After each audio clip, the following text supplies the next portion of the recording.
like it when the bite marks cut through the skin.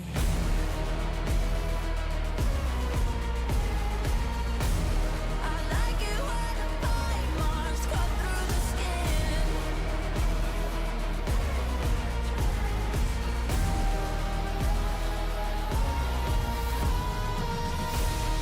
Tell me the walls are closing in into the fire and born again. Taste the pain and drink it in. I like it when the bite marks cut through the skin.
Proving yourself in Noxus is no easy feat, and Mel will use every tool she can to do it, including her enemies' powers. In-game, Mel aims to catch out enemies, poke them down, and deal huge bursts of damage at exactly the right time. Mage players and Arcane fans, it's your time to shine. Welcome to the Mel Champion Spotlight. Any worthwhile venture involves risk. Before anything else, let's cover Mel's signature ability, her W, Rebuttal. Rebuttal gives her a small burst of move speed. It also grants a barrier that negates damage from anything except towers, and reflects enemy projectiles back at their casters. Auto attacks, waves, missiles, anything that would be blocked by Yasuo's Wind Wall gets reflected by Rebuttal. Reflected projectiles are converted into magic damage but function as they normally would otherwise. Like this, and that, and this one, and that one. You get it. Now for Mel's passive, Searing Brilliance. Damaging an enemy with an attack or ability applies a stack of Overwhelm. You can stack Overwhelm infinitely, charging up potential damage. When this damage amount exceeds a target's current health and shields, Overwhelm detonates to execute them. Nothing I couldn't handle. Searing Brilliance also empowers Mel's next basic attack to fire 3 additional missiles after casting an ability. She can cast up to 3 abilities in a row to gain a max of 9 extra missiles on her next attack. Mel's Q is Radiant Volley. She unleashes a barrage of explosions in a target area. Each one deals a small amount of damage and stacks her passive. Her E is Solar Snare. Mel sends out an orb of unstable energy that files wildly as it travels. Enemies hit by the energy take damage over time and are slowed for the duration. Those who touch the orb itself are rooted. Lastly, Mel's ult is Golden Eclipse. Passively, it increases her damage from Overwhelm stacks. On cast, she unleashes her power on every target marked with Overwhelm, dealing tons of damage based on how many stacks they have. Golden Eclipse does not consume these stacks, so targets are still vulnerable to her passive if she brings them low enough for an execute. Feel my light. While this ability can hit monsters, it's only castable if an enemy champion is affected by Overwhelm. So plan your Baron steals accordingly. Mel's damage potential makes her a serious threat in extended fights, but if an opponent can burst her quickly or disengage to wait out the stacks from Searing Brilliance, they'll extinguish a lot of her power. And even though her passive is an execute, it respects magic resist. So bulk up if you don't want to get overwhelmed. The reflect on her W is pretty powerful, but only if an ability is worth reflecting. For example, champions with sticky engage tools like Amumu and Nautilus won't mind rebuttal one bit. As a backline mage, Mel will really shine for players who like to poke from safety, so give her a try if you play Xerath, Lux, Hui, or any other artillery champions. Let's skip the rest of the pleasantries, shall we? Get ready to rise with Mel, the soul's reflection. The arcane is at my fingertips.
Welcome, ladies and gentlemen, to the second game, round one of the playoffs here at the LCK Cup. I'm Atlas, I am joined by Chronicler, and we have possibly the most contentious match that we will have all year. I think that there will be a large amount of people very unhappy at the end of today's match. I also think that there will be a large amount of people extraordinarily excited. This is a banger, but it's also do or die for the LCK champs and the world champs at the same time. Single elimination. We had like a brief period of double elimination just prior in the play-ins. Now it's gone just for this round. That's some stake setting, Atlas. Absolutely. Oh my god. I was already hyped up, obviously, because as you are pointing out, there are no second chances. This is all or nothing. There is so much narrative here. There is the fact that it's Zeus going up against this old organization. There's the fact it's Doran going up against Peanut, with whom he has won many an LCK title. There is even the shadows of 2022 DRX still waiting, Atlas. And we saw Kingen play yesterday. It says playoffs in the title. It's right there at the very top of your screen. Do you know what that means? That means Zeka finds a new keyboard. This keyboard is overpowered this time. Yes, I do Much think, like it was with Kingen yesterday. I do think that Kingen was, and I'm double-checking this, playing against KT, which might have played a little bit of a part, but I'm happy to see what the form is going to be. I want to see today. none of those caveats. I just want narrative, okay? Oh, as T1 versus Humble Life, kind of a dream matchup here. Although, obviously, the fact that one of these two teams is going to meet their end today is kind of crazy. Oh, yeah. As we take a look, it has been very, very long ongoing rivalry between these two teams in the last couple of years. Humble Life has been able to mostly get the better of them, particularly when we look towards the end of last year. T1 in summer were really struggling, you know, up until winter when they magically revitalized for the second year in a row. I tell you what, though, there are some best of fives here. 2016 World Semis, if you were there, you remember one of the best of fives we have ever seen in the history of League of Legends. Of course, Humble Life Esports comes from the Rocks Tigers all the way back then. Of course, Coup Tigers as well, I guess you could say, in the years prior. But that is what this slot in the LCK represents. And man, it is cool. Hopefully we get another one of those best of fives here today. And Doran versus Zeus. This is the big one. And Doran still holds the head-to-head over the man who we've often called the best top laner in the world. Really has been between him and Bin. It felt like over the last couple of years fighting for that title. Doran, domestically though, is kind of built different. There's a reason why, even for all of his high-stakes moments where he's not able to keep it together, some flashes on Aatrox, you know, some aggressive plays that shouldn't happen. When you said that, it actually, it seared into my brain again. Like, I know exactly where it is on the map, dude. Like, it's so vivid. It's so vivid. It hurts. It does. Domestically, he's had an equal amount of amazing plays, and he is still a top-tier top laner, as we have the duo kill Wunderkind Smash has had an absolutely wonderful time. Now, I don't know if you guys noticed, but I have been known to be a bit of a Challengers enjoyer, so I'm always happy to see Smash deliver the way that he has up until this point. And I think it's absolutely insane that we haven't seen these two teams match up against each other. Of course, that's what the group system did for our round robin, but let's get into it. Okay, here are the predictions. I have to admit something, ladies and gentlemen. As you can see here, Jonah Strong, absolutely based. 3-1 prediction for Humble Life Esports, and I'm a flip-flopper. You pulled the Raz. I straight up razzed it. This was before the show went live, before we learned anything about anything, and I just felt it in my waters. I don't know, I just feel like today might be the day. When the realization hits, he's like, you know what? I think they're going to win. I don't know what Digod's doing. What do you think, 3-0. Wolf?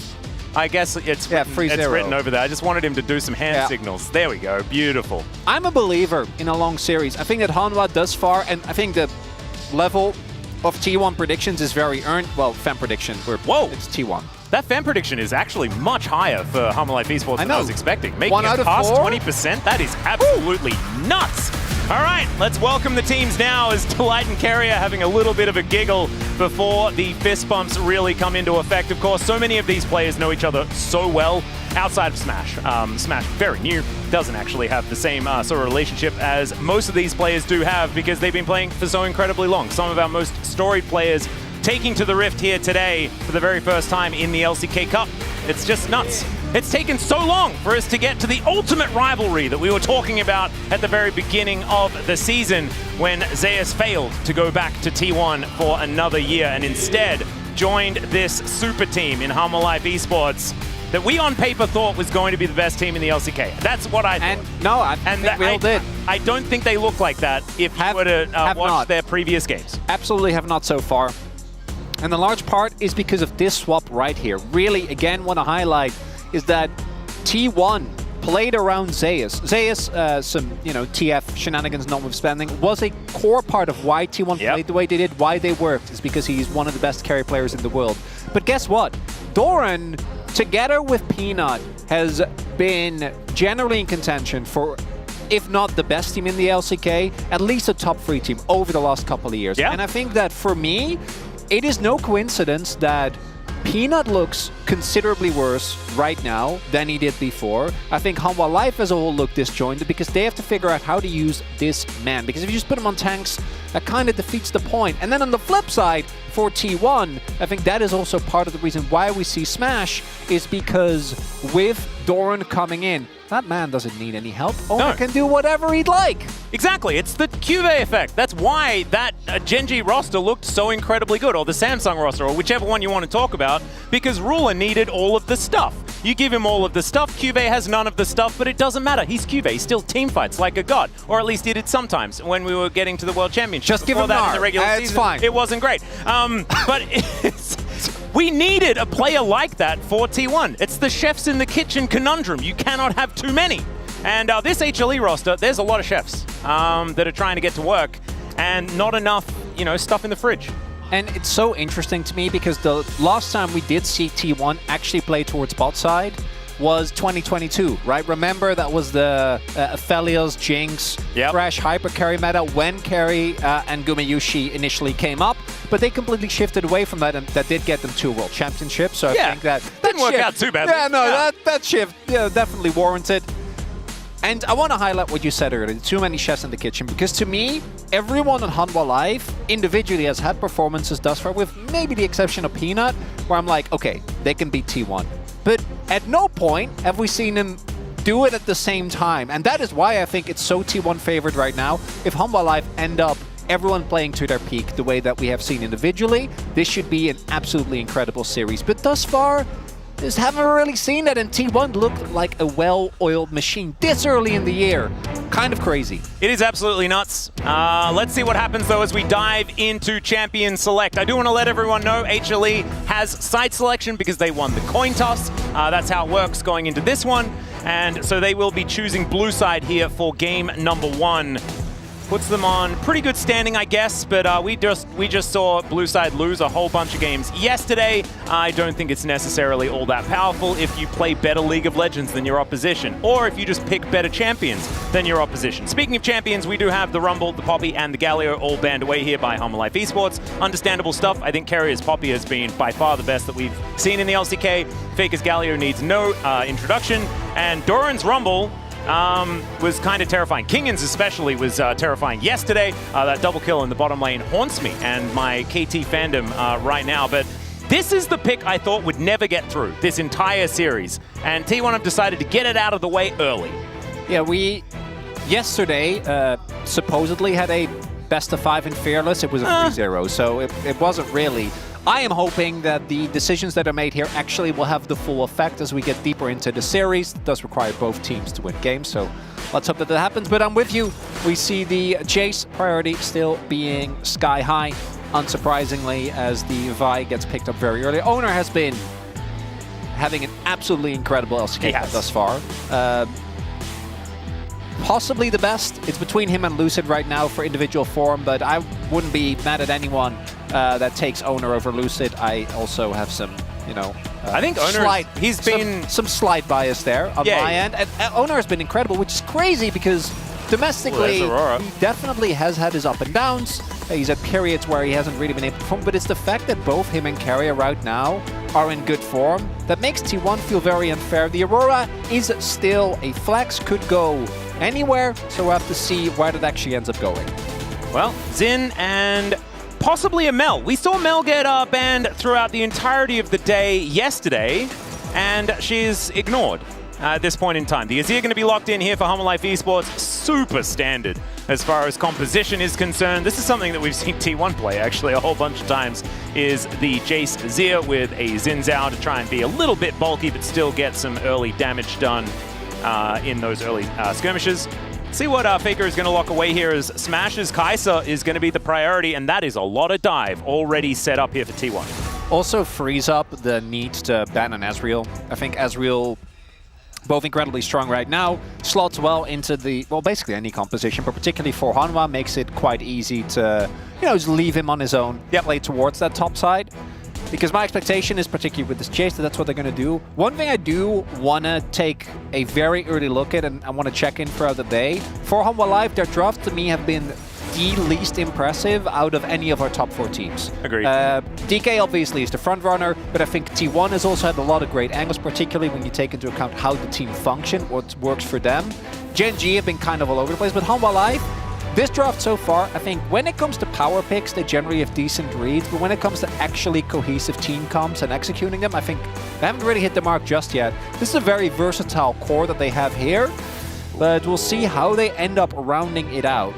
Imagine if we had Ambessa versus Jace top lane matchup, Zeus versus Doran in game number 1 of this best of 5. That would be a bit interesting, wouldn't it? Yeah, that'd be wonderful, if not for lane swaps, which... Yeah, I guess that doesn't really... we'll see. Huh.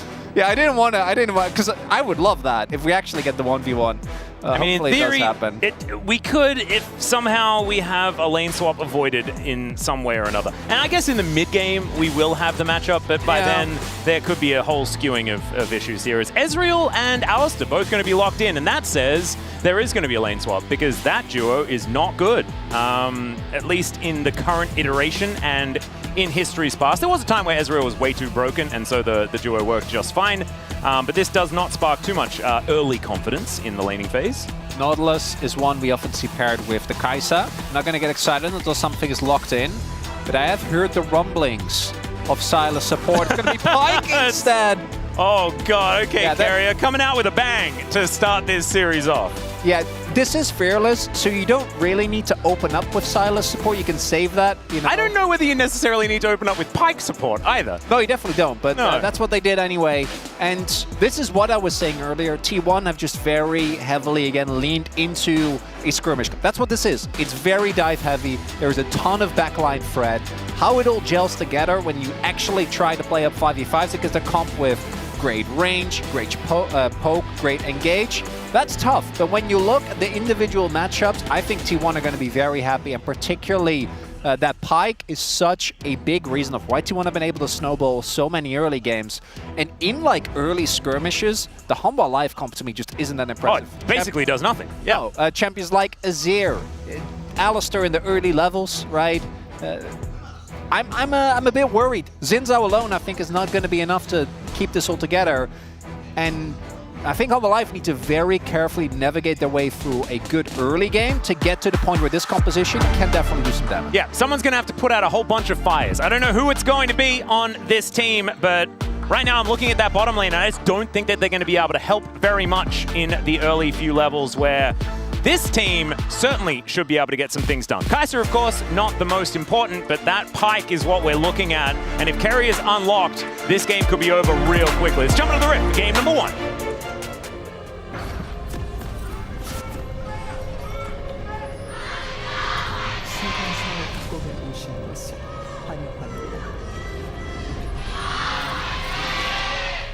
Whoa.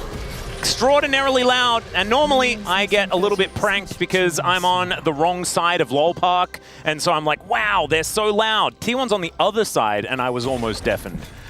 So pretty impressive as far as fan representation is concerned. We need to remind everyone of the stakes, Chronicler, before you get into what you want to talk about, unless it's important. What are we doing? I'm saying...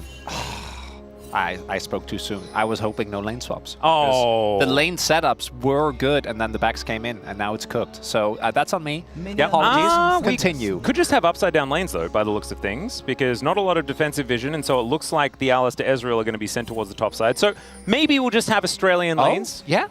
Which, okay, which is it's kind of looking all right. good. It's looking good. No worries. All right. So you were saying? So what I was saying was, this is the playoffs. Often we have some double elimination in our playoffs, but not in round 1.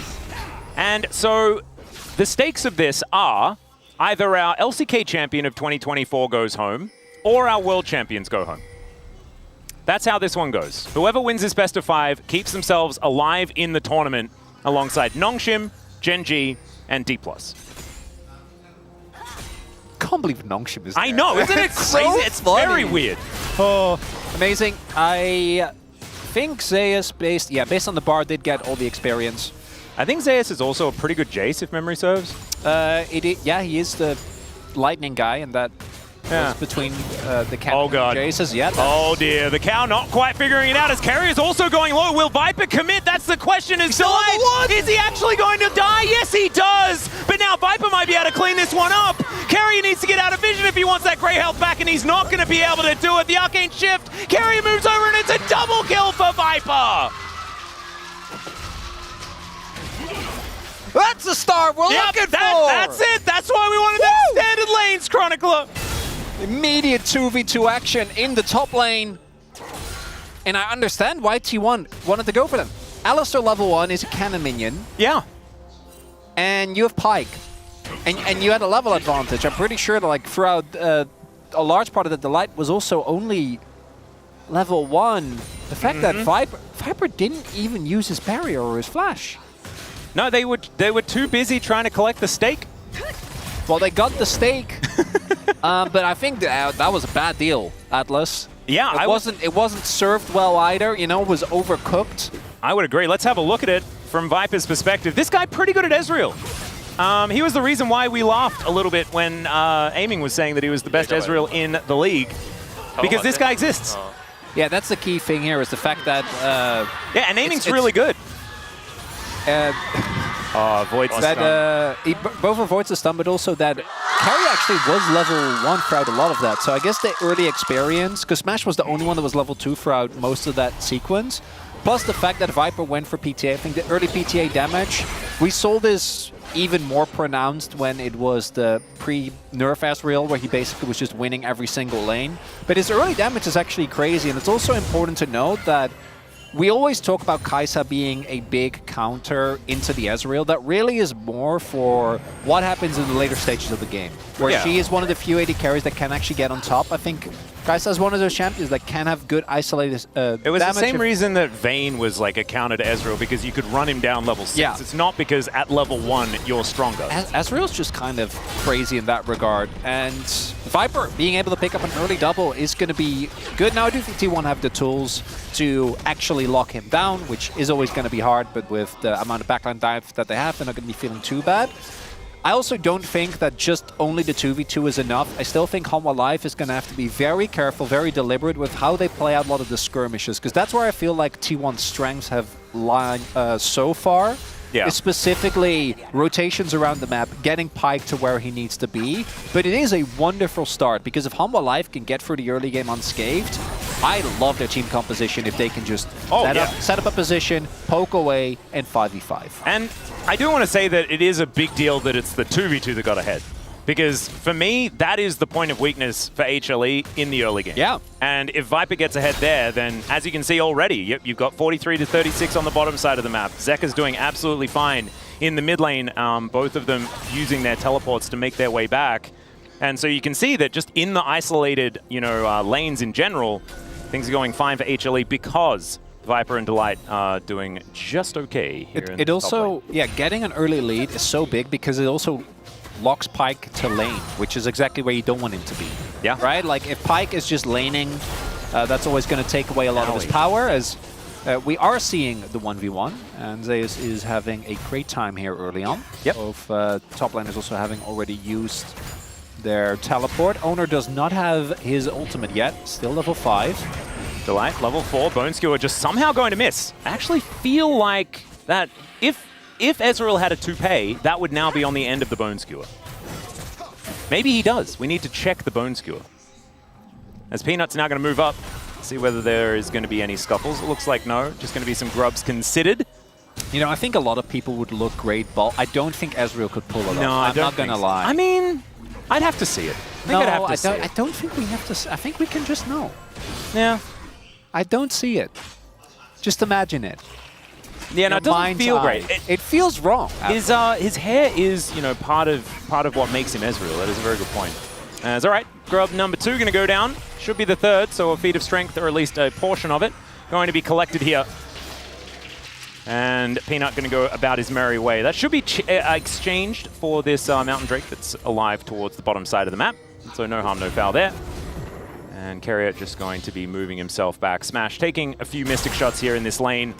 But this laning phase kind of over for the bottom lane of T1, wanting to try and skirmish their way back into it, I would expect, as Wind becomes Lightning, and Carrier going to be taking a bit of damage. Smash trying to get rid of him, as Peanut does make his way over. I don't know whether this is necessarily diveable.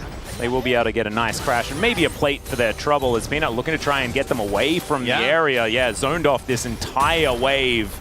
Yeah, they also know that Owner is bot side, so there isn't really any risk involved for them here. We also saw Zekka on an early rotation towards top. Now, Zeus is on the weak side of the map. Yeah, I'm going to say hi to his former jungler. Is going to be the red buff secured as Bone Skewer going to connect. Zeus just going to... sorry, Zeus? Zeka going to shift some sands. 4-letter Z words. You know, it's a tough one. But he should be all right. Not having to use any of his summoner spells or anything like that. Still down relatively low as a plate is going to go on over. But 3 plates to Viper in the top lane. Yes. There we go. So, the good news for T1 is that they have one of the best point-and-click pieces of CC that they can get in the game, and they have a lot of great follow-up. The bad news is that it's still Ezreal. Viper has been known to carry a game every now and then. Yeah. And there is so much disengage for Hanwha Life. Because we talk about this dive, right?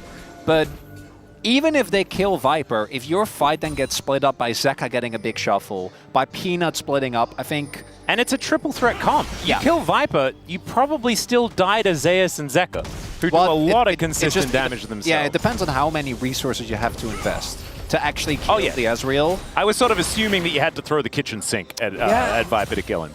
They might. Now, I do think for T1, gold lead is definitely there, but not out of reach just yet. It's going to be coming up towards these dragon fights, though. Dragon fights or maybe a Grub or a Herald fight where they can actually use the kill potential that they have. Because if anyone on Hanwha Life is out of position, even if it ends up being Peanut, like the Zinzai ultimate, who does that actually do anything against on T1? Like, I guess Faker sometimes. Yeah, maybe. But outside of that, anyone is going to be effectively in melee range anyway. I mean, you just use it as a disengage tool. I don't think you use it as damage mitigation against this composition. Oh, yeah. You just whenever, like, Smash dives in, you press R to stop him from murdering Viper, is a theory. Or you. Yeah, or yeah, whoever you'd like. And outside of the bot lane, top lane, as mentioned, Zeus on his Jace, unsurprisingly, gets the first pick and does very, very well. Yeah, we've heard that his Jace is pretty good, as he is going to demonstrate that right now, getting a whole bunch of hammer boops into Doran, finds the little shock blast as well. The fact that you can run grasp on Jace is so crazy, man. Like, yeah, it's not very fair. Also, like the slight nerf that did come through, generally adding damage ratios and taking away base damage is very good if you want to try and adjust someone that is building tank when they're not supposed to. I don't know whether it worked. Based on what we saw yesterday, we may need to be a little bit more aggressive as far as that is concerned. Kerry moving up towards his top side of the map. We'll see what Zeus is going to do. I assume we will see certainly a bunch of bruiser items, which are still just extraordinarily good on Jace. Yeah, for any T1 fight, I think we're going to know within the first, say, 2 to 3 seconds whether it's a successful one or not. Every one of their fights should start up with someone getting picked off and getting blown up, and then they can kind of go from there. Hanwha Life just get to play classic front to back, get to poke away, get the setup like they are here. I think it's going to be tough. We'll have to see. T1 trying to find access. Harry doesn't get the Bone Skewer. And Zeus now in trouble. Teleport coming in from Doran, who tries to ult his way out of it. He'll be able to get out of there, but this is not the pick that they were looking for. Delight has the ulti. True Shot Barrage hits 2. And Faker and Smash now very low. That is going to be 2 grubs going on over. Should be the clean sweep as far as the objective, but no one to die in this skirmish. Not what I was expecting. That's textbook there from Hanwha, right? Like exactly what we talked about. Yeah. The moment that T1 tries to make an entrance, they pull back. One of 2 choices. Either they can accept that they wasted 2 teleports, let it go, or try to force for the choke. They kind of try to do the second part, and it just doesn't work. Hanwha Life, the carries are still safe. They're able to have Delight just tank most of the damage. You can't walk into that choke. They do invest a little bit, right? Zeka also TP'd, has to invest his flash, but that's the only flash. Up. Yeah. So they're up by a flash as far as that exchange was concerned. Did throw out a whole bunch of ultimates, of course, Death from Below and Killer Instinct and things like that, but they're sort of win more ultimates. It's the cease and desist that's going to be the most important. See whether Owner can perform the Assault and Battery like it used to be named within the next few minutes to sort of capitalize, but I just don't think that's what's going to happen here as we have a look at the replay. So we have an early Ignite onto Peanut, which doesn't end up doing too much, and then it is Delight that gets ulted by Doran, but obviously Delight doesn't care. Is Alistair that is level 6. They can't get through the choke. right? Yeah. Like, even with Faker trying to set them up with the ultimate, there just isn't too much you can do. And I think the T1 composition relies so heavily on being ahead on tempo for it to work, because you want to be able to deny vision, to set up vision traps. But there has been topside prio from minute 1. I think the one strong point that you did have, which was your bot side matchup, turned into a disaster due to the level 1. So now you can see T1 is showing up second to every single objective, which makes it so hard for them to actually pick off anyone, because Humble Life can see them coming, are always ready. And T1 is going to have to start making this game a lot more messy. Maybe a pick on Zeus could do it. Yeah, as Kerry is going to turn up. Let's see whether Zeus has the footwork. He does! Faker's still going to be able to get some damage down, as Zeus is still trying to kill Carrier in front of 2 members of T1. Peanut going to be taking this dragon. Carrier can't take another one of those. He will just die, as Faker is at least at full health, but Zeus gets underneath the turret. Bone Skewer goes wide once again.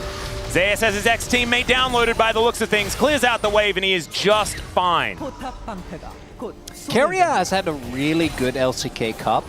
I think this game, the only Bone Skewer that mattered was the one level 1, which mattered in a bad way, not in a good way, as it turned out, on Alistair.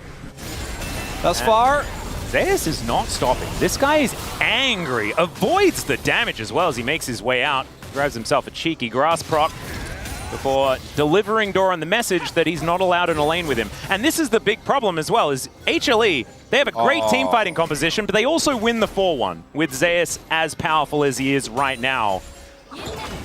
And so just if the game just statically remains the same, with just clearing waves over and over again, it should be that HLE just wins in a neutral, like, passive state. And that is a worry for T1, because they have this composition that wants to be moving forward. Just in the state of the game right now, it's difficult for that one to be executed, as Tower does go down, and that is Sandals picked up. Some strong feet here on HLE. Peanut, meanwhile, has just been playing PvE. Yeah, I'm trying to work out what Peanut was doing all game. I feel like he has been impactful, but he did the zoning thing on the top side. He's taken all of the grubs. You can see that they've taken 3 objectives, but I just haven't really needed to talk about Peanut. I think it's absolutely fine. See whether he can instigate some of these battles starting up soon, as having a look at these Cinders, hadn't really noticed that it's an Infernal Soul this game as well. That's a good combat mechanic for T1. Earth, Wind, and Fire. It's always Earth, Wind, and Fire with T1 as well, by the way. This happens more often than it should. What does it mean, Atlas? I have absolutely no idea. Maybe that's why they're so good later in the year, because that's closer to September. I know that's only one of their songs, but still, it's the most popular. Maybe they like to groove tonight? No? What do you mean it's closer to September? September, the best Earth, Wind, and Fire song! No, or the most popular one! Yeah, no, I understand, but like... I mean... We Wait, so apparently something's trending a lot. Can Let's you repeat that, please? Yeah, Jason, fortunately for us, is locked into the She is TikTok absolutely locked in, trends. so she knows. So apparently it is actually really relevant, which is really cool. I am unfortunately a boomer, so that might need to be explained later on the spot. Don't apologize for who you are. I'm not. I'm explaining who I am. You said... All right, Doran is going to press his ultimate button, dodges out of the way of the ult from Zekka as well. Very nicely done. But a little bit of smooth movement from the Azir means that the Chicken Man is not going to be falling down. And in the meantime, HLE are the ones that capitalize. Oh, okay, so Let's Groove is mega popular on TikTok at the moment. Just for all you Americans that might be missing the platform. As Zekka now moving away from this turret. And wait, is it back? It is, yeah. What the heck? Atlas, I'm so out of touch. We have established you're a boomer. Like, all of this is just world building. Yeah. As the world for T1 unfortunately crumbling a little bit around them. As mentioned, this is a type of draft where with nameplates you're like, you know what? I could see it work. It is not. Yep. Oh, you can't do that to your own team. Oh, Zeus. Oh, dear. Well, maybe he's fine. All right, well, Doran's going to turn up. In comes Delight. He can't get away with this. Surely not. Peanut comes in, lands the audacious charge, and there's the ulti as well. Faker throws his into the ring, but they're going to have to back away. These health bars are so low. They're sitting ducks to Zeus with these shock blasts. As Doran, it's Faker that picks it up. He's not going to be dying from that one, but does need to create some extra space. In the meantime, though, this inner turret, not long for the world. Look at these Void Grubs. They didn't need that many. They are crowding around that structure, and it is going to be obliterated. And what was a relatively small gold lead is ballooning over time. T1 just haven't found an edge in this game at all. Oh. Not even. Not Imagine if Zeus, like, sorry, Zeka went all the way back to base, but then got bone skewered back to that position. That would be amazing. Cool.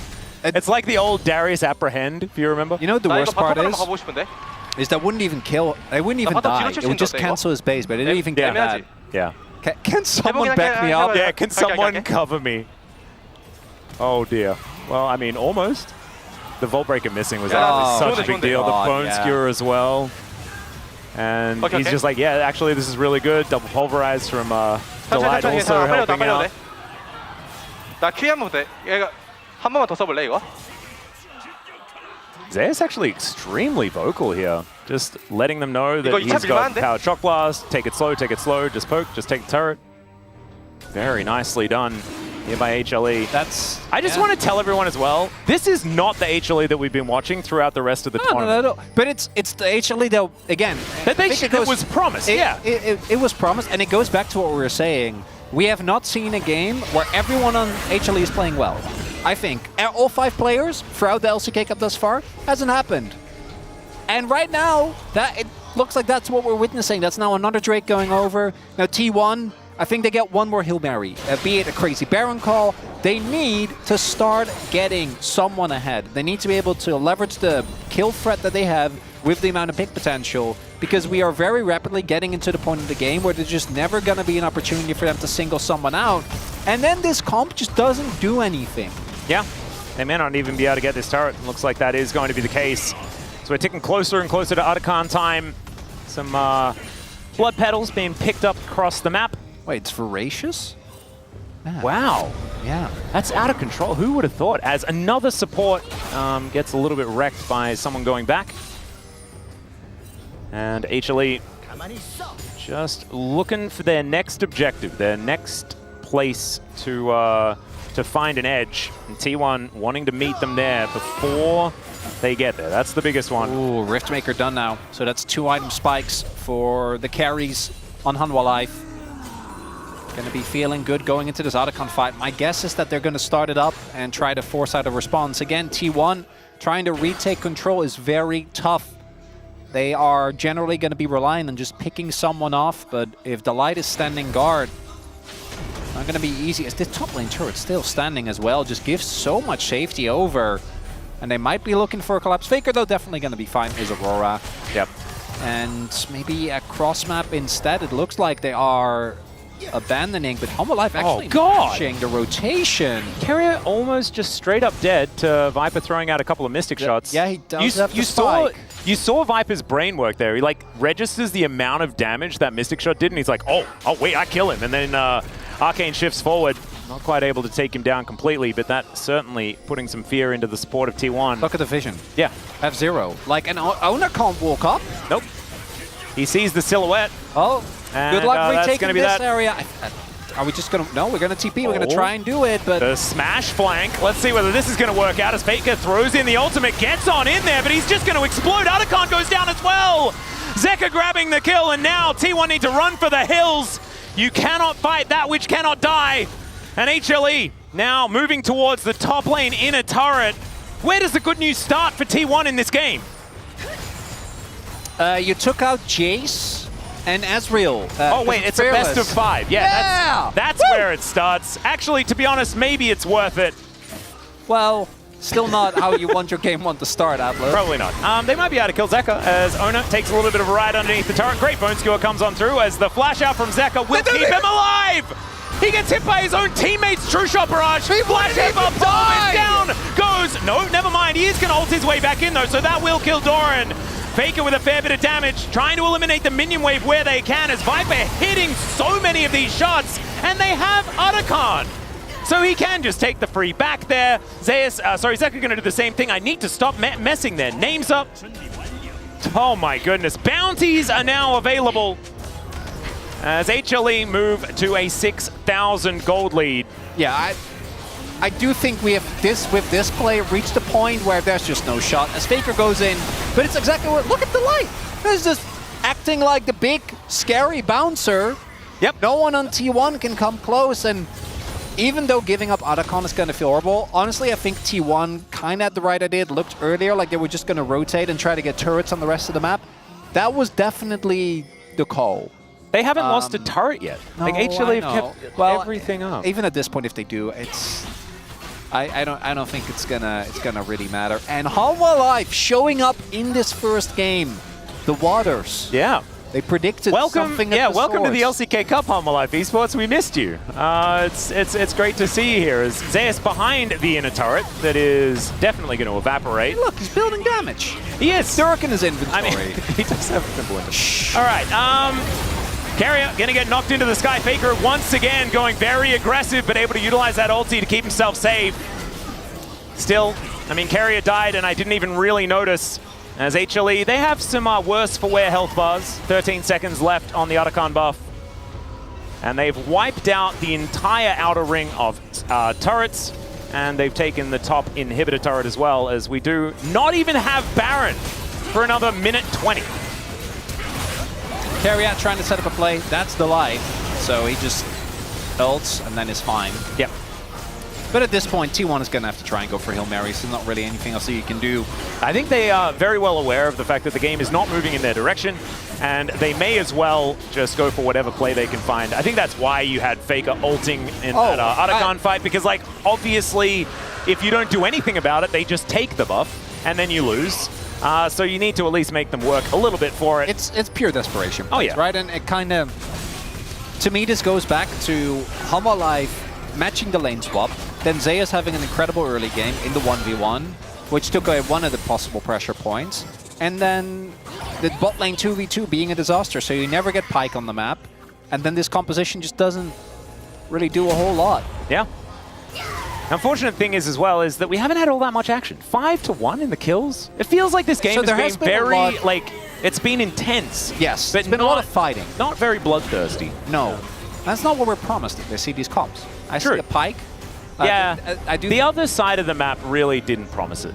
Yeah, that much, it did. Did it? No. And also, this is, I think, unfortunately, the reality of Pyke. Really, this is good, okay? Because you might get unrealistic expectations about Pyke if you just watch the good T1 games, you know? True. And it's like, oh, he's like, I don't know, he ended up with like, what, 6, 7, 8 kills in one of the games that he played on Pyke fairly recently. That's not a realistic representation. Sometimes playing Pyke is this. You don't hit your skewers, and you lose an early skirmish, and then you're just a glorified Deep Ward and Umbral Glaive bot. Yep. And that's about it, really. Yep, that's how it works. Feast or Famine was basically designed about Pyke. He's a support assassin. I still can't believe that's a thing. You know, I know Pyke has been out for forever, but it's very cool how he sort of works as well. Yeah. Trying to mitigate what could make him completely broken by just meaning that you cannot build health. Kind of nuts, as once again, he does skewer the cow. But Delight not too worried about it. Circling the Drain Atlas in this first game is T1. Yeah, and look at HLE building some vision around the Baron, you would assume. And now... Taxi out. Oh, yeah. Smash is going to try and make an exit. Owner also going to be diving forward. Delight throws down the ulti as Zeus is fighting against Faker, and Faker is probably not going to survive it. There's the Shock Blast to finish him off. In the meantime, Owner is also dead. Delight somehow alive, and this could just spell the end of game one. HLE with an absolute turnaround in performance in this one. They're going to need more, though, and Peanut might need a little bit of saving here as he wants to... Yes, he does manage to do that. True Shot Barrage. He's actually going to be the one that takes the kill. And Peanut fighting a top laner is not necessarily going to work out for him as his ex-teammate grabs the kill off the back end of this one. But it's only 2 for T1 in this game, and 2 dead Nexus turrets are going to be the result, with a following Nexus to go down as well. HLE game one, absolute statement here from the LCK champs, as when it says playoffs, this team knows how to play.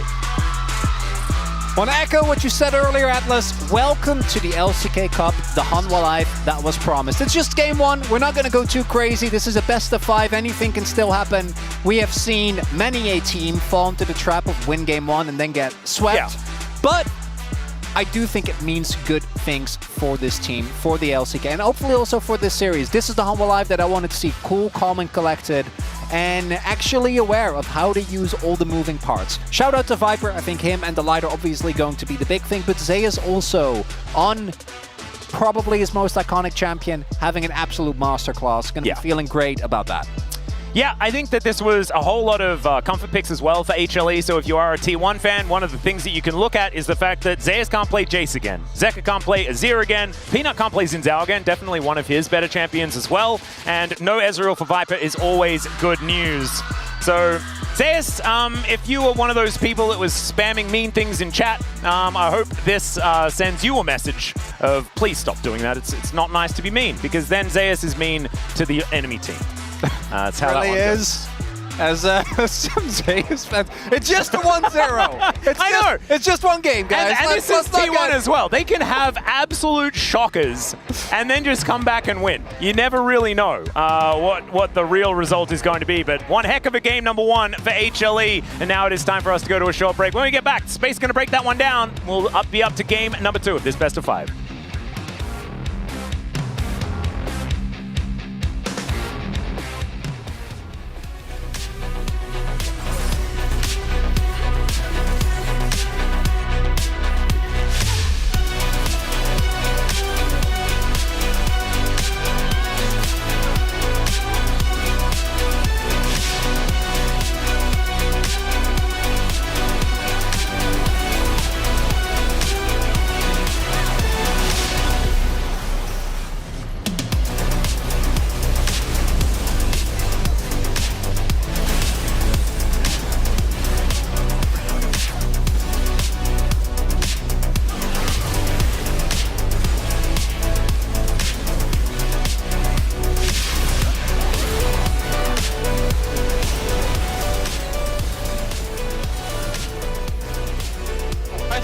카이사 못 찍냐?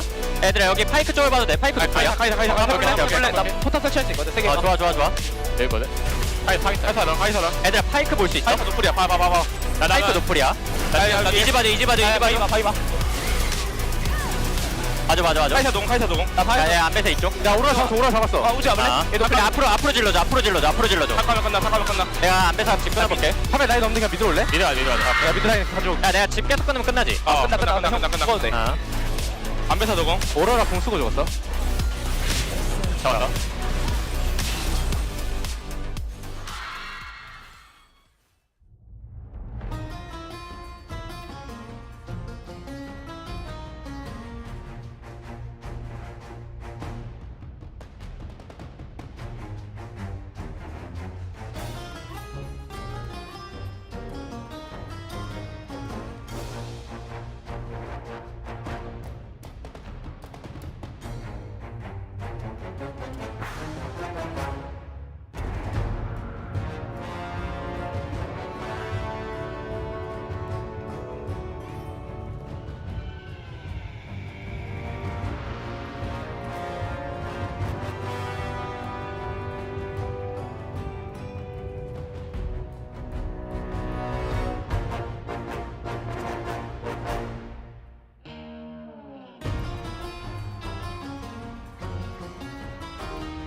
In the most anticipated match here in the LCK Cup, Hanwha Life Esports reminds T1 of the domestic order. It is 1-0 Hanwha Life Esports after game number 1.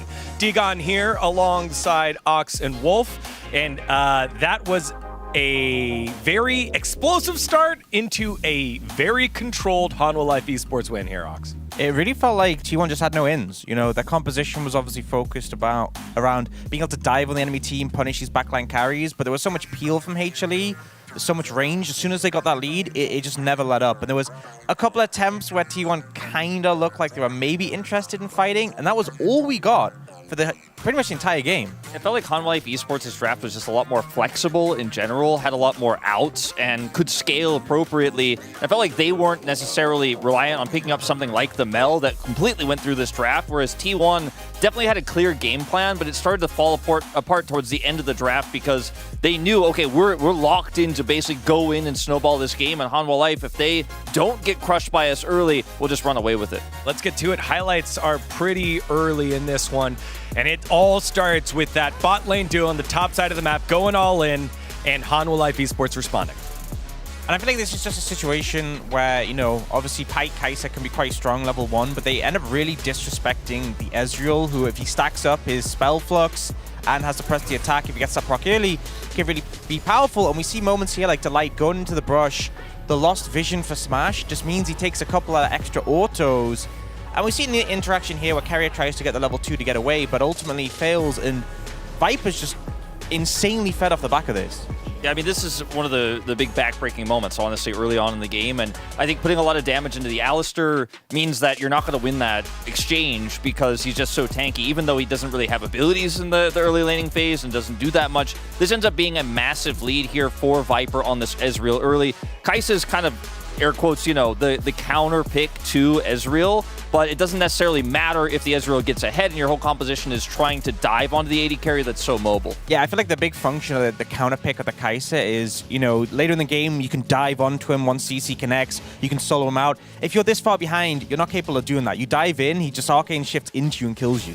Yeah, which then led to our second highlight at the Grubs. This gold lead had ballooned up to 2,000 gold only at 10 minutes. And Hanwha Life used that to take the tempo here at Grubs. No way in for T1.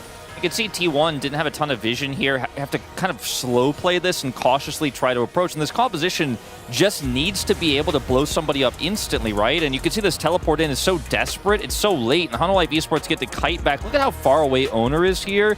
And by the time Doran shows up, he's basically ulting out, and the fight is just completely blown up at this point. Faker's ultimate as well, super low value. I feel like Delight getting so much out of his Alistar pick. He's one of the best Alistars we have in the LCK, in the world as well. And just playing that bodyguard role, you know the plan from T1, you know they want to get access to the backline, but he just stands there, even blocks the ult from the Ambessa, and there's not much they can do. And with this composition, if you're not diving in, you're not meeting the win conditions of the comp, and they have so many champions. Like if Vi can't go in, she feels really bad. If Aurora can't go in, she feels really bad. If Pyke can't go in, he's just useless. Yeah, an insult to injury there on the back of that. The last Grub, at least Owner was trying to be like, okay, let's get this. Let's not give him the feat. But as the 5th Grub died, the last one then healed on up, and then Owner has to flash away. They were just they just positioned so incredibly well. Like they were so far back that it was really difficult for T1 to get in because they had vision control. They had topside control because of that 2v2 that went so awry early on. They had topside prio. Zeus was controlling the lane, which means Doran has to TP in to get into that position where he's basically just left by his lonesome.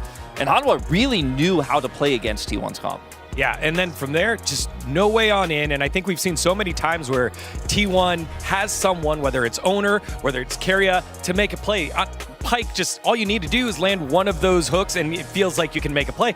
A lot of those didn't work out. Even on the Herald play that earlier that Zeus made, missed the Pyke hook, the punch missed by Vi, and then Zeus walks out scot-free. T1 didn't quite execute in a way that we thought they would, like they did in play-ins. And the inverse for Hanwha Life Esports, they executed way better than what we saw.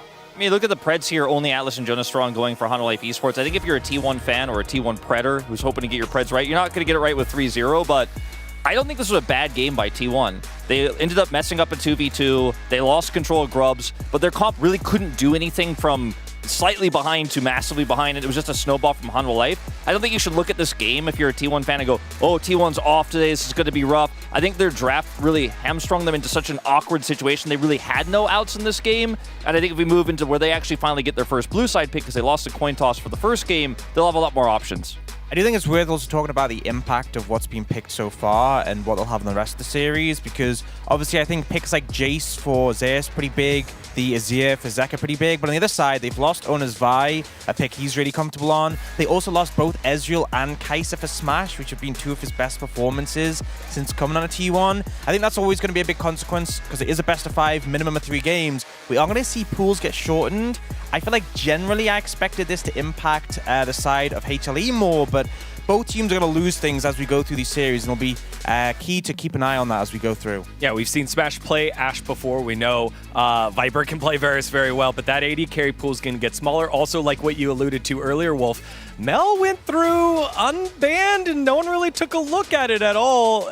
I feel like with those kind of big champions from the AD carry role up, Mel might have a higher priority here. Could be. I mean, Mel could also be played in a different role than the mid lane. But I feel like going into the second draft, the big key takeaway for me is how clean it's executed by T1. If they have a weak draft going into the second one, then things could look really, really tough for them moving into the rest of the series. So this one is a big opportunity for T1. They lost the first game. They were on red side. Now when they get blue side, what sort of picks we see come out and what they want to show here to showcase they can do a late game scaling comp or a more mid game focused comp is really going to showcase whether they can come back in this series.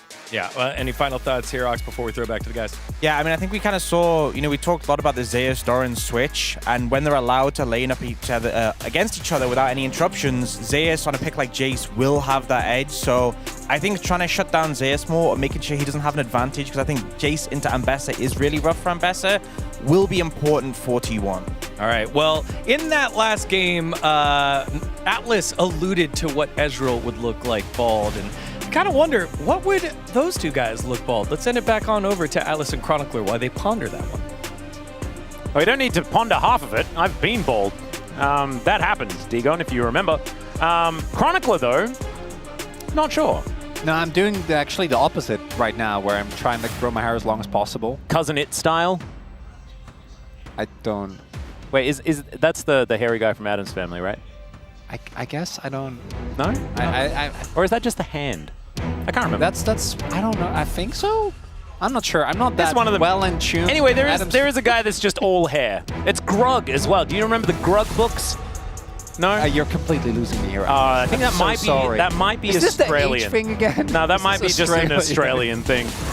Let me know in the chat if you also read Grug when you were a kid, because those books were adorable. This happens every time I talk about some Dutch kids show that I thought was international, and then I guess it's not. Happens all the time. It's okay. As we get into game number 2, we're not going to overreact after game number 1. We're not. But it was pretty one-sided. After the early game, didn't really feel like T1 had an in at any point, and it also highlighted something that we have seen, and it's, I think, one of the big reasons why T1 domestically don't always look as good as they do internationally. It's that if Owner and Carrier aren't in tune and both playing well, the team very often looks not nearly as threatening, and we saw it there. Owner, I think, was fine. Owner, I don't think really got I honestly feel like everyone was just kind of coasting through the game to get to game 2 after the game was lost like the first at level 8 1. minutes. Yeah, well, they had the 8-minute fight, and then that was a disaster, and I'm like, you know what? Yeah. It's fine. We call it as the Rumble. I think Rumble's a big one. Yeah, comes as no surprise. And banning the Galio last really did show their hand as far as what they wanted to pick up here. With the Nidalee ban, I mean, that feels like a throwaway. So HLE feeling like they can get 2 really big picks off the back end of this. The Ashe, actually a really good pick away, does pair very well with Rumble compositions for holding people down. It's Ashe Cassante, isn't it? I assume that that's probably well, they what don't they're have to looking at. pick Cassante here. They can pick something else. They can pick a jungler instead. Ashe Poppy? You can just pick Poppy if you want. I don't know whether they're representing too much that's really poppyable, but... I mean, you can always flex it.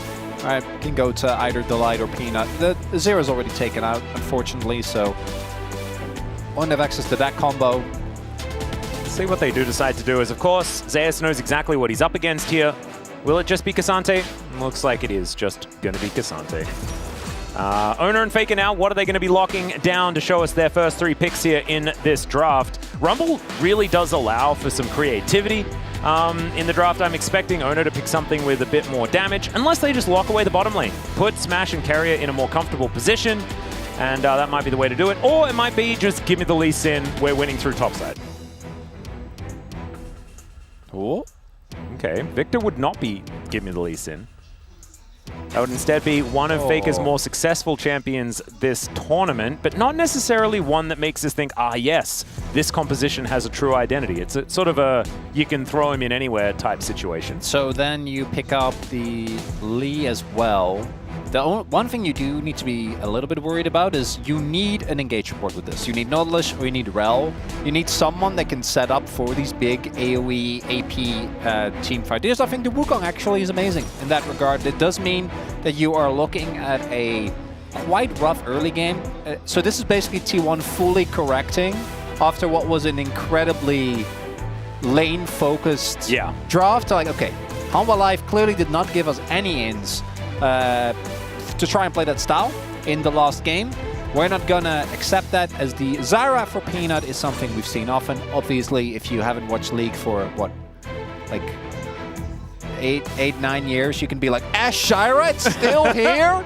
Yes! Yeah! It's Praying Gorilla! Woo! But the Zyra is... Wait, actually, but they played for the Rocks Tigers. Yeah! And that's where Hanwha Life Esports came from. Yeah, Yay! I know, it's cool. It's jungle. We'll be able to outpace the Wukong particularly early. If I'm not mistaken, we had some light nerfs to Wukong on this patch as well. But let's be real, Wukong in this draft is going to do one thing, which is set up for the other two. He needs to do spinning around real good. Yeah, and that was not nerfed. No, he will, and he's also playing into Ashe. So even the Zyra, funnily enough, I think that Zyra has a lot of advantages. You can still throw down your ult, so Wukong is kind of stuck if he goes too deep. And you outpace him severely, but you do have 2 stationary targets into a lot of AoE teamfight power. Actually, love the Zeri ban here because it was both something that Smash looked really good on, and it works so well with this style. And also want to highlight with the Kai'Sa, Zeri, and Ezreal all being taken away. Those were some picks that Smash had been extremely successful on.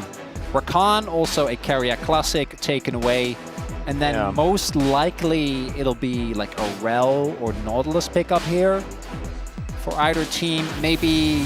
I was thinking Leona perhaps for Delight as well, if he'd like to go that direction. But the Braum is going to be banned away just to avoid any of that funny business. We'll see where Delight does decide to go. Could be a Zeka pickup here as well. I wouldn't mind giving Delight counter pick. Oh, very true. That is... It's not... You were going to say it's not a Zeka. Yes, that's exactly what I was going to say, but it's going to be locked in anyway. Anyway, yeah, I was really looking towards Akali. You know, that to me is like... It's one of the picks that can friend the Victor a lot inside. Yep. Later in the game. It's also one of Zeka's. It's that or Silas, right? He does have a skin for the Akali. Does do that.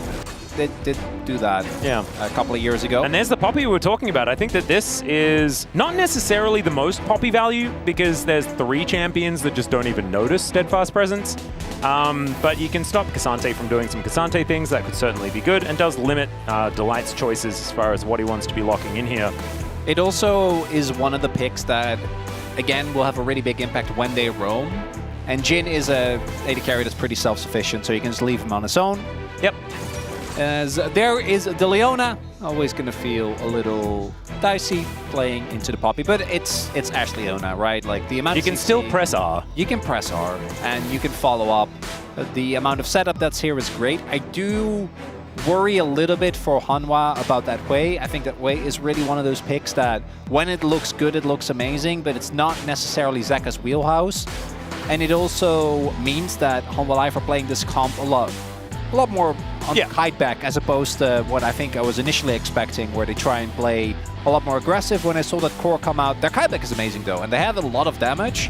But then I look at the T1 comp, and I think that that is both an incredible amount of damage, paired up with a Jhin as well, a lot of AoE CC. So I think that T1 going to be feeling a lot better about this one than it did about the last game. I would 100% agree. I also think that this isn't a do or die in the early game style composition, and when you're in a best of 5 like this, when the pressure is mounting, it is better to have some late game win conditions under your belt, and they certainly have that here with this composition. I think this one is going to be a whole lot more competitive. I also love that we are knocking out so many of the high tier picks over and over again. The Rumble now, impossible to be picked again. The Poppy, things like this, these drafts. We get to game number 3, it is gonna start looking real crazy as Cassante Fazeas. This is one of his good picks, but I'm worried it hasn't been the archetype that's looked great for HLE. See whether they fixed it as we dive into game 2.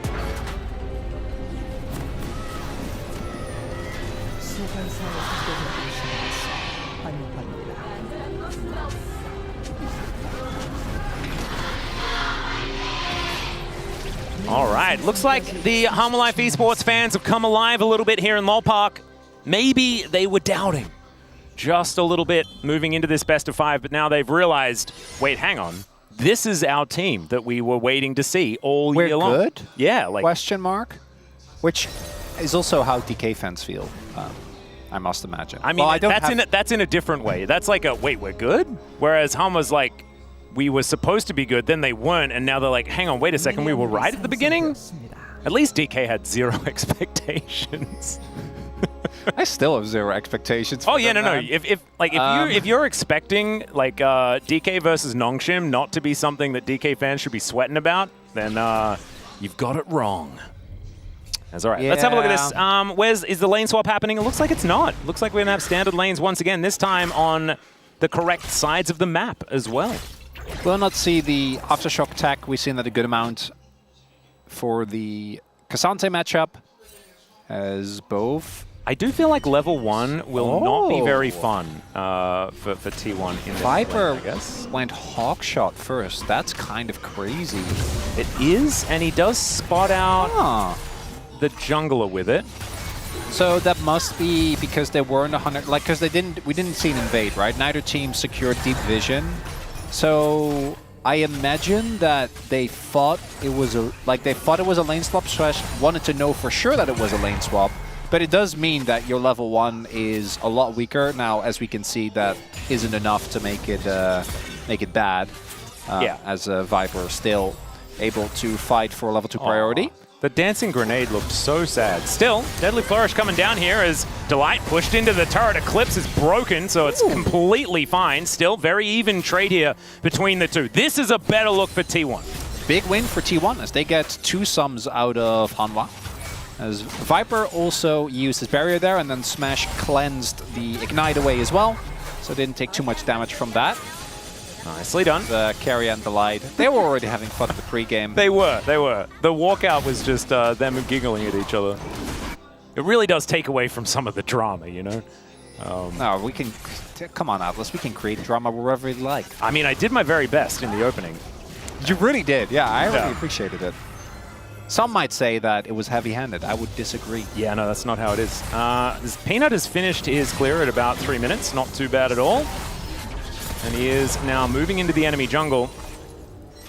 Oh, boy. Yeah, that's the Zyra advantage, something we talk about all the time, but they know. Yeah, and he's also just on the wrong camp. So he does get the vision down, utilizes the little bit of extra time that he has before the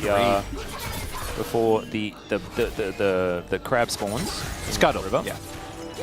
Good old Scuttle crab. I was actually looking for just the word crab, and it wasn't in my brain. Really? It's weird. It must have been that silly video that you showed me earlier. It took over the spot in my brain where crab existed. Let's have a look at this from Viper's perspective. Yeah, he's like, maybe we're standard laning. Yeah. Yeah. So it's as we were saying, as we were thinking. And he just said chill afterwards. He was just like, yep, just wait. Yeah, didn't end up impacting his lane too much. Obviously, could have had a bit more pressure if he did have his W, but especially level 1, the cooldown is still kind of crazy. Is Seka going to take a bit of a beating? Should be fine. Just going to be pushing Owner away. Clears out the ward. All right, that's Viper taking a lot of damage. Not wasting any time, flashing immediately. Ignite ticking. Viper will survive, but this is a big laning win for T1. Much better look here in game number 2. Yeah, there is a reason why we saw the Poppy ban in game number 1. Faker is almost all of the Victor wins. Who's the other one? It's probably Yukal. Oh yeah, like a Yukal or Fisher. It's just going to be someone that you wouldn't think of initially. Yeah, I don't know whether it was. I'm No, we're clutching at guessing. straws. I think maybe we've got someone that can tell us exactly who it was. No, I wouldn't say grasping at straws. You're just making a guess. Now, whether it's an educated guess, that's a whole... It was no, not educated. Not an educated guess? No. But you are an LCK caster. I feel like it's at least... I mean, I guess I know which players it could possibly be. Yeah. So there's that. Doran is also now going to get frost shot a whole bunch of times. Delight moving up here. This might be a flash situation as Smash is going to move in. And in fact, Doran did not have to use his flash. Oh, avoiding that one is definitely good as Smash utilizing that cool tech of different heights of the ground to mean that that Deadly Flourish was basically invisible. Now we have the lanes still being matched, so Homa Life trying to get out of a sticky situation. Yep. Not going to work out. And also, obviously, both teams want to contest for grubs. Doran does TP towards the bot side of the map to catch that wave. Now you got Zeus just wandering his way back up, crashes that entire wave into the turret. We are hard committing for these grubs, huh? Looks and to be so the angle. is T1. Yep, and this is full information given over, as you can see so many people here in this mid lane. Doran going to move up over a ward as well. Everyone knows. For grubs? What is this? Maybe we are. This is like the first Herald fights of back in the day. I love this. It's a lot of action. Start this one off. HLE not wanting T1 to be able to close the gap, and Carrier says, I will do that. And Peanut already extraordinarily low. You can see all the AoE damage is massive. Viper and Smash fighting towards the top side, but Faker going to be the first one to go down. Peanut the immediate answer, and Zeus will be able to execute Carrier off the back end. Doran does not like that, and so he's going to melt almost all of them. Viper and Smash continuing to fight. This is just ridiculous. So far, it's a T1 win in the battle. But man, I just want to see more action like this throughout the rest of this game, as now Viper's in trouble, down to 200. Dancing Grenade, Deadly Flourish going to miss, and he doesn't have the flash, and this extended 1v1 is going to be a Smash solo kill in the end.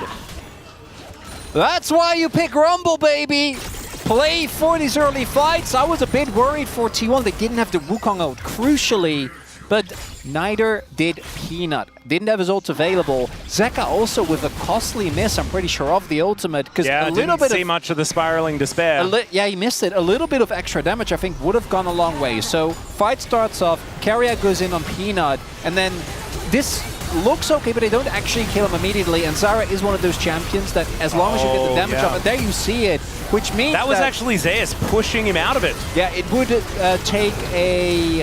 And as a result, it takes a lot longer for them to actually kill Faker, which kind of snowballs from there. And also, again, want to highlight the damage that Rumble does in these fights. It's crazy. Peanut is also really dead. Very dead, yes.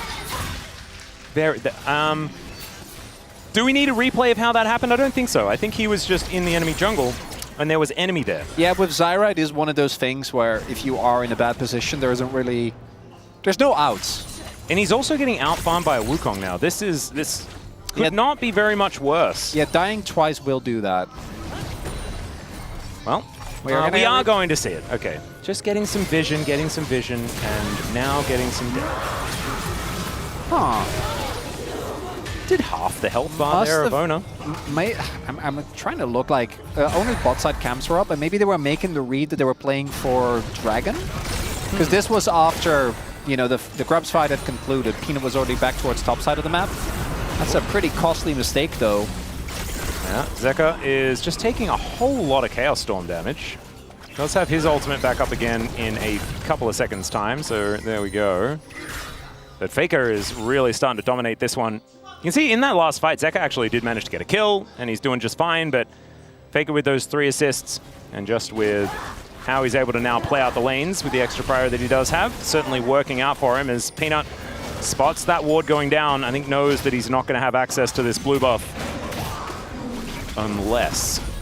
See whether Zeus can actually help this one out. Blast Cone is going to come on through. Can Peanut find the grasping roots? The answer is no. Yeah, he already used it, so not going to be able... It's also... Oh, they're still at his W, so I think never a really big chance as Peanut now looking for the invade. This is the type of plays where if it works, it's great, but if it doesn't, you're just kind of wasting time. His camps aren't up, so he's not...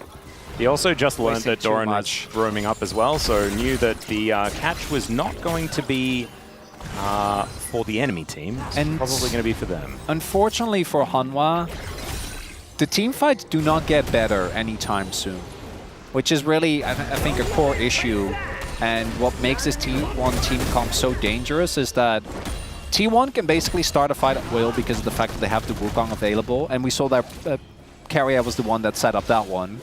And whoever gets slammed or knocked up and Doran ulted will probably die. And if that isn't enough, we have Smash, who's also a fed Jhin that's going to be very easily able to support from a distance, either with ult or just with his W. He has a level yeah, lead. 2 level lead. Yeah, and it's like a level and a half. You know, Viper is going to hit 7 off of this wave, but things are looking rough for Humble Life, and it's going to have to be some great team fighting because their comp is also very, like, they're going to be relying on actually absorbing the blow. And in that game, they weren't able to. Or pick off people with Ash Arrow and the follow-up CC that they do have. If someone is out of position and gets hit by any point of CC, they will die. Yeah. Right? With Leona and Ash to follow up, and then you have Zeka and Peanut who can, from a distance, just throw down a ton of AP damage. But the fact that Viper is behind this comp is also a big deal. Because that is your only source of AD. It is an Ash playing into Wukong and Rumble, and he's behind. Yeah.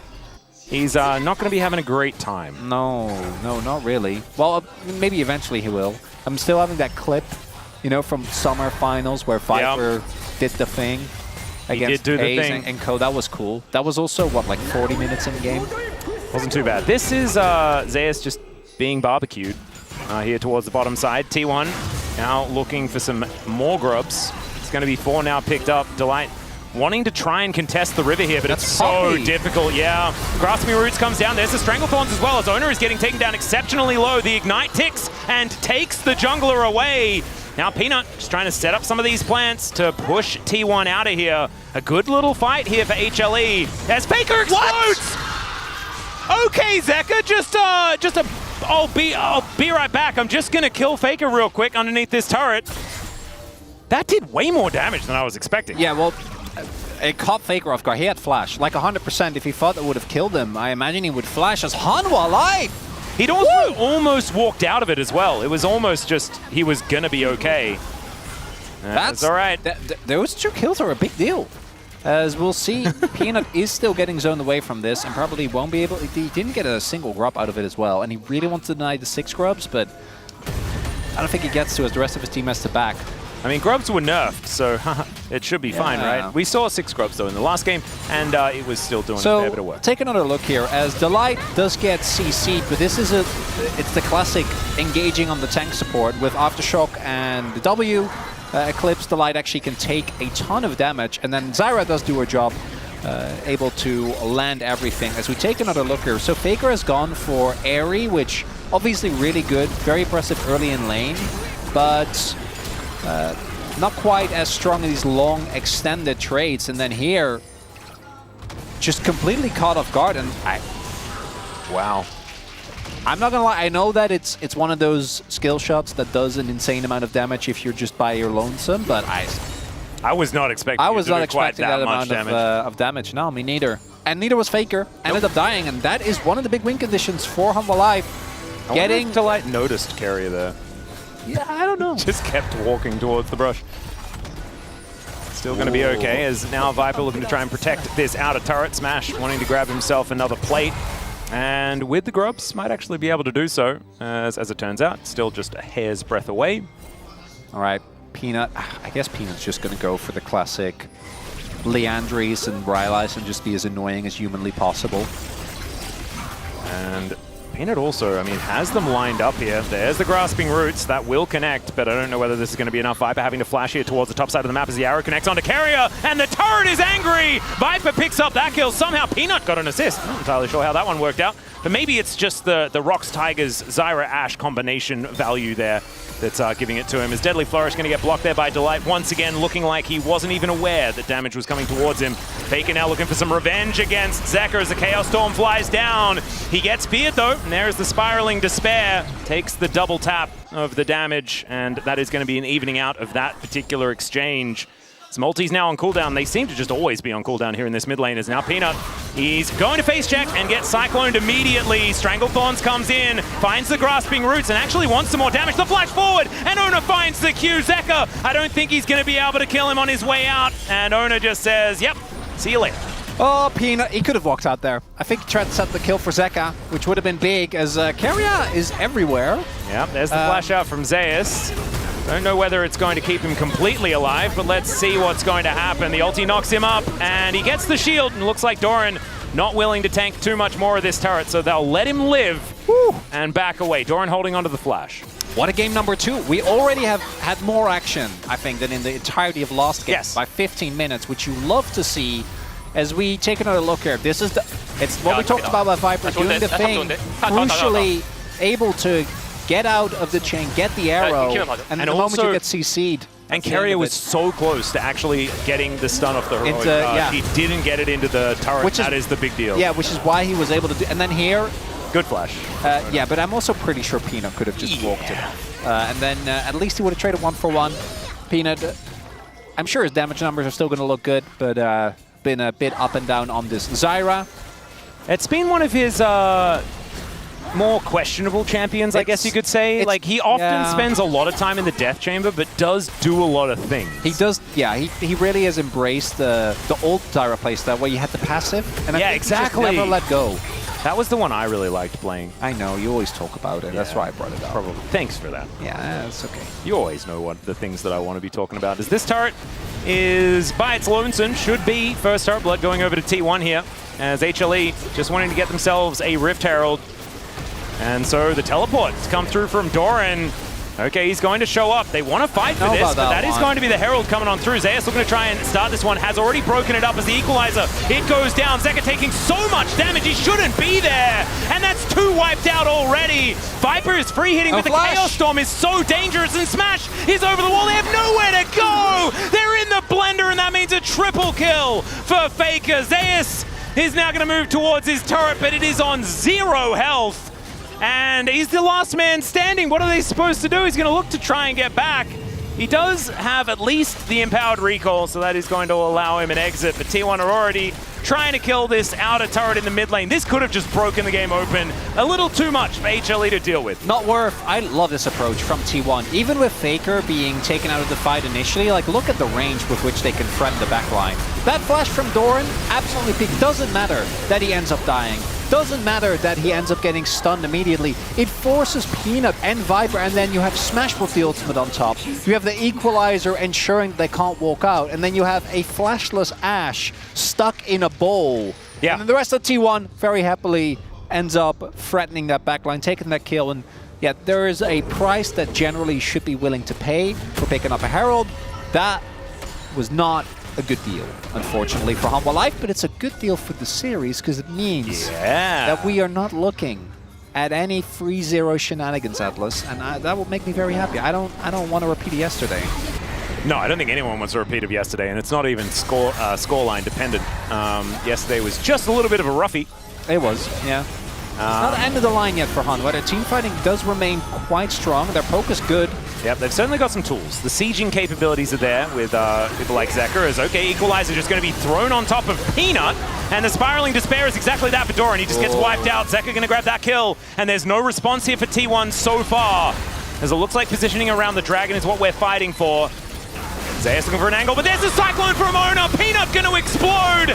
Gets destroyed by Smash, and now we'll see whether Zeus can find some kills. Gets one onto the Monkey, wanting to charge up that Q, but doesn't quite get there. Zeka and Viper, a fair bit of damage, and Delight's moving in to beat that front line. 3 versus 3 now in the fight, but the stun from the gravity field is massive. Look at these Qs though, but here is Smash with that curtain call, and Delight doesn't seem to really notice. Keria dives forward. Somehow Delight's still alive. Avoids the deadly flourish, but that's Zeka having to flash away, and it's not enough. Viper, can he do it? The answer's no. Gets popped like a balloon. And T1, they'll win another fight and now march up the mid lane again. So close, yet so far for Humble Life there. Smash remains standing. Faker with what, like 3 big W's. Got another one right there. The TP though, we're not done. We are certainly not. Zeus looking to make his way, and he'll be spotted on this control ward. Can they get out? That's the question. This is a lot of money sitting on Smash. That's huge.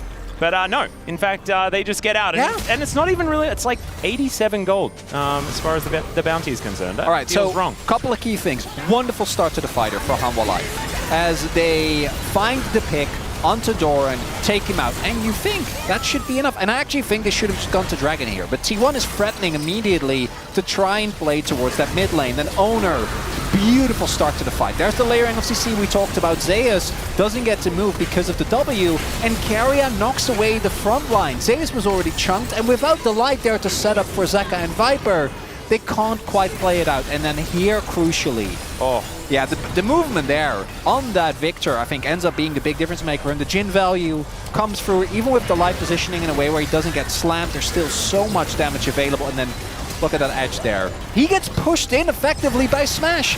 It's the most gravity field value I have seen in a team fight ever. And it's damned if you do, damned if you don't. If Smash doesn't throw that the W, then Zeka doesn't walk in.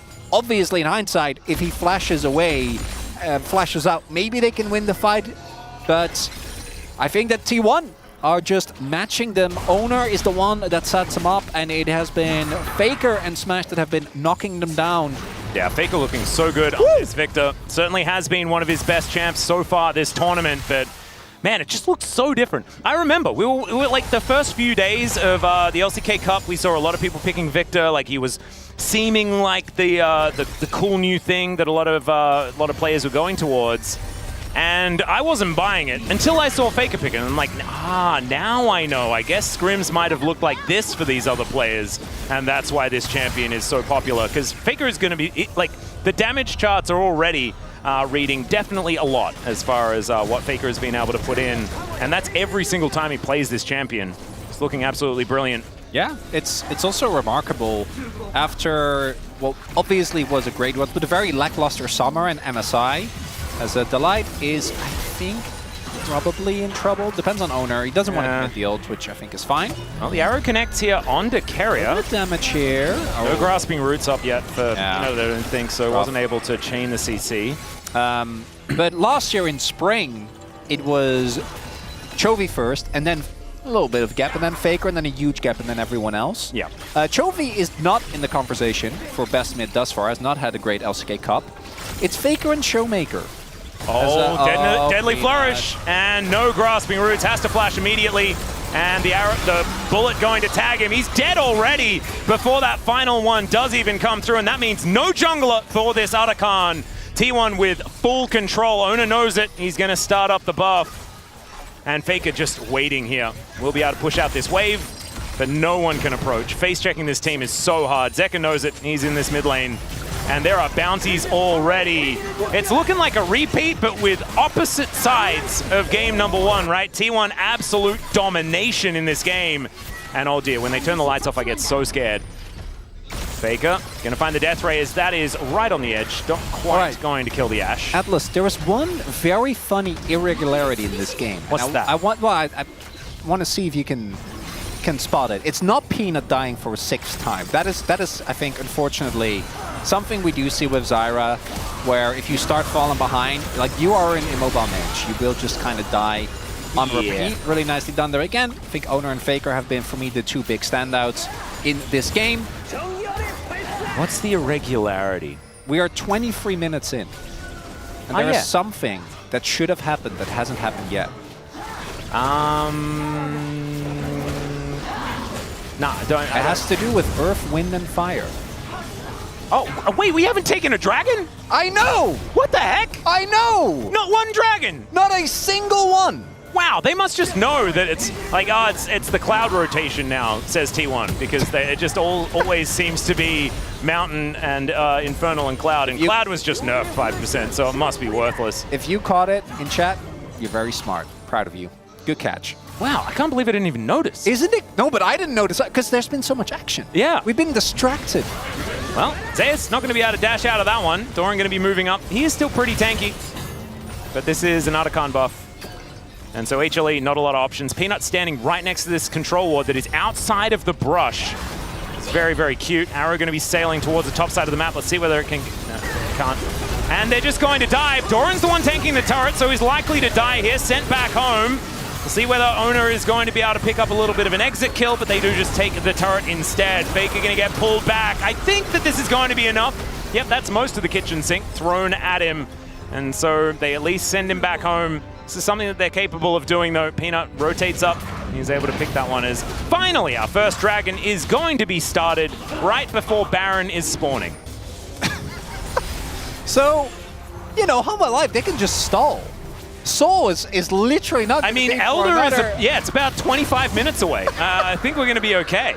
Oh, well, I mean, I guess we can end with Cloud. But it's that's what I said. I mean, it's Cloud Soul. Yeah, so it's Earth, Fire, and Wind. Fire, and Wind. Yeah. It's always just those drakes, though. All right. It's Atlas. Things are not looking good for Humble Lifer, unfortunately. I think the 2 consecutive team fights for T1 were just a little bit too much to bear. Outside of a Hail Mary steal from Peanut, getting themselves... Look at that. That's my Doran. He's just flashing in. Zeus able to not get stunned into the wall. Certainly good news. Gravity Field coming down here as Owner steals away the red buff. That's what we're fighting over now. Deadly Flourish going to connect, but eating the CC is Zeus. And Zeka really needs to land as much of this poke as possible. One of the problems is it's like, I feel like Zeka is so good at knowing how to navigate a team fight, right? Yes. Where it's split-second decision-making as far as like getting your combos down perfectly. He's getting cooldowns and he's threatening in the back. Yeah. This, I feel like he has too much time to think about where he puts stuff, and it doesn't really fit with how Zeka plays the game, which is something we've been talking about forever, right? No, I mean, oh dear. Well, he's not going to be able to see the bad guys, but he's still possibly just dead, as he does eat it with the Seraph Shield, so there you go. Yeah, he's okay. Yeah, it's like if you have a person that does, you know, the Red Bull extreme sports. Yep. Like they dive off of stuff and they do a lot of, and then you like go play this chess match. Like, yeah. What do you mean? It's like, yeah, just do it. You might be really talented, but it doesn't mean you're talented at everything. Yeah, I don't even think Zeka's had a bad game. It's just no. It just doesn't really fit, you know. Still, he's ahead in farm. There's at least that. Still, there's a lot of very large gold lead. He's down 1.8k gold Atlas. Look at Delight's lead, though. Look at Delight's lead, man. Yeah. Massive. Yeah, 1.8k isn't as bad as 2.3k, though. Zeus is really, really far behind. And Zeka's only really far behind. Yeah. Yeah, we're talking about a game that's already over, guys. If you didn't... Again, as long as they don't flip a Baron and lose it, I think T1 have this one in the bag. That's the only... Like, they get the bounty, they get the stall. We have another 10 minutes. What is it? 13 minutes before we need to fight for Soul. Well, Delight is possibly in trouble, as there's another Deadly Flourish. Beautifully placed. The Equalizer will mean that Delight is dead. The arrow just sails by, and Faker goes golden to keep himself alive. The all-out, though, is now he has to 1v1 against Zeus. Keeper's Verdict gets rid of the Ashe, though, so can't be offering the extra damage, and Zeus has to flash away. In the meantime, there is a battle on the other front, as that is not the correct Wukong. And HLE, there is only one on the floor right now, but T1 keep everyone alive. And that might just mean they can use that man advantage to take this Baron. That's a lot of ultimates used, but it's the same for Humble Life and they have zero vision. We just saw as well the amount of vision that's there for T1 in this top. Look at that. Yeah. Look at that. They're seeing everything. Peanut, though. A man with a dream and a mission. And again, a lot of ults are out. They have good poke. This Baron is so incredibly low. It is going to be secured here by Owner. Deadly Flourish just barely avoided by Viper was nicely done, but his don't have very much damage, and Doran is just flashing in! Peanut in so much trouble, and yeah, between a rock and a hard place doesn't really do it justice. There's 2 on the floor already. Another beautiful gravity field position there as Zeus is just going to be stunned up and burnt down. Delight goes as well. It's a double for Owner off the back end of that, and with 5 men standing, T1 are going to march down the mid lane, utilize this brand new Baron buff, and send us to a game number 3. T1, after a very lackluster game number 1, strike back with some amazing team fighting. That mid-jungle duo is going to be looked at, but even Doran on the Rumble, earning the prio on that pick. Oh, yeah. Through and through in this one. And Atlas, I know you're normally the one that does this, I am looking Oh, I at my can see hands. it. I can see it. It's You're all over witnessing. you. I can't even see the hands anymore. There's so much game on there. Oh, man. Faker looking a little bit angry here, as you would. He's like, yeah, put these rapscallions in their place. And he absolutely did on his Victor. Beautiful composition, executed beautifully, and I love the bounce back, especially like we were talking about. It was Carrier and it was Owner that were kind of passengers in game number 1. This game, I mean, Carrier's Poppy is always a joy to watch. We were talking about it at the very beginning of the draft. Like, this is something that has not been addressed. He picks it and demonstrates exactly why he probably should be banning that champion. As Well, you it's can see, banned now. Peanut, very, very vocal. And yeah, like you say, like, there were a lot of things that were removed in the last 2 games. We're going to get into some really interesting drafts, especially now that we are guaranteed a game 4. As Doran, little cheating because he did have Leandris, Yeah. right? But I think everyone on T1 just played well. Owner found the catches. Faker played the team fights incredibly well. And Carrier- Smash was brilliant on the Jin. Like, and that's Atlas talking positive about it. and I'm So I'm you know not it was a good. huge Jin fan. Known Personally, anti, actually. I am quite known.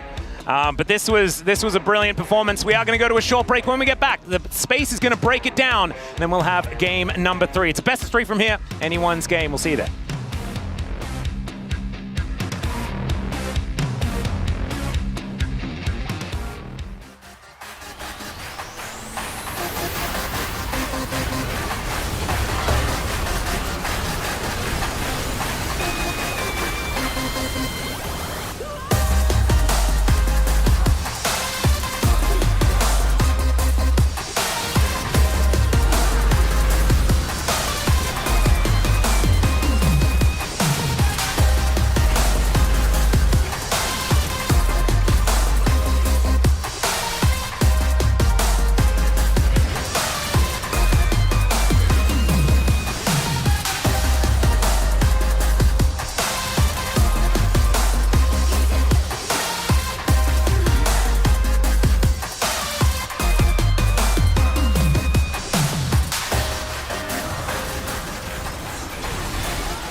커버 가능해?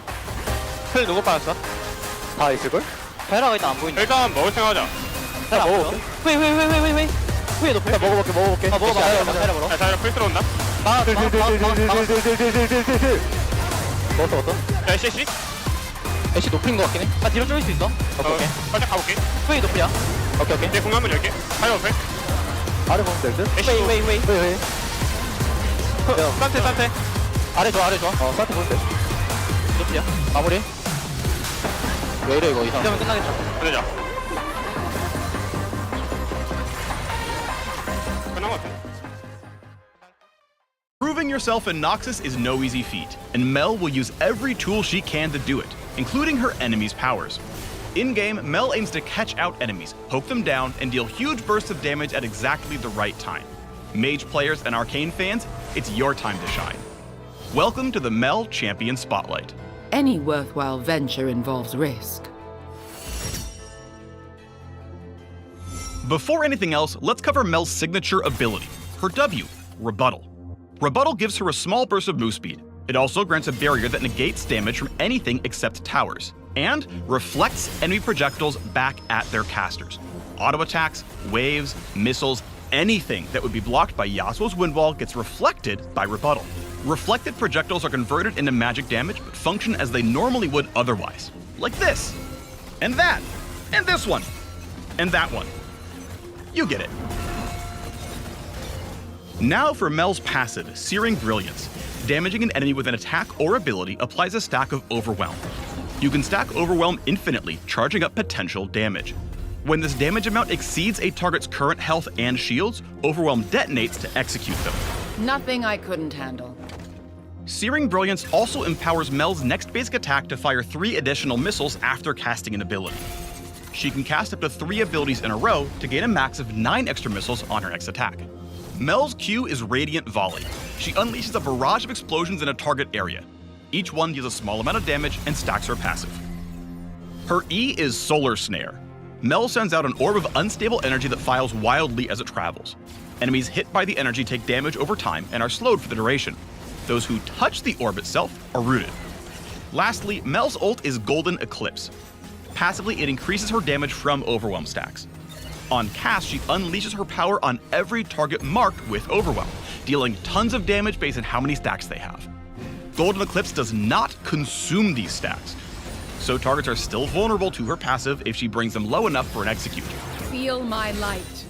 While this ability can hit monsters, it's only castable if an enemy champion is affected by Overwhelm.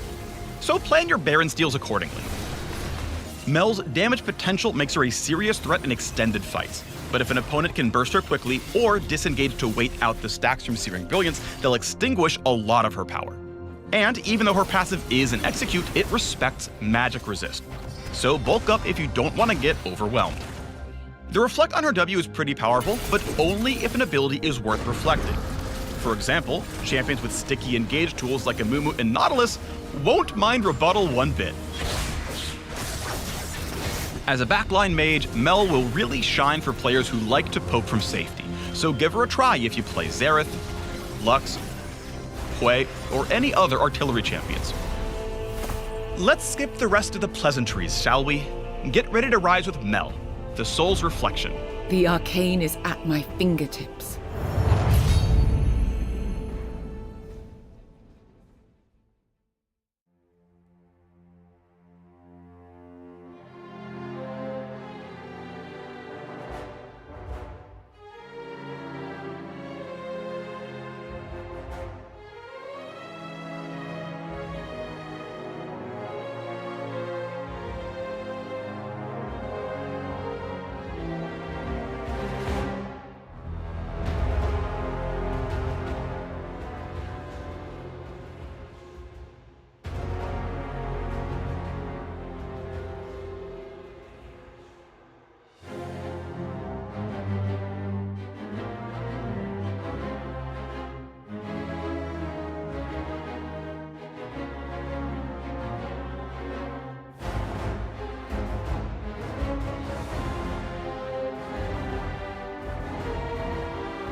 T1 strike back with the fervor like the Sith here in game number 2, as it is 1-1 with T1 and Hanwha Life Esports in our single elimination best of 5. Digon alongside Ox and Wolf.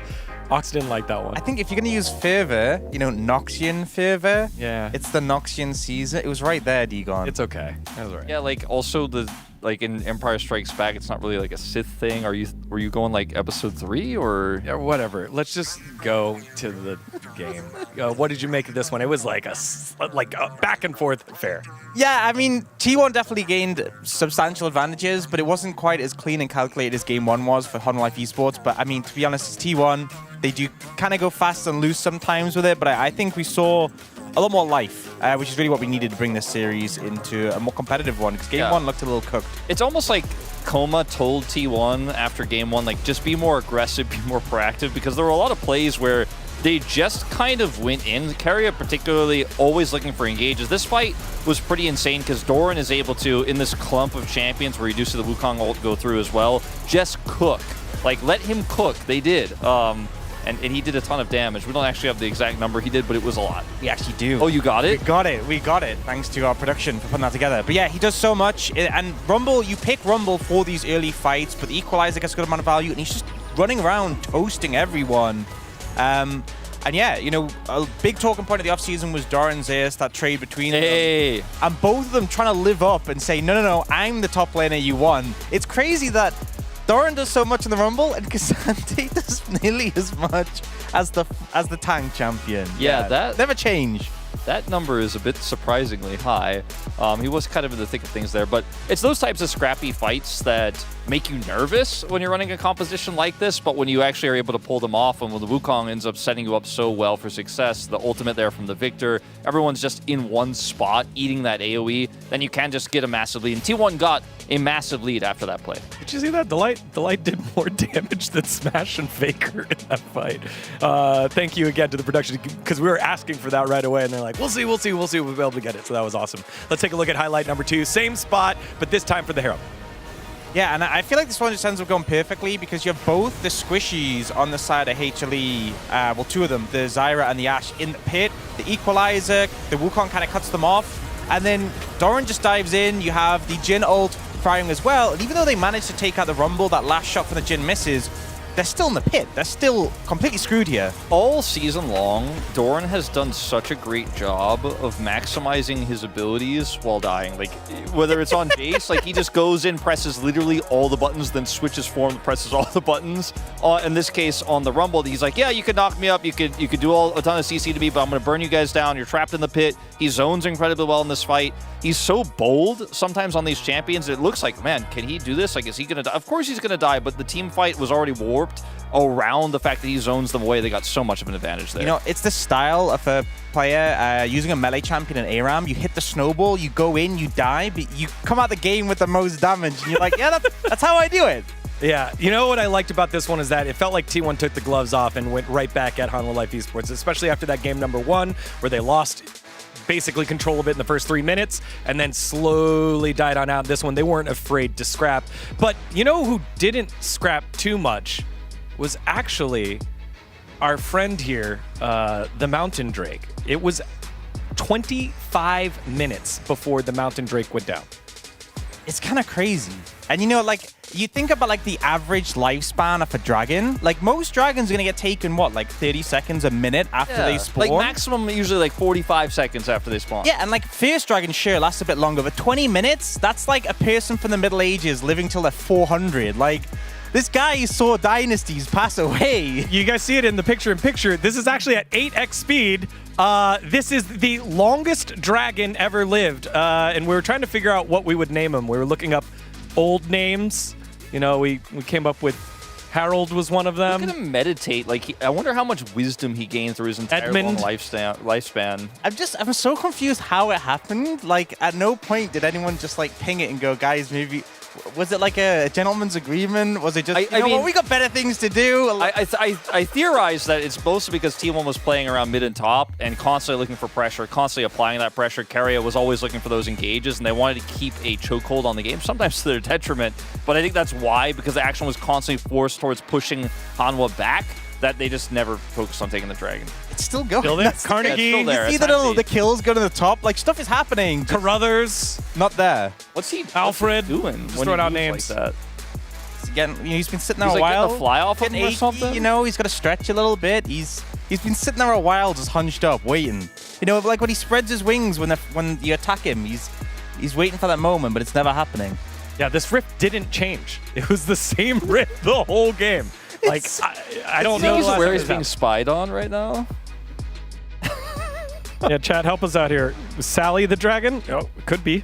You know. That's the best they could come up with. Yeah, good job, chat. That's it. All right, I'm done with chat. All right, let's walk back in here. Game number 3. Still no Mel. You know, still waiting to see Mel here in the LCK as we're taking a look at the Drake still. Faker, thinking about maybe playing Mel. What do you want to see here real quick? Perhaps a dragon taken before 25 minutes. Thanks, Dan. How about you, Wolf? I just want to see more of Hanwha playing like I know they can and surviving through some of these early games. A little bit cleaner team fighting. All right, this best of 5 has now effectively turned into a best of 3. For the call for game number 3, let's send it back on over to Atlas and Chronicler. Thank you very much, gentlemen. I would like to call the dragon Falcor, because Neverending Story was one of the very first films that I ever saw with a dragon in it. So in my experience, it's the oldest possible dragon. I was gonna go for like Balthazar or Archibald. You know, like an old dragon. No, you're not. Isn't Archibald like a new Pokemon? And it is a dragon. It's like a dragon electric. I don't. No, Archibald with a B. I don't think it was that B&B are the bad. same. We're in Korea, okay? Unbelievable. Unbelievable, Atlas. No, I just really liked the Falcor one. And also, if you haven't I seen like The it. Never It's Ending good. Story, my God, I love that film. Oh, it's just fantastic. Okay, Lee Sin and the Callista both banned away here as Humble Life Esports do take the blue side once again. And we'll just have to see. Next ban is probably going to be a Skarner on the T1 side of things, but there is a Corki ban from Humble Life Esports. What are they angling for? I'm expecting something like a Varus first pick to be the aim for Humble Life. But we'll see where they actually do land, because there are so many things now that are just unavailable. So with Yone banned away, maybe T1 are going to take their chances on a Peanut Skarner, but I don't know about that one. I feel like that is something that Peanut would be able to have a big impact on. So I expect that one to be the last ban. Galio going to be taken away here. Neither of these mid laners allowed to play that champion. Even though the Rumble is now banned away based on Fearless, it is something that can be flexed. As there goes the Skarner. Something Good. That, yeah, like we were saying, probably So- don't want to give that to Peanut. Are we going to blind pick a top laner, which has been the heavy prio thus far? Because to me, I know how strong Varus is, and Viper's Varus is incredible. But it still, to me, really does feel like one of those champions where you can't really build compositions around making him completely useless. Yeah. Not going to happen, though. You know, I do I'm think that, thinking like- I've been Nocturne or Jarvan compositions where he just is going to get doped Yeah. and die. I mean, That's not... You can still play the lethality or the on-hit, so you have a bit of Yeah, flexibility, I guess. Even then, right? There are champions that will just be able to get on top of him, but that's not what T1 does. T1 instead opt into the MF as well as the Sejuani. I'm wondering whether they want to try and force a early pickup of the Braum. Otherwise, T1, I think, is going to very happily pick that one up, as it will allow you to both take it away. Varus Braum obviously is quite a strong lane. Oh, that's Silas. Yeah, which we're gonna guess is gonna go to Zeka, but we're not 100% sure yet.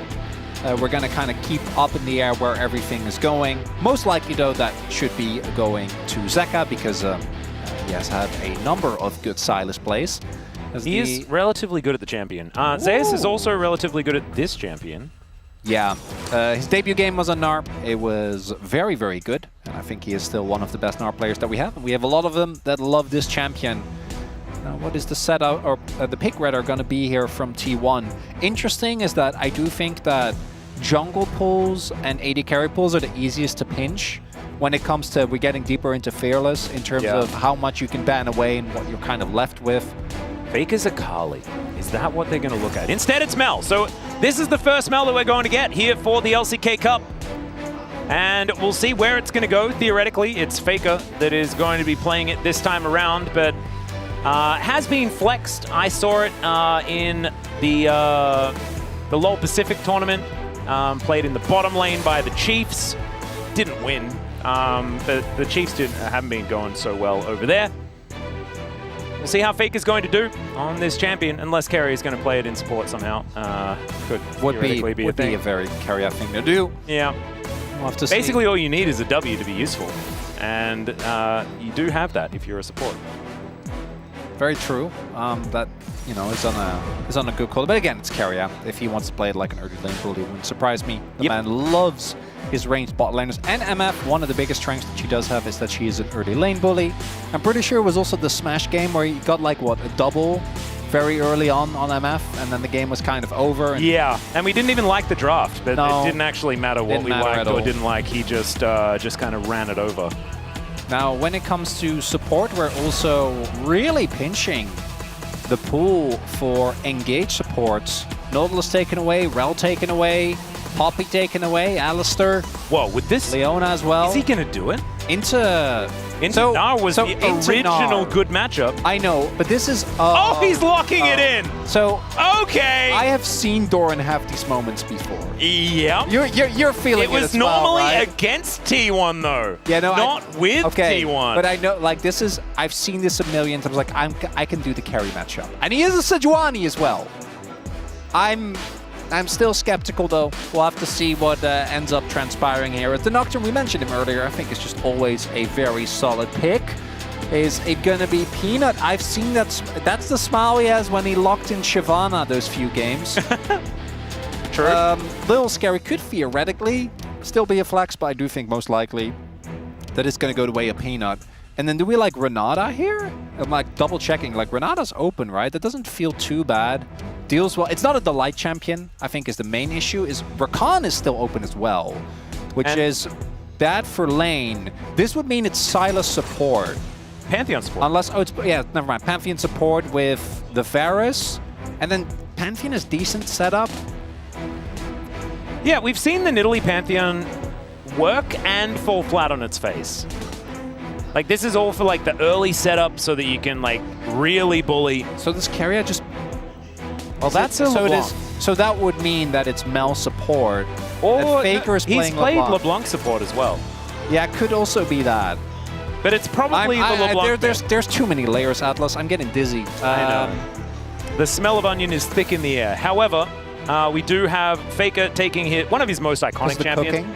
No, the layers. Oh my God. Well, it works on 2 levels. I know. There's layers even to the joke. Exactly. That's why they pay us the big bucks, you know? LeBlanc is going to go to Faker, who's, of course, one of his most famous champions.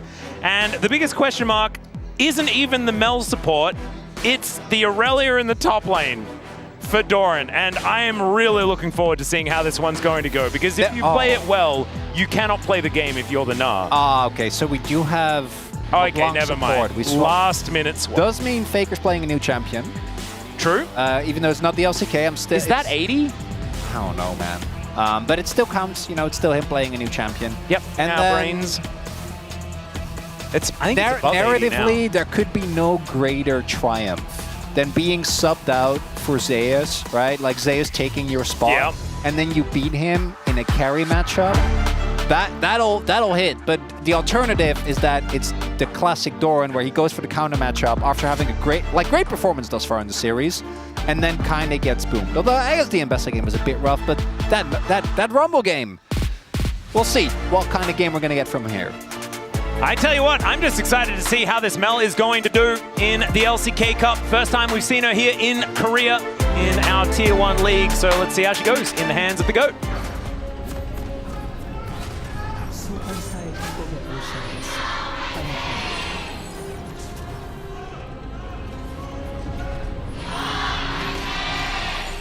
All right, feels to me like the Tier 1 fans are getting louder and louder the further we get into this series, as already some stuff is happening. Overwhelms are getting triggered here by Faker. And Keria is, he's playing his rookie skin as well, which is a whole lot of fun. The IG skin line is still just so incredibly good. And he is representing that one. It's probably just the best skin line ever. I feel like every single one of those is just... Yeah, they're so good. Incredible. G-Sun is saying no, but I think that she is slightly biased towards a couple of other skin lines. I wonder which one she'd be I wonder which ones, yeah. to. It's interesting. I think there's a certain Vayne skin that she quite likes, and a Callista skin that she's relatively okay, the Callista one. I mean, that one's dope. That one is actually very fire. true. Very true. And the Jhin as well, which isn't too bad. I was trying to figure out the third one. I'm like, there's just too many, man. All right, Zeus is now taking a lot of damage and is just going to get pulled back. Some groans from the crowd as well. It feels like we have audience participation. Lolpark is bursting right now. There is just as many butts in seats as possible. And so here we have just a little bit of a duo lane scenario. And I think this works for HLE because dodging this Aurelia is pretty important. I can't league in 2025. We're just 2v2 laning mid, and it's just like, that's what happens. Yeah. Both top laners trying to soak experience here do know that it's T1 that actually are the ones that set up the initial swap and are the ones that rotate towards the top side of the map. This LeBlanc support, you know, Keria, his Pyke was extremely lackluster, unfortunately, in this series. His Poppy was great. It really is one of those scenarios where either it can look really good and we're like, man, classic Keria, picks a lane bully, you know, does the ranged support thing, has a big impact. Or you're... Chain's going to connect, but Doran is moving in. Keria is also here! Flawless duet is landed, and it's named well as First Blood goes to Faker. Zeka is gonna regret taking that chain. That is a big deal. That is an early kill for Faker. Wait, do Sylas players ever regret taking chains? I think in order to play Sylas, you need to always throw the chain. And I don't think you ever regret if it hits. No, I definitely think you do in this scenario. Huh. I don't think that's how when you're really laning physical, because now Faker already picks up an early kill. Is going to be sitting on a tier as well, so he's going to have a great time trying to bully out. We will have Keria, what I assume is just going to try and maybe get a little bit of this experience. So what has actually been happening is that even with that kill being picked up, no one on T1 has been able to get towards this bottom half of the map. And yes, Keria was able to help secure that kill onto Zeka, but we might just have a scenario where like both teams are just 100% trading. And let me tell you, the team with Varus and Gnar is going to get very quickly through that turret. Yes. As we do have a little bit of vision taken away. Does do relatively well as Faker, he did not want to press rebuttal on that button, and he's going to send himself to the death chamber. Freak told us about this! You do not press W on bandage sauce! And that's exactly what Duct Abscond actually kind of is in the end. I got nothing. I got nothing. He should have listened to Mr. Tally! He tried to warn him! He tried to warn us! We're going to have a look at it again. So, take a look here as Faker does get hit, but really nicely set up trap here by Doran and Keria. They're at the ready. Faker at no risk of going down. But this is, it's not just as Leona as another one. Don't try to W a Leona. No. It will not end well. It will end with you Do you know what would be turning great? Leona into a better Blitzcrank. Do you know what would be really, really cool? Is if you could W Delight's ultimate and just send Delight the other direction. He just ults back to where he went from. Yeah, that would actually be really good. Oh, it'd be so good. I don't think that, I mean, I know. I don't think, You it just definitely doesn't work like that, but... You just don't take the damage, yeah. Oh, it would be so good, though. It would be. Maybe we could talk to Mr. Turley about it. And we just gave him, so- we just gave him credit for this. So maybe he thinks it's an IOU, so he can, he can convince the team to add that into the game. One of the things with Mel is that, particularly I think after because she was super strong initially, is that I think her laning phase feels really, really good. I think she feels very impressive there because her poke lands, I think, very consistently, particularly if you're playing a melee character like Zeka is. Even given that I think Zeka generally is great at navigating these matchups, does not actually have resolve 3 seconds. Electrocute is a no-brainer with how strong that rune is at the moment, but end up going for precision instead, so doesn't have access to second wind, which we often see to try and navigate these types of matchups. But giving early kills over is always going to be rough. Won't have his chain as Ona moves in, doesn't find the Arctic Assault, and the Chain Lash is going to connect as the cavalry arrives. Now Doran realizing the tough part about fighting into this Gnar, and that is walking away from him. Yeah, you can always feel really good about trades with Gnar, and then when the trade is actually over, as opposed to when you think it is, you generally feel a lot worse. Yep. With the Hyper Procs, and we do have Peanut, which we haven't even talked about yet, the fact that Peanut's playing Nidalee again. I think that he's had equal amounts of great performances and very lackluster ones. More recently, I think that his Nidalee has been fine. It's been good recently, yeah. It's all right. Doran not going to be getting out of this one, I don't think, as the flash does go through, but can they actually get the response kill? The Mega Gnar comes in at perfect timing, and Zeus just walks it off. Primal Surge going to keep him back up as well. Peanut has actually been one of the best Nidalees at healing his targets exactly when they need to be. That has sort of been his thing. Canyons is early pathing. And the team fighting from Peanut. Great. Let's have a look at it again. This is so rough because this is clearly being set up as a trap, right? Yeah. As owner actually, maybe he didn't want to give a spot away. I think he backed for a lot longer than I thought was going to be the case there. Maybe he thought that Doran was going to die immediately. Regardless, try to set up a trap. Instead, give over a kill to Zeus on his Gnar, which again, one of his most iconic picks, something that he generally does excel on. And Irelia's value does really come from being able to bully this lane and being a consistent side lane threat throughout the entirety of the game. If you take that away, the champion offers very little. The only other thing you could argue is that she is good at stacking owner's passive, which is valid, but that's not enough by itself. There's a lot of champions that do that, that offer a lot more value. Now, this one kill alone not going to be enough, and we do also see owner pay some attention towards that bot side of the map. This is another problem as well, is that Smash doesn't have sort of the 1v1 advantage that he had in the last game. Yeah. And Viper is on sort of the big ticket pick in this bottom lane. MF has been certainly up and down. Smash has been one of our better MF players by a decent margin as well. However, in this matchup, it might be a little bit more difficult. There is also the question of what exactly does the LeBlanc support do? Well, I think you're supposed to do a lot of being frustrating in lane if my solo queue experience has anything to say about it. Yeah, and you roam around, you pick up kills. You do chains onto the enemy Varus and then possibly kill him, and then your MF has to cleanse and run away. Yeah, Viper still has both sums. Pressing R into the R is pretty good for the Varus in this matchup.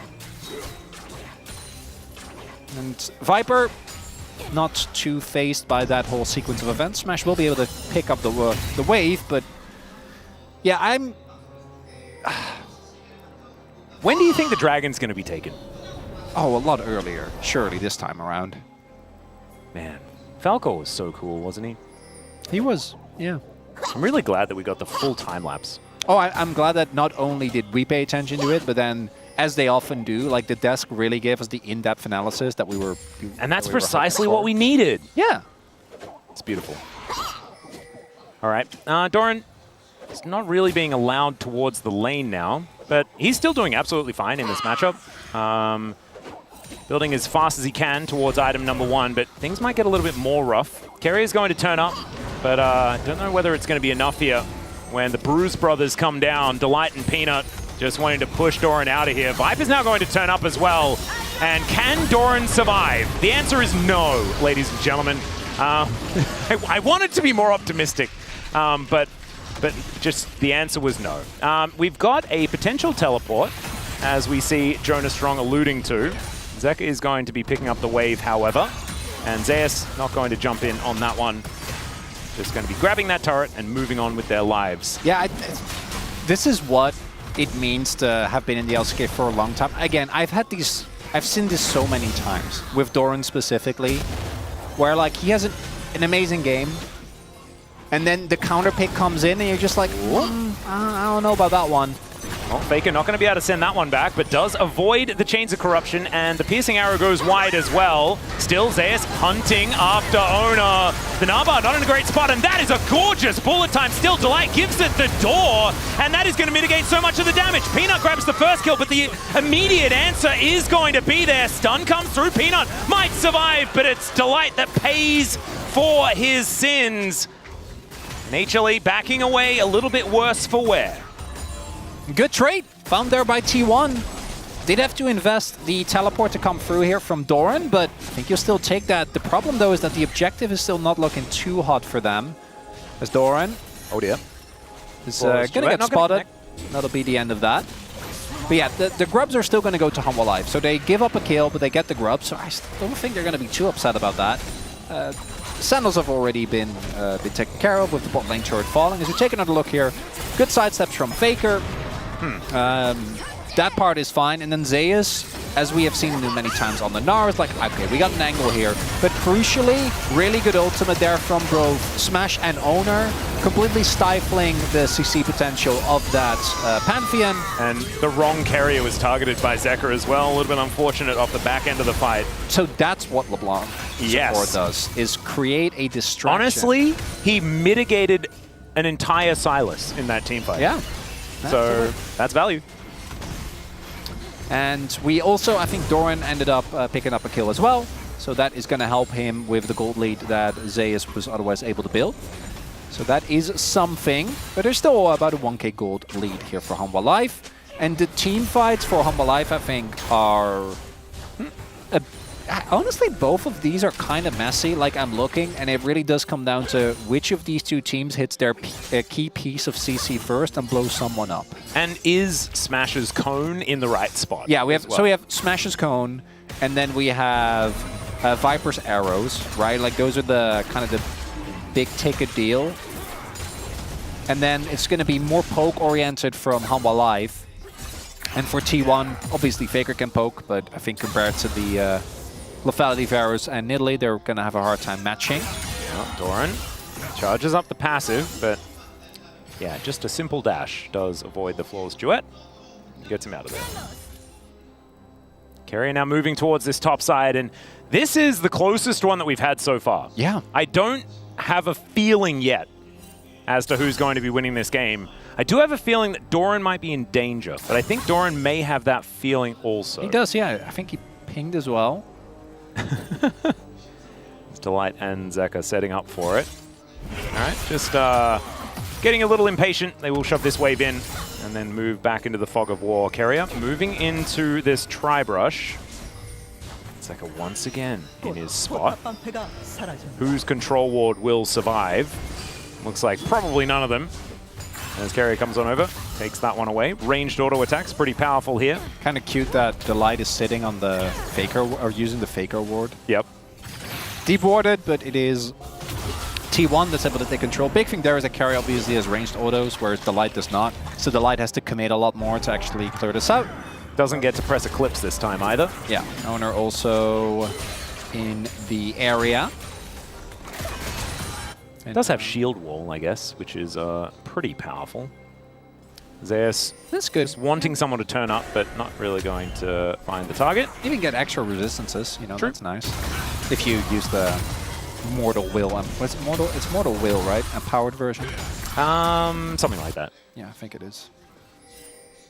And we actually have a exciting setup for the fights. Yeah. You know, no team has found the blowout just yet. Owie! Look at that. Nailed it. The first rebuttal that looks really powerful here.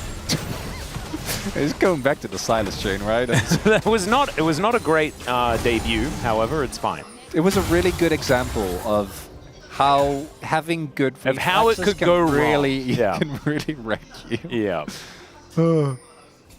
When your mind knows that you definitely shouldn't do that, but the body's like, oh, incoming.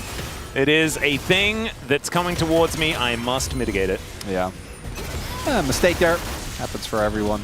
Yep. As we have the dragon being set up 10 seconds. Wow, dragons exist. They do. Well, they existed in the last game as well. I And guess it was there's also one that's singular. already been taken, so that's a good point. It's going to be our first Ocean of the series as well, as Zek is going to be dashing back. And okay, Smash making it rain, and the chains are going to connect there as well. Delight taking a fair bit of damage, does show them the shield wall. Okay. Getting the early value from this LeBlanc. Absolutely. Again, still worried about late game, but maybe the plan is to not have it reach late game. That is something that T1 have certainly looked at in the past. Half health on this dragon, Smash in position right now as well.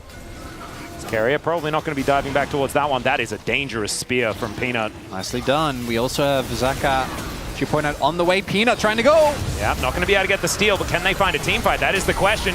That's a great prison to start this one off, but that's already a dead Bristle and Sejuani. Hextech is going to be the dragon, as now Delight's in so much trouble, but Zeus going to turn up and convince them to leave. Faker not quite finding all the buttons. Is that fadeaway gorgeous from Peanut? Now going to be moving up towards this Rift Herald. And Maybe a HLE trade? with the health bar advantages. Oh, Doran going to be stopping that back.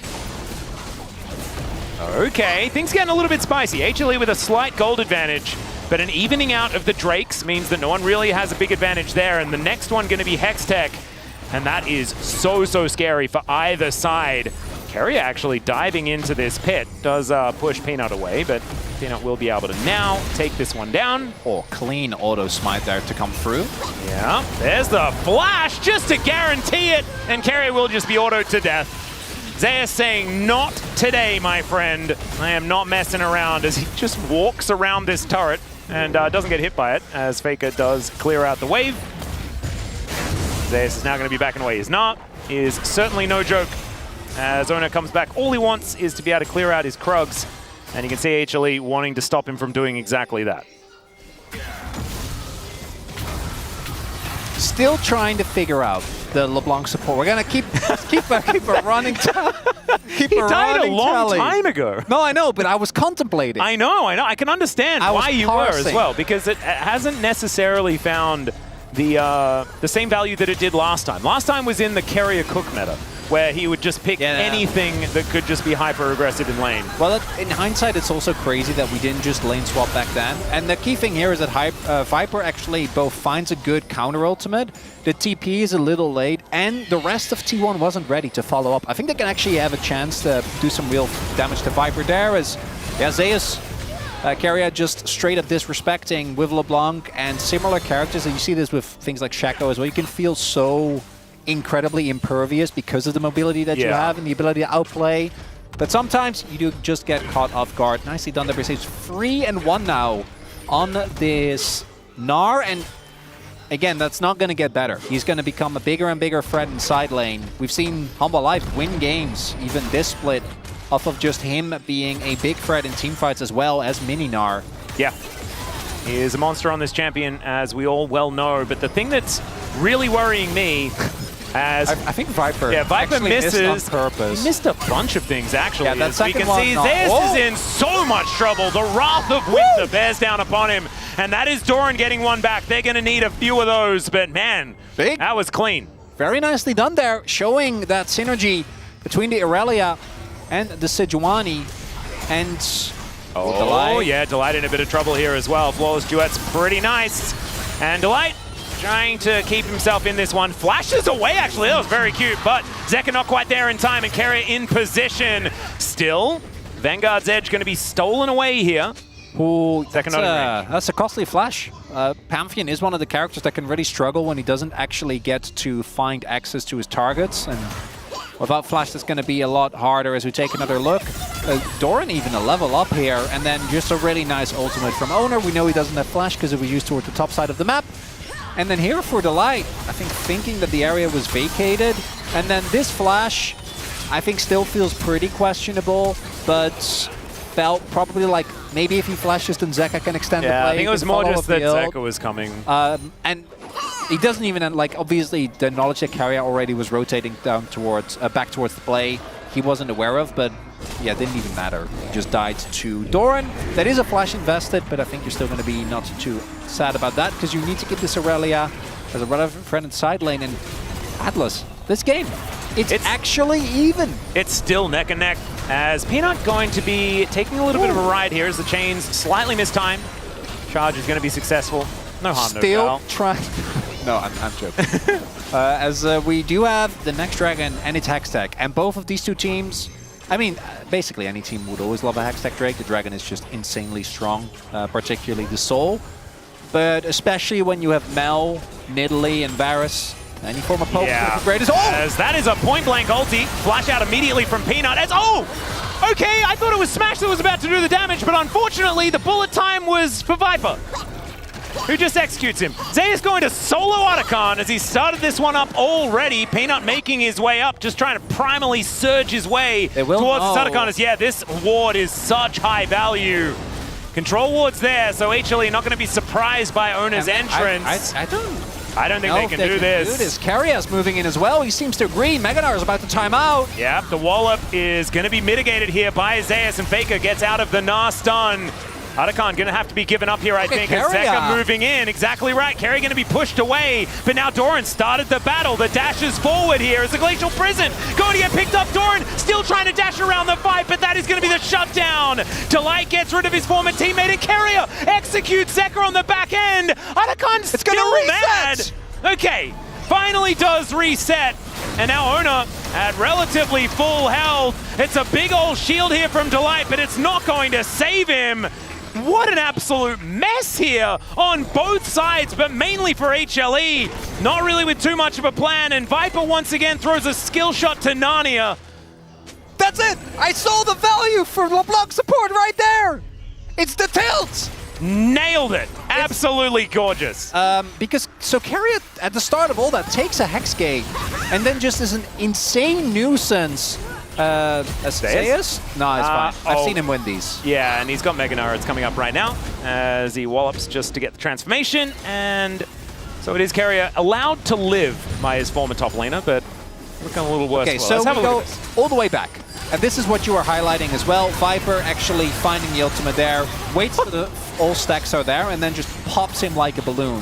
Smash Definitely overestimating there. And then crucially here, so we have both Delight and Keria in a 1v1. Zeus goes a little bit too deep, and I think that's the right call because he has to, right? Like, Humble Life clearly overestimated their damage. Peanut's already half health. And then Doran extends the play onto Zeka here. This 2v2 of Sejuani and Aurelia actually does a good job there. He does the damage, and then look at this. They know Keria's there. Yep. Still gets the kill, and Silas is one of those champions where he can look low, but as long as he can get multiple Ws and chains off, he can really sustain for a long time in fights. And then instead, they get the kill, able to pick off Delight as well. And there was even a scenario there where if the Otacon doesn't reset, I think maybe Humble Life get it, because it was very low, what, like 2.5k? Yep, it was getting closer and closer to that smite range. Still favored for Hanwha though, because they got Drake. Yeah. After all that. I think they just based and took Dragon. That was it. Oh, yeah. Was that so? That was Zeus then, because Zeus TPing back to mid, then forcing Faker and Keria both to back was probably what ended up getting that Dragon for them. Yep. This game, man, we're learning so much. Certainly are. We're learning that these two teams are pretty evenly matched in this particular game. Which certainly bodes well for T1. It does feel like both of these teams have looked more comfortable on the blue side. And if T1 are able to get a break of serve, you know, to do the tennis reference, it certainly would be very valuable. We'll just have to see. As Viper does have his Edge of Night, gets popped by the Q. Fortunately, does dodge. Oh! Yeah, that is going to be a trade of Flash for Cleanse. Yeah, that's... They must have thought that he had no cleanse. Otherwise, there's no way you'd make that trade. The Vanguard's Edge does go wide. Zeka maybe just wanted to press the button. Yeah, that's... not having Flash, actually a big deal. Particularly when you have someone like Owner and Doran on the enemy team. When Keria most likely is going to be looking for a threat in side lane as well. Ow. That's a big mistake there from... I don't know if it was Humble Life or Viper specifically. Yeah, might have been whoever was taking the, like, writing down sums, something like that. Maybe thought that it happened in the earlier play. Yep. But definitely a big deal to not have that flash on the Varus. Overwhelmed, starting to stack up here onto Zeus. As you can see, Faker's starting to do some damage here with 2 items now completed. And I gotta say, with the amount of attention that was paid by Owner, plus Doran is continued side laning, like, credit where credit is due, currently sitting on a sizable gold lead, sizable CS lead as well, as maybe that was a bit of a Don't know about this 1v1 as the Vanguard's Edge comes in. Zeka with the Kingslayer, and Doran is melting, burning down on a point-blank spear to the noggin.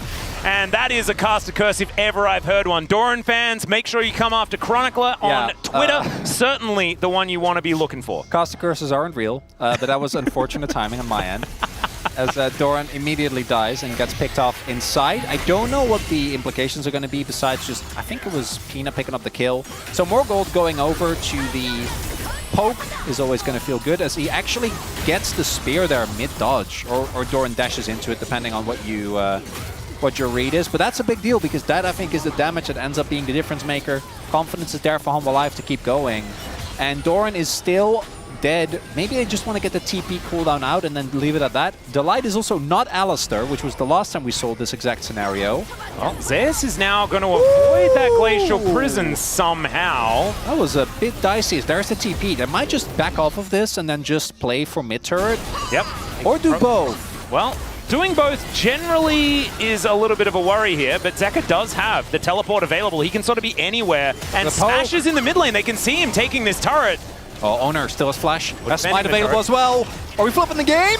Oh, God, okay. Owner going to be moving on in. Are they just going to focus him down, though? That's the question. He flashes away as now Keria. Oh, it's not happening again! Zeka puts him down, and that is Otacon secured. The transformation at the perfect time for Zeus as well keeps him alive, as he's not going to be overwhelmed by Faker this time. HLE, they move Zeka back to the mid lane, and what a huge advantage. That was such a turn in this game. Humble Life maintain their steady composure. Crucially, do not get distracted, do not get caught off guard as Keria trying to look for the exact same play. Look at that. The ward. You can see the malice in Zeka, can't you? Yeah, you know, he's like not you again. got me right here last time. Yeah. Not again. takes him down. And with that Otacon buff, I imagine that Humble Life is going to look for a very aggressive play towards the Baron. They have a minute and a half left, a little bit more even on this, so they can even take Soul Point for Hextech Drake. And I think that might be the break point. T1, if they can find a miraculous fight, maybe they can... What? Peanut has the most experience in the game. Yeah, he's in Italy. He's been farming. Like, look at his CS as well. Right, okay. Been farming really hard. And Owner also has been taking care of sides, I think, a lot more than Peanut has. And this is also one of the reasons why when we started seeing Italy again after a long time, because he was meta obviously 2020 and then was out of meta for a long while, it was into Sejuani specifically because the matchup just isn't very fun. As Delight is just going to drop from the sky to say hello to Zeka. He was super lonely. It is still just going to be a Hextech Dragon taken, so there is that Soul Point that we were talking about. But I thought they were going to make a play for Nash as well. If they don't get Nash, I think T1 have a much more realistic shot. If you lose Nash as well, your base starts getting broken open. I think that's where we kind of... It's still not looking good, don't get me wrong. But I like that this game is back. No, I thought that this was... for it to stick around. Yeah, me too. And I thought that this was going to be a lot worse. Oh, that boomerang went so fast! And he caught it as well. I want to see him do it with a house. Zeus needs to throw a house at him. Let's wait for the cooldown. I mean, the housing market's not in a great spot right now. We can use more houses. It's true, actually. Wait, does it build an extra house and then throw that one back? Does the first house still exist? Are we actually creating more houses? I don't know. Yeah, that's a good question. Because either you can take the existing house and just bounce it back, which I guess is implied with the phrasing of rebuttal. So... Yeah, maybe it is. I guess it's still just the same house. Man, that's unfortunate. We were really onto something there, Atlas. But I guess for moving houses, it's still very useful. Mel's moving company. Yeah, you know, you could, like Venice would be pretty invested in it. You could move all of Venice somewhere where it's not going to be underwater soon. So that helps the house. Anyway, let's get back to the game. I get it. I was just waiting for you to follow up. Letting you sit in that one. Oh, that's all I really had. Yeah, we have an entire province in the Netherlands that's just reclaimed. Oh yeah, you're a little bit under seawater, aren't you? Yeah, just a bit. Yeah. Under sea level, sorry. Yes. Under seawater would mean that you're just underwater. You're not Atlantis. You're it's not as far as I'm aware. Yeah. As wow, it was just the Netherlands all along. Oh wow, we never knew. Yeah. Our architecture and our food is also very, very exotic. I've seen Atlantis the movie. There are a lot of windmills. Zonya's now done for both Peanut and Zeka. We do see the attempt at choking out Vision here for Humble Life, but there is actually, thank you, Observe, for showing that. Nicely done. Still one ward that escaped all scrutiny and is currently still standing there. Yeah, that's a little... That's a nice ward. Little angle there. That's why you have to have the ward on the outside as well. As Smash took a spear, I think, to the face. Not fun. Horizon Focus doing good amount of damage there. And Peanut... He has the same items as Zeka. Yeah, we have given this man a lot of flack for his Nidalee. Not because, if you go back to his heyday, he wasn't a great Nidalee, but just because that's not what the team needed him to be as the Pope. Oh, God! Okay, there's his Nidalee getting the work done. Another Chains of Corruption from off screen. And Smash is doing the best that he can. There's even a Hail Mary Glacial Prison thrown by Zeka.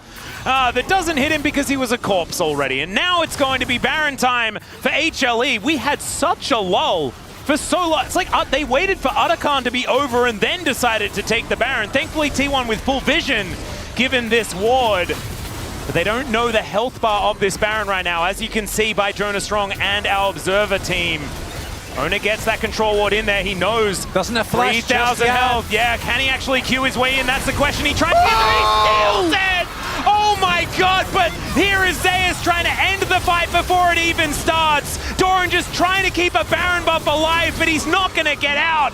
And HLE, it's only Carrier that's left up with this Baron. Wait, does he not have the Baron? How does he not have the Baron? He does have the Baron. Yeah, no, I don't. No, he doesn't have the Baron. Yeah, I think he was still, I assume still dead when it was stolen.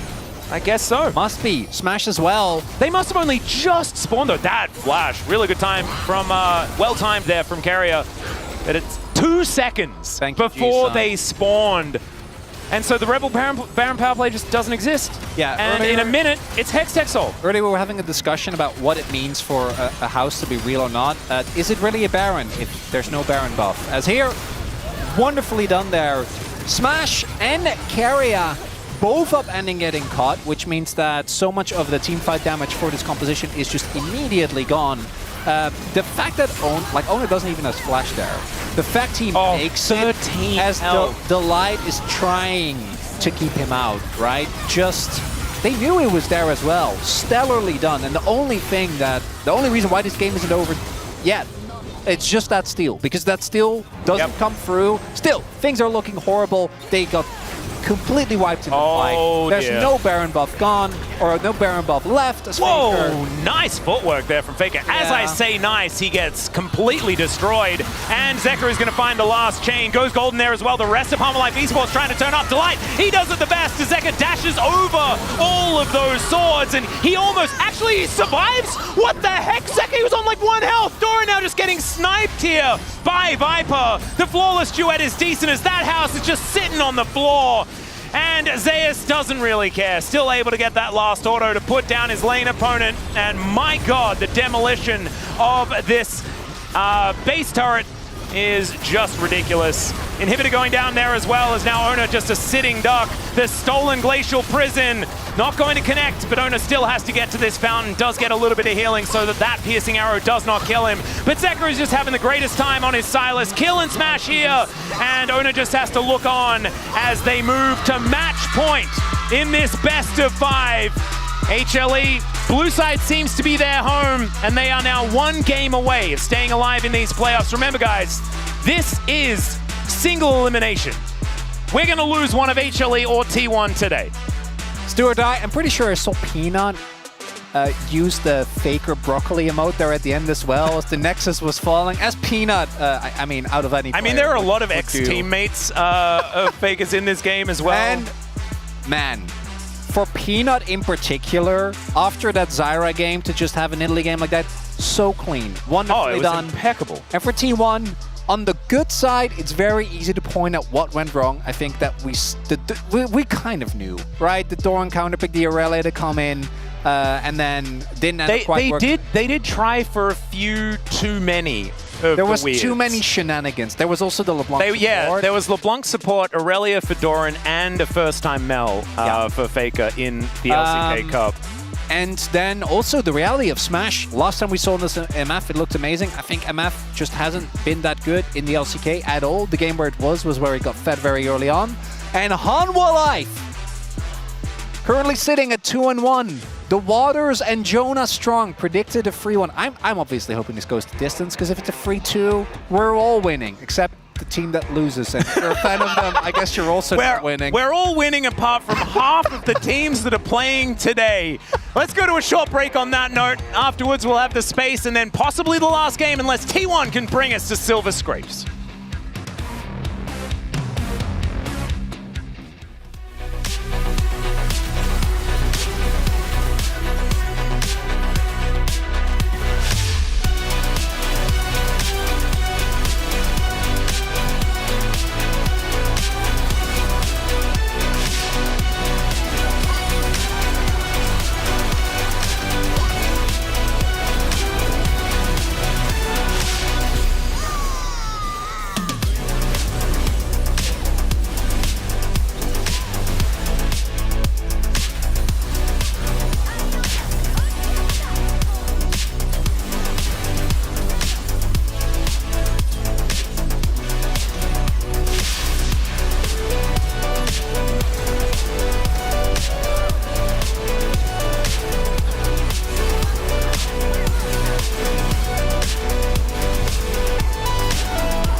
끈각 야, 못 쫓아가냐? 계속 가도 돼, 이거. 잡아.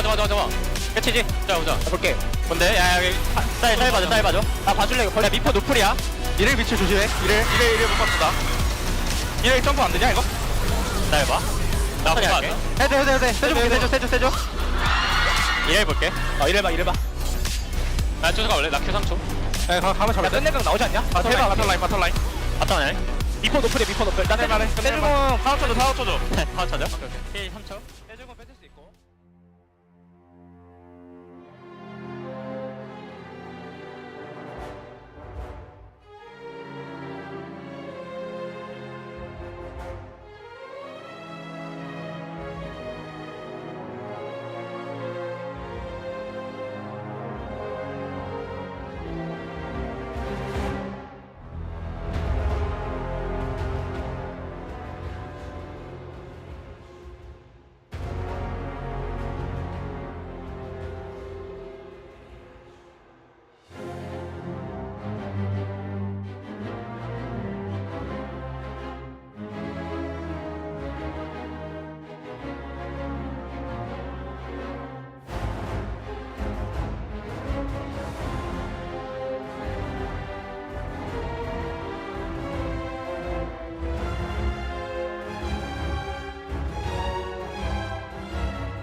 One of these teams will not be playing again until April if they lose this series, and T1 are closer to that than Hanwha Life Esports as HLE take game number 3. Lots to talk about from that last one here in the space. Degon alongside Ox and Wolf. We had Mel, LeBlanc support. T1 was cooking, but maybe a little bit too much there in the draft there, Ox. Yeah, maybe a bit too much, or unconvinced by the Aurelia. It's something Doran, we've seen it last year before, and you know, it's traditionally seen as a pick that's good into Gnar because you can get on him when he's mini, but we never really saw that. It's also Aurelia in a meta where like lane swaps are super prevalent. That didn't really see it. Like, you know, you think of like a low economy champion, you don't think Aurelia, and it really just didn't seem like Doran was particularly comfortable on it either when he was playing it. I don't know how long it's been since he's like had time on it, and it really didn't work for me in a draft. That kind of didn't work for me. When you think of Doran playing best of 5s, when they put him on the strong side champion where he's trying to get an advantage, he's trying to win a 1v1, like Aurelia can with some jungle support crush Gnar. Like, I think that's what they picked it for. The Camille, which would have been a strong pick in the similar situation, was also banned away. You think Doran failing? He has failed so many times in so many critical matchups in this type of situation. But you mentioned it. I have 2 words for this pick. Lane swaps. You're not going to get that advantage. You're going to be a low eco Aurelia, which is so difficult to get value out of. He did get a triple kill, I believe, later on in the game, and there was some shenanigans that happened where he did get accelerated, but he had no right to have it. I feel like this draft for T1 has no cohesion whatsoever. You're like, okay, maybe the one thing I could say is like Sejuani's passive could get procced by Aurelia, but otherwise this comp just really feels like T1 picked 5 champions and said, we'll out-mechanic Hanwha Life Esports, and they did not. Yeah, I can't disagree. I mean, I even feel like HLE's draft wasn't something like I was super sold on seeing it either, but it just does it better than T1's draft. And I think this is something we've seen consistently from teams. Even when we had the best of 3s, just getting a little bit deeper into Fearless, it became less about how is our comp going to work, how are we going to win, and more like what are we comfortable on, what do we think is good for each individual player. And we've ended up with these drafts where there just isn't that cohesion that really stood out to me in this one. Yeah, for game number 4, again, 30 bans already on in. Our first highlight is late in this one, 26 minutes. This is the second Otacon attempt where Hanwha Life Esports take control. And Hanwha Life have so much control at this moment in time. Like, Zeka is controlling the mid lane, is taking this turret out. T1 are super desperate to try to make a play, but they have to break through this choke point here. And they're on a clock in this one because the Otacon is ticking down fast. So you're going to see a flank attempt. And, I mean, Zeka already joining up with his team. This is where things get a little bit weird because Owner has had so many moments in this game where he's just going in trying to make a play happen and has to flash out. This is another one of those times, and now at this point you can't steal the Otacon. Keria gets caught by Zeka trying to do said flank, and the fight's just over. Just done. Yeah, and this is a thing with LeBlanc support as well. I've seen LeBlanc support so many times in solo queue. You know, it gets 9 kills. It just takes over. It's so obnoxious. We're a league where we only get Voracious Otacon, okay? You're not getting that environment. If the game snowballs really hard, the pick can be relevant, but in that scenario, you're so many levels down compared to this Silas who just one-shots you. It's like you don't have that same pressure, that threat on playing on the flank, and I think it's just hard to make it work if you don't have that advantage in lane. Yeah, and then here we go. Final highlight here in the mid lane. This is when Viper got his double kill and closed it on off 31 minutes in. This is just Viper. He played a really consistent game here in game 3, in my opinion. And, you know, his team sets him up for this, and he's been super consistent, right? And landing this poke before Delight even goes in just really seals the deal. And once they end up securing these 2 kills here, with the vision control that they have, it's Baron in game. And the decisive nature of how Hanwha played this comp and how well coordinated they were compared to T1, who looked really lost with this draft that is not really a draft, was concerning. And my concern moving forward, guys, is T1 seemed like a team that the deeper you go into Fearless would be an excellent team. You've got players like Faker on your roster. Keria's got eclectic champion pulls. He pulls out the LeBlanc, right? But when you think about T1, they've always been a super methodical team. They master the meta. They stick to one play style. They hamstring it in. They're able to force it sometimes. But maybe that's why they're not a strong team in best of 5s and Fearless, because the flexibility doesn't seem to be there here. Ox, call it here. Is it over, or are we going to game 5? I think there's still hope. I think there's still a chance, you know. There's things you can rectify between the gap in these 2 games. I don't think it's over yet. T1 to blue side with Hanwha Life Esports on match point for the call. Let's send it back on over to Atlas and Chronicler. Thank you very much, gentlemen, for the breakdown there of that very strange game number 3. Of course, maybe a little bit of excessive kitchen usage by T1. We'll see whether they can tidy it up. A little bit of an update on the predictions. On the Korean side, Jonas Strong still alive with his HLE 3-1, and Prince and Pony both predicting T1 to 3-2. And on our side, it is just you and me left in it, Chronicler. It's the two of us. Exactly. Woo! T1 3-2 for Chronicler, or it's over right here, right now, based on my waters this morning, for no real reason. Atlas, you keeping the 3-1, or you're flipping to Hanwha Life 3-2? Absolutely not. Sticking with 3-1? Nope. I like the series has already began. There is no flip-flop in mid-series. That's crazy talk. I'm not saying you were allowed to. I'm just wondering. Oh, if I would? If I was given the swap option? Like, after seeing the series thus far, how do you feel? How does that make you feel? Well, you know, it makes me feel all right, Chronicler, to be perfectly honest. I'm glad to be at least asked to talk about my feelings. But I do feel like HLE took control of that last game, and I think that they might be able to utilize that in order to pick up a first-time Red Side win. Haven't seen this any series. Yeah, I personally think that Carrier will not play LeBlanc support because it's banned. Yes. And thus the chances of T1 winning skyrocket. And hopefully we'll also see Doran go for a bit of a correction there. The Aurelia did not end up working out whatsoever. Lee is open this time around. We are again getting deeper and deeper into the pool as there is the Caitlyn to come out. Caitlyn first pick. Yeah, both AD carries and junglers are really going to start kind of becoming harder and harder to find. Lee is still open. Might be like Corki Lee here. Corki Lilia feels good to me. Corki Lilia I like a lot. Could also go Brand. I know we haven't seen him recently, but he is still, I think, one of the stronger AP junglers. Lilia definitely, I think, is a much more well-rounded pick, but I feel like with how messy these games have been, how much team fighting there's been, could see you get a lot of value out of that. We also don't know yet where this Corki's going to go. Ooh, I like the Elise. Yeah. I think this almost has to be picked up because the Caitlyn Elise has been so strong. Wow, that actually kind of wasn't on my radar for this draft, which is a huge oversight by me because it's something that Carrier has utilized excessively for great results. Is it Lux? Is it how will Morgana be? I think Morgana isn't a very good champion, but if your reflexes are good, I could see it be solid into the Elise. The amount of Zed hovers this series has been ridiculous. Oh, it's so rude. I think it's obviously Talon, though. That's the likely pickup, is instead Jack's going to be locked in for Doran. Classic. One of our, like, actually probably our best team-fighting Jacks that we have in the LCK. Plays this one exceptionally well. And then Zeus is going to pick Gragas, the pick that Doran used to dunk on him in 2023. Oh, the narrative layers are absurd. And it's a do-or-die game. It's Karma to come through here for Carrier instead. So leaning into still the ranged bot lane and notoriously an incredibly annoying lane to play into. This has got to be Graggy Ice, right? It has to be. I think you have to pick. Oh, what? Well, that would be Aatrox. That is also a throwback. That is for Zeus. That's another one. As we're just going through the Zeus picks. Oh, it's locked in. Okay, never mind. Okay, so that's the first one we've seen, right? Yeah, I don't even know at what state Aatrox is in right now. It's fine. It's just Aatrox. All right, it's not just Aatrox. I don't think he is particularly anything. With Aatrox, one of the good things is that you get to harass Jax. You get to not be as hamstrung. Again, I think you do have a lot of buttons that work through Counter-Strike. Yeah, exactly, right? You can still, if you hit your sweet spots, do a good amount of damage. And importantly, I think that the issue with the Gragas and Cannon both was that you are going to be very heavy on AP. And they don't want to run the risk. I think this also allows you to still be flexible with what your jungler is going to be, whereas if you pick an AP top laner, you're kind of tied.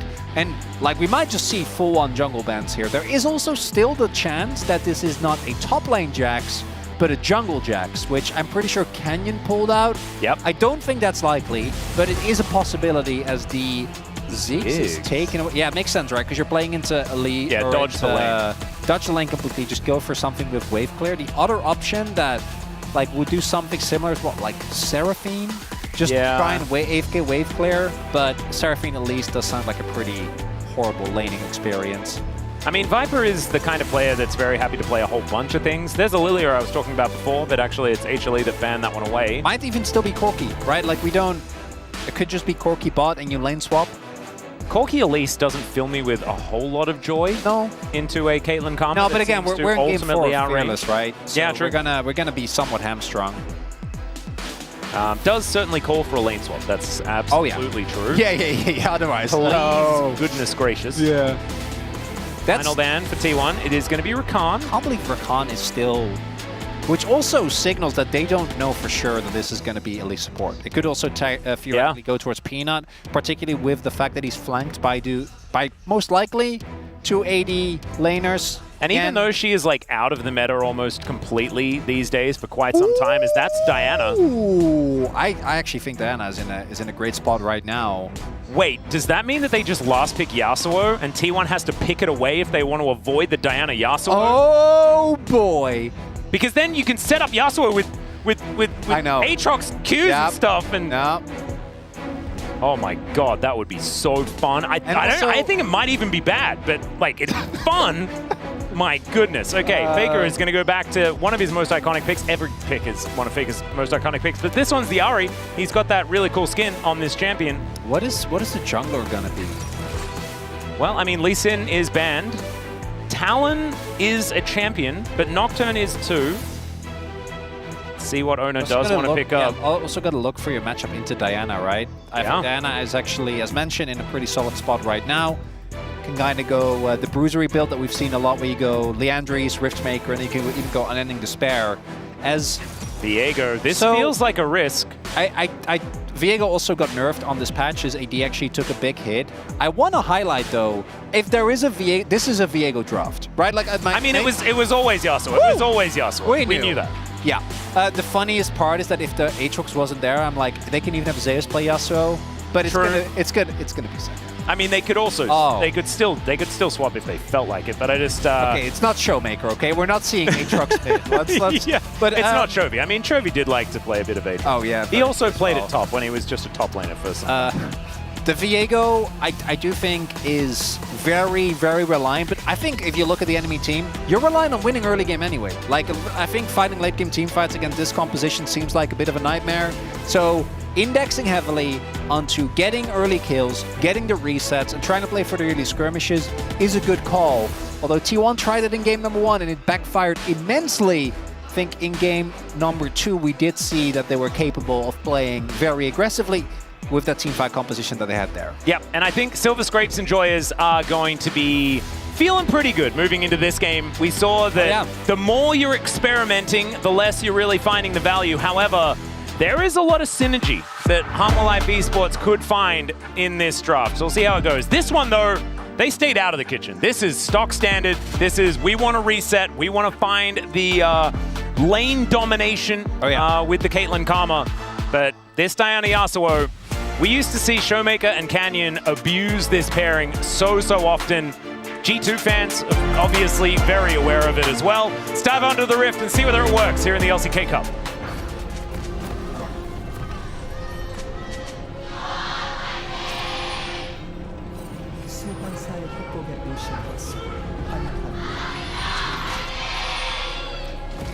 All right, ladies and gentlemen, we are here, ready to witness the Peanut Zeka Diana Yasuo combination for the first time.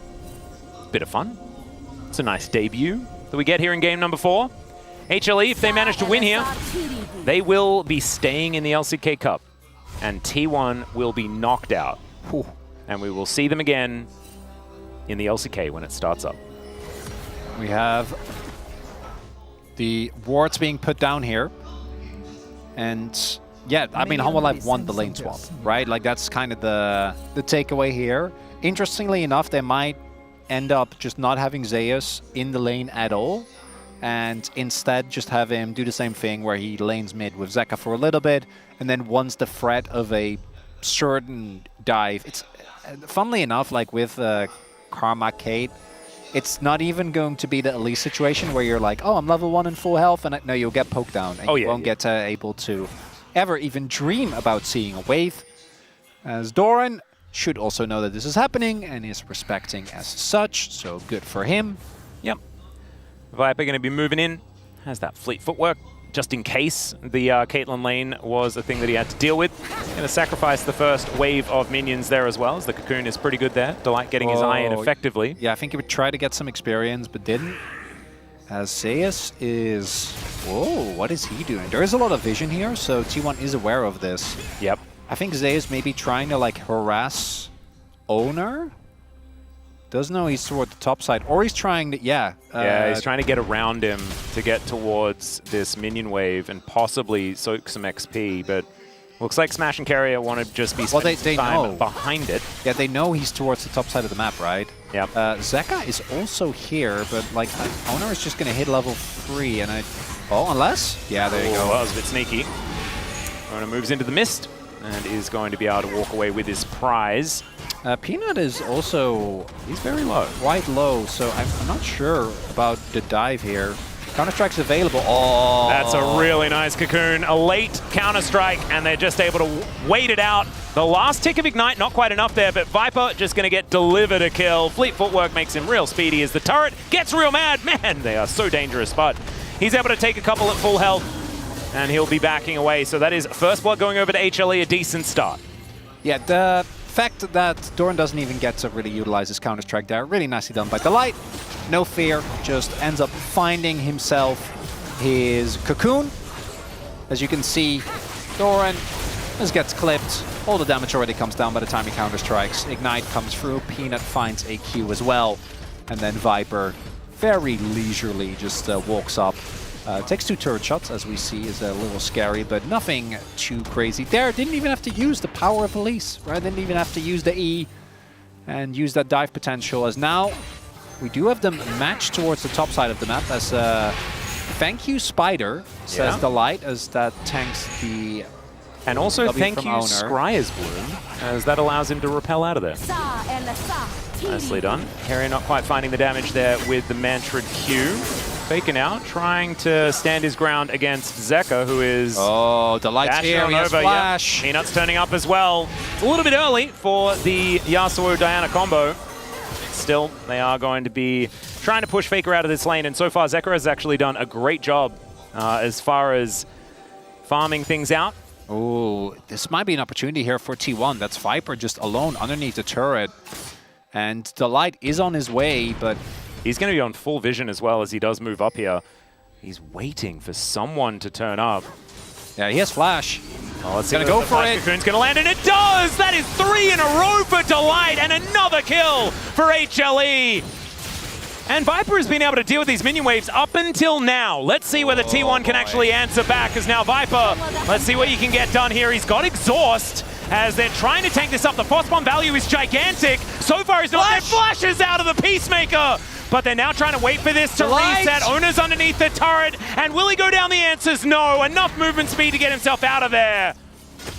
And I believe a teleport was interrupted, as Zeka didn't actually... No, he did. He made it up there. Yeah, I just didn't see the Yasuo join. It's turtle port. It was a turtle port, so yeah, it took a while. Took a good amount of time there. So what effectively happens there is they sacrifice Viper to get a kill on Zeka. Now, given how this composition plays out, I'm not too mad about it. I think Zeka being ahead means that you both gain an immeasurable threat in the side lane. And their side lanes, like the 1-3-1 for this comp, is pretty silly, with Zeus on his Aatrox as well. Known to be relatively good at this champion, if 2023 said anything about it. Yeah, did do recall him winning an award of such. Yeah. Something of the sorts. I think you were there. Yeah, we both were. As Viper, I think plays this as well as reasonably could be expected. Unfortunately, eventually does get hit by the CC chain. And right, like there's the combination of the Karma's roots, then followed up by the Carrier's shield there was absolutely fantastic of making sure that Owner survives. Yeah, and I don't think they go for that if they don't know where Delight is. So Delight showing on mid, I think, is actually what caused that, as...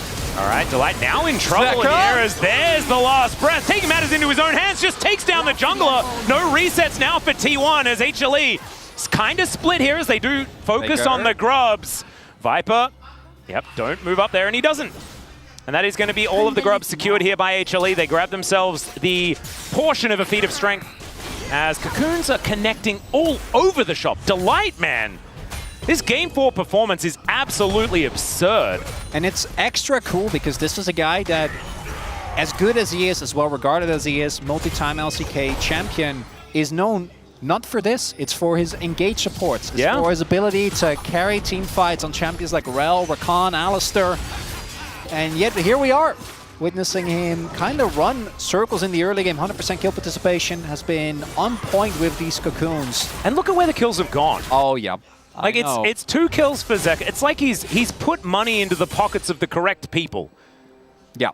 And as the, you know, a T1 3-2 predictor, and I known to take my predictions very seriously. Yes. I do hope that T1 finds some of the skirmishing power, and there is always the threat of Elise falling off. But when also bookended by having a Diana Yasuo on your team, it does complicate things.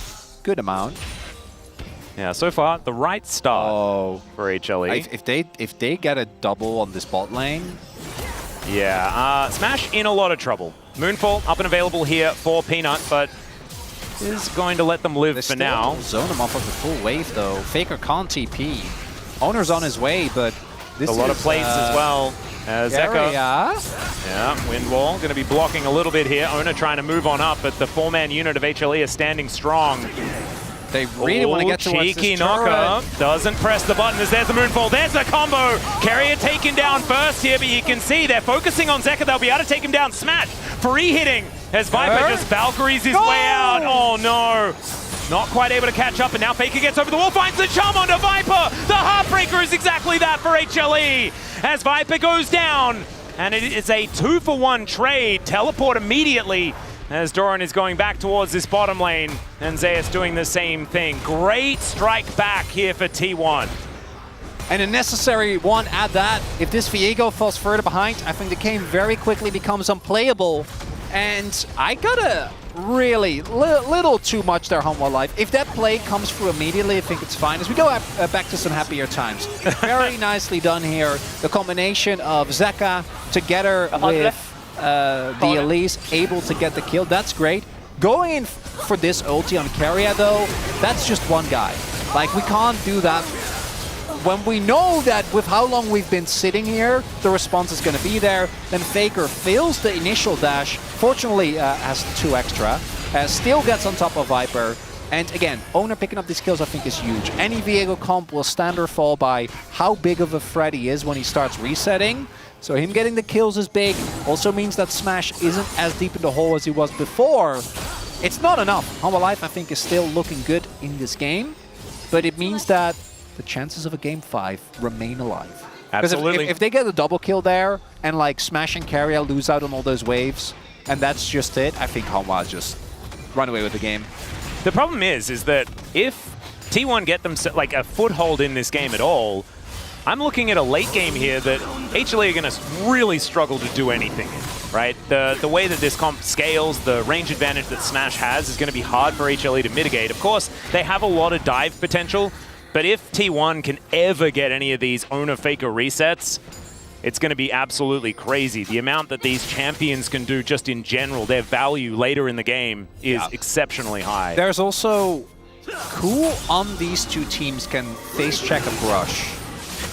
Yeah, and it's not a lot of people, and I think that is always when you look at comps like that, it's always going to create Viper. Yeah, Viper in a real rough spot here as he's looking to try and get out. Does flash, but Owner is going to follow him immediately. Cocoon going to miss, and that means the Viper is just destroyed. It's going to be Grubs taken here by HLE, but Viper unfortunately sort of chain dying in this mid game.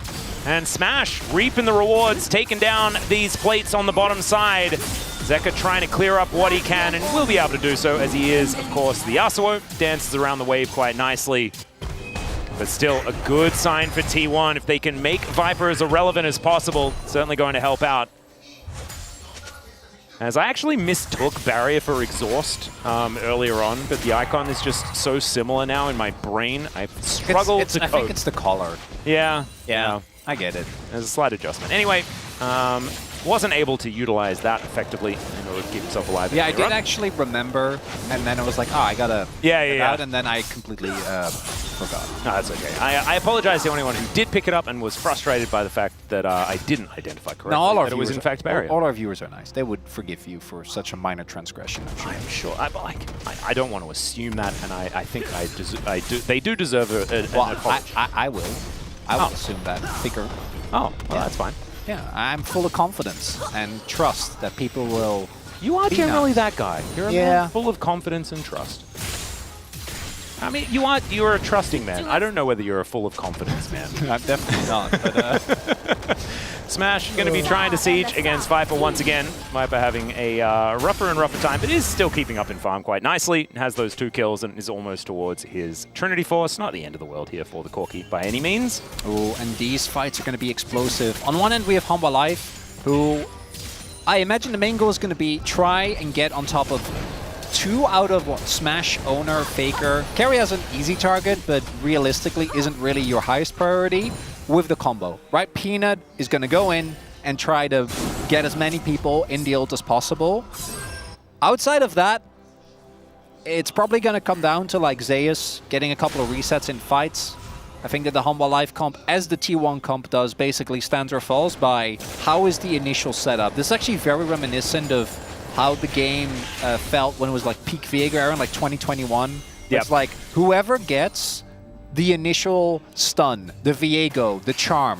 It's the first pick. It's the first pick into then snowballing that either into an objective or into an immediate win in the fight. So it's going to be a very twitchy game until one team gets a lead, and then I think the team, whichever doesn't have map control, just kind of struggles to do anything. Zeka just chilling out here towards his bottom side, pinging on that bottom outer turret. See whether that is where they're going to be able to find their next avenue in. The one important thing here is that HLE are a team that does have a pretty nice 1-3-1 composition just as far as the comp is concerned, but they also have 6 grubs. So that is most certainly a win condition, despite the slight nerf to how grubs kind of work. And the Blade of the Ruin King is now done. Of course, not quite as much of a power spike as with his brother, but now Zeka going to be trying to dash around this one, and Peanut comes in. There's the last breath, and Doran getting taken down low. They were trying to kill him under the turret, though, and that was a mistake. Knockup will connect. It's a 1-for-1, but HLE, I don't think they're happy about that one. Hanwha, you should know! Never underestimate Doran! Exactly! He Even built him! You see that Aurelia game? Do not think that this man is tilted! That's just Doran! Oh, man. They could have... Delight was on his way. That's the thing that kind of got me, is if they wait... Yeah, they just 5 rushed seconds. Delight and Peanut Flash as well. So you trade Flash for Flash, sure, but a 1-for-1 trade, and then T1 got the topside turret for their troubles. And it's only 500 gold in it. This is absolutely insane. Still, feats of strength do go over to HLE, so I guess that they've got that as far as a slight advantage is concerned. But yeah, we haven't seen feats of strength really make or break. Yeah, I did get a bit hypey there about Doran.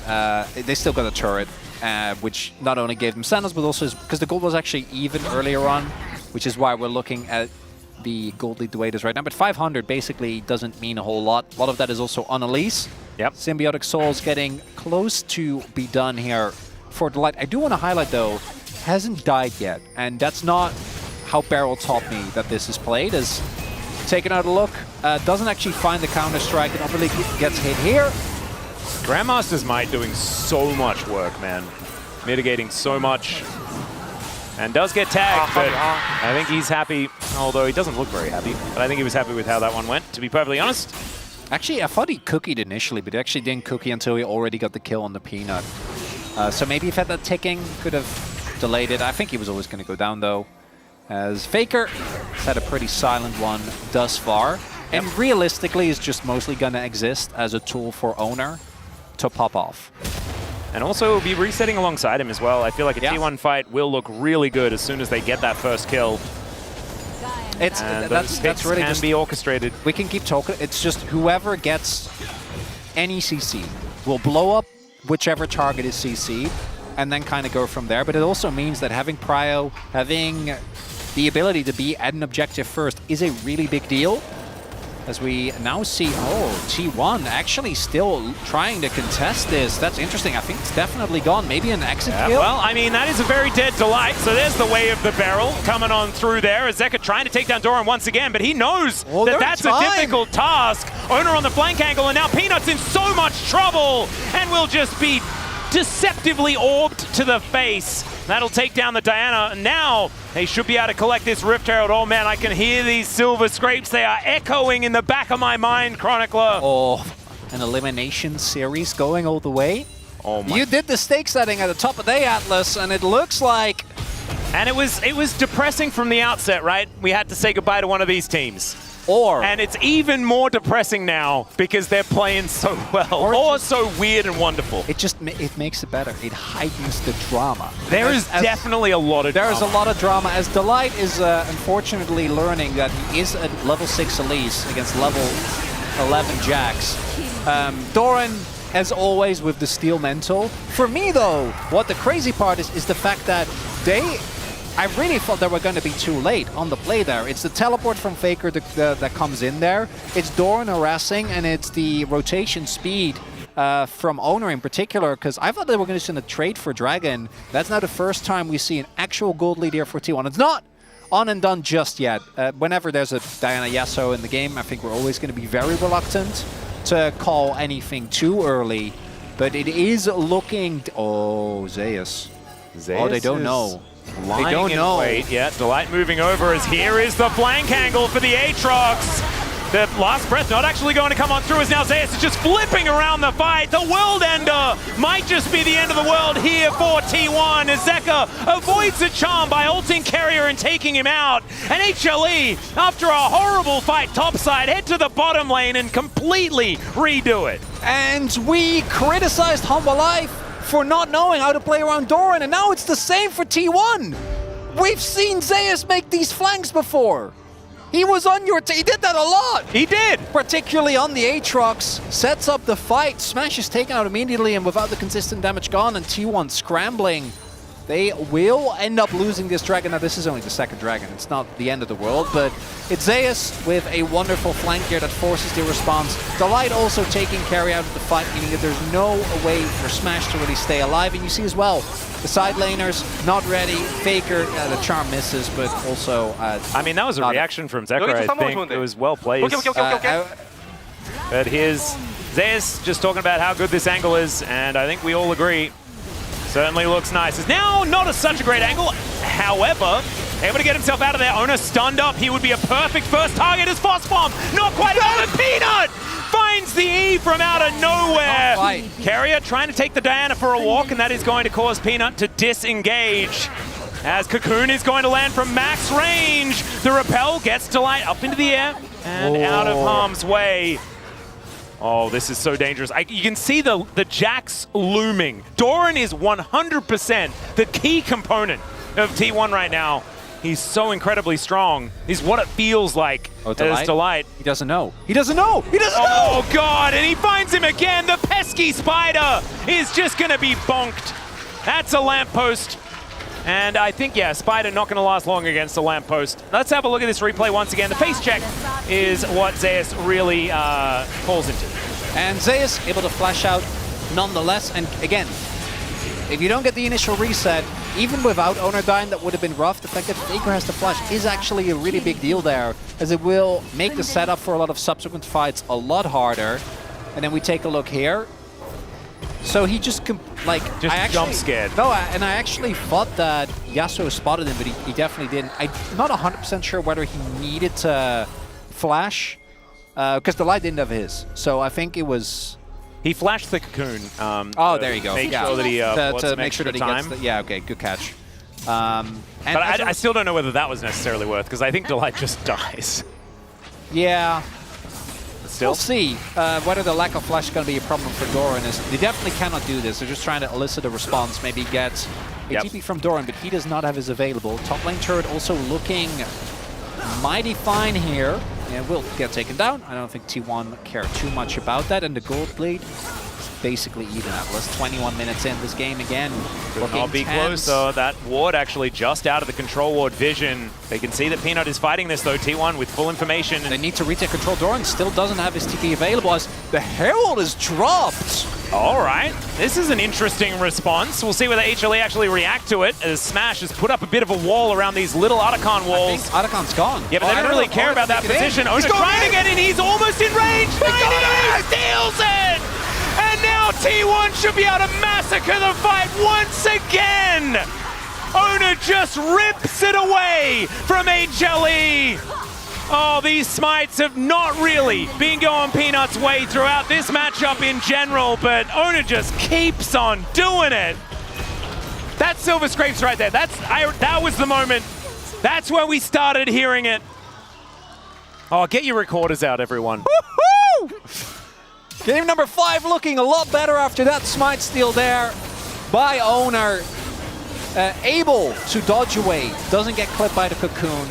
89 health. Ult goes in, and Peanut tries to smite it at what, like 20? I mean, they both basically smited at exactly the same time. Yeah, but it goes the way of T1, and if it goes the other way, Half Life probably win this game. We get the free one. Jonas strong. This is the pivot point that he saw, and it doesn't go the way. And look at the T1 fans. Yeah, there was some understandable worry, but when that smite came in. Saving me. And it's so poetic, isn't it? That Ona has been the guy for T1. Really, honestly, he's been the linchpin during this LCK Cup. And from a Baron steal in the last game to a Otacon steal here. And now rocketing them to a 5,000 gold lead. There was like nothing in it between both of these teams for this whole game, as Faker is going to be coming over, finds a charm, connects it onto Peanut, but now can they find the Wombo combo? That's the question. Already, they're trying to send them home, and a couple of them will be leaving, but that's not a real kill. And HLE are the ones that are falling by the wayside. Faker now trying to utilize this buff to grab a little bit more, as Doran, I think he can possibly just clean up both of these if they stick around, and they're not going to. Viper sort of not going to be really dealt with here on the top side, but still, I think T1 happy with how this one's going, as the back is likely to come through. Peacemaker not quite in time. And so, still not really going to be getting too much more. This is a third dragon that's only going to spell 2 for T1. But still, HLE are going to need what's looking closer and closer like a miracle here in this game. A crucial thing there, I think, is that Delight and Peanut not going in at the same time. Also, again, they would need a crazy fight because there's the buffs. Yeah. So it's actually very hard to get... Oh dear. Viper is dead, ladies and gentlemen. Does try to do a little bit of a Valkyrie. Didn't waste the flash. That is definitely a good idea. Faker and Doran looking great here, as the Lich Bane now completed for Faker as well. Almost has his Zhonya's... We didn't even highlight this, but like Owner... So he went for Triforce. The good old Triforce Collector Infinity Edge. Yeah, like his damage is going to be... he is ensuring that whoever he autos will die very quickly. I kind of love it. There's no beefiness on the enemy team. There's also, we haven't talked about it as much because we've mostly been focused around, you know, Delight, who actually is approaching barrel level, so that's something. Yeah, he's made a real turnaround, I think. Viper having a bit of a rough one, but also this Aatrox counter pick that just hasn't really done anything. Well, he had the flank. That was really good. That was it, unfortunately, as oh, this is a trap waiting to be sprung. Yep, some looming Faker as they change positions. Somehow it's kind of working, though, as there's the knockup. Faker is going to be sent home. Still has the Otacon buff, and they take down the Diana. As there goes Zeker as well. Zayas trying to make his way out as Viper, ace in the hole, tries to take the blast cone. The counter-strike not quite in range, as Doran just wants another leap strike, and there it goes, empowers him. And Delight is not long for the world, ladies and gentlemen. Does use the repel to create a little bit of distance. It's a nice cocoon, but it's only a matter of time. Just while the itsy-bitsy spider falls down the water spout. Yeah, Faker with that stopwatch. Combat? Yeah, it could be. Okay, Carrier. I don't know if Carrier really wins these. No, I actually think this is good. Like, you can just delay the kill as long as possible. Like, you don't actually need to kill him. Well, he is just going to flash into a cocoon and probably win. Never mind. That is a great snare. Just leave! Yep, it just kills him. right, not even close. Yep, well, the Baron also goes down. That is sort of the main part of this story, ladies and gentlemen. T1 securing the big buff. I was engrossed by that 1v1. I know. That was some Eric Doa Longquist levels of supportal combat. You love to see it. As we see here, Half-Life have no choice but to check. They do not have vision and are forced to just walk into the jungle. Whichever team is going to fall behind is going to have a really tough time with this. So I think from this point, Half-Life probably discussing what is going to be the setup in game number 5. Game number 5 in Fearless. We are going to see some weird stuff, Atlas, and I can't wait. We definitely already have. Possibly earlier than we necessarily needed to. Okay, yeah, we did get LeBlanc. I kind of repressed it, the memory of it, because it was not good. It was not. This also, level of cooking that HLE have done. They're the ones that were led into the kitchen this time, and it also didn't work out for them. So as far as this episode of MasterChef is concerned, I feel like the judges have been quite upset with how the food has been prepared on both sides. Yeah, it's been a consistent red side. Yeah. You know, where we're like, what if we pick this? What if we went for this crazy plan? Well, let's just see how it does go. His interruption on the leap strike there was quite nice from Zeus, but now he finds himself on the wrong side of this one. Can he get the health back? He sort of can, actually, as he gets back over the wall. There's a 5-man ulti from Peanut. Is it going to be enough to win them the fight, though? His owner, he's able to start these resets, but the rest of them are on the floor. HLE, they found the one window to get them back into the game. Smash trying to be the hero, but it's not enough, and Zeus cuts him down. Can they end? Where he stands, that's an ace, and maybe they can. Oh no! Look! No, I don't think look so. at the way. Okay, so I'm like, there are still. There's a million turrets. There's too many turrets. Look at Zeka's face. He's like, that was really cool, guys. We have to do that maybe twice more. Yeah. I mean, that's bounty gold, though. So as far as like doing it again, they are at least going to have more money to fund it. Yeah, I am going to guess that T1 probably are not going to be looking to 5-man stack trying to kill an H. Like, I know Peanut is the one that's, but like, credit to Zeus, man. Dodges the charm, dodges the owner stun, then gets out, and that's what sets up this play. Oh my 5 God. Man, if you're not familiar, Diana's ult also becomes a lot more threatening the more people that she yoinks in. And Zeka as one of the most fat members. Owner desperately tries, actually gets closer than I was expecting initially.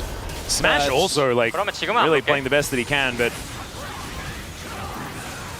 this was the angle. My God, Peanut. Oh my God, Peanut, look at him as well. He knows. If they end up making it back in this game, that's the play right there. I mean, that's POM. It's a pretty easy one. And Smash almost managing to cut it out, but not able to do so. And you can see Zeka pretty happy with how Peanut played that one. There is still a chance that we do go to game 5. Yeah, he's like, that's all that Diana Yasuo has to do. Let's just do that more. There is one world where no one gets a correct prediction, which is if Life free 2. Yeah, that's true. And I think this game still is in a dire spot. Although at this point, the gold lead is... I mean, it's basically gone. It's not that big of a deal. I think there were, so 2 turrets fell in the mid lane, so both the inner and the outer, and the bounty gold from that, I think, was what really kind of pushed HLE back. As you can see, the gold lead is still absolutely there. It's only been halved. So, and the bigger thing for me is that I think that T1 still should be able to maintain map control, which will lead into Baron, which will lead into Soul. This Soul, honestly, is... Like, I actually think Hextech would be better. Like, I actually think that Ocean... Because these are 2 all-in compositions. Isn't Hextech always better? Sorry, Chemtech. I think Chemtech actually would I mean, Chemtech got buffed. Yeah, by 2%. Yeah, so Chemtech would be... I'm not going to engage with you on this. Chemtech actually, I think, would be... And obviously, Mountain would be out of this world for either. Getting the shield would be a big deal. So Light is just going to face check. Can he repel in time? The answer is yes. Wants to avoid the damage, but what goes up must come down. And now Owner gets to be an Elise. Oh dear. Look at that. I feel like that was jungle. A bit of a fizzle, though, because now T1 will have a lot of extra control. Thankfully, Delight will be back up before this Baron is really a problem. I don't think it really matters. Like, if you look at, like, Delight's dead, but they already have control top side. So if T1 base now, then make their way over towards the Baron and start sweeping out, you were going to have to retake control anyway. They do lose the threat of Delight waiting in a brush, so I guess that's something. as Randuin's done now for Zeus. Zeka also going for very much a bruiser build. Yeah. As opposed to going more damage heavy, which I think in Yasuo, Diana actually makes sense. Like, I think your damage is going to be a lot lower, but you are forced. You can't really fish. Your job is for your the job is to extra ult. CC. Yeah, you really have to. And also, Viper, even though he's had a bit of a clanker of a game, is still a 4-item Corki. So as Zeka just holds them in place, Zeus can get a sweet spot, Viper can do something, then there is still a shot. He lands a Phosphorus Bomb on top of all of these held in the air champions. He will definitely do a damage. Faker also doesn't have death cap yet, which would be really big. 12 seconds here. I don't know how close he is. Haven't seen his gold for a bit. I'm also not sure how long he's been sitting on these two. Oh, this is a good play though. For T1, they're going to draw them towards this mid lane. Also, because of that play earlier, no inhibs taken yet. Nope. Oh god. Oh my God. This game had no right to be this close. I know, isn't it amazing? And it's not even that close, right? It's still a 5,000 gold lead for T1. They still have a lot of control here of this top side. Smash doing a lot of damage. Doran so far. Oh, yeah. T1 certainly making this composition work. As you can see, Smash has closed the door. HLE are not allowed to enter the river. This is what you have to have around your pool. Make sure you got your fences so that no kids can go in and have some trouble, as Ona takes a lot of damage. An outdoor pool. That's definitely...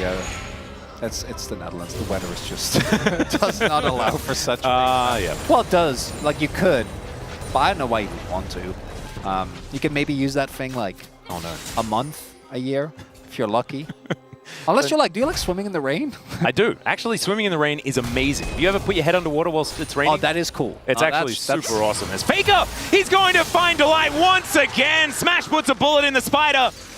And he's almost at barrel levels. Of course, that was a 9 on the death counter. But HLE, they're going to have to answer this.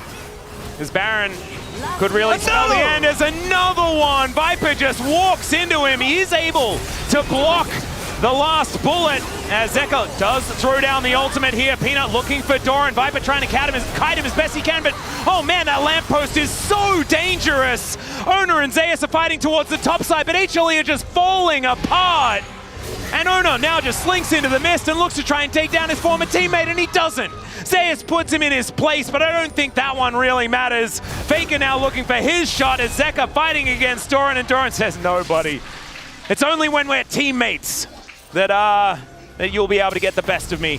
As Smash and Carrier moving towards the top side just to get the work done and send us towards game number 5. Delight will respawn and a little sheepishly throw out a volatile Spiderling.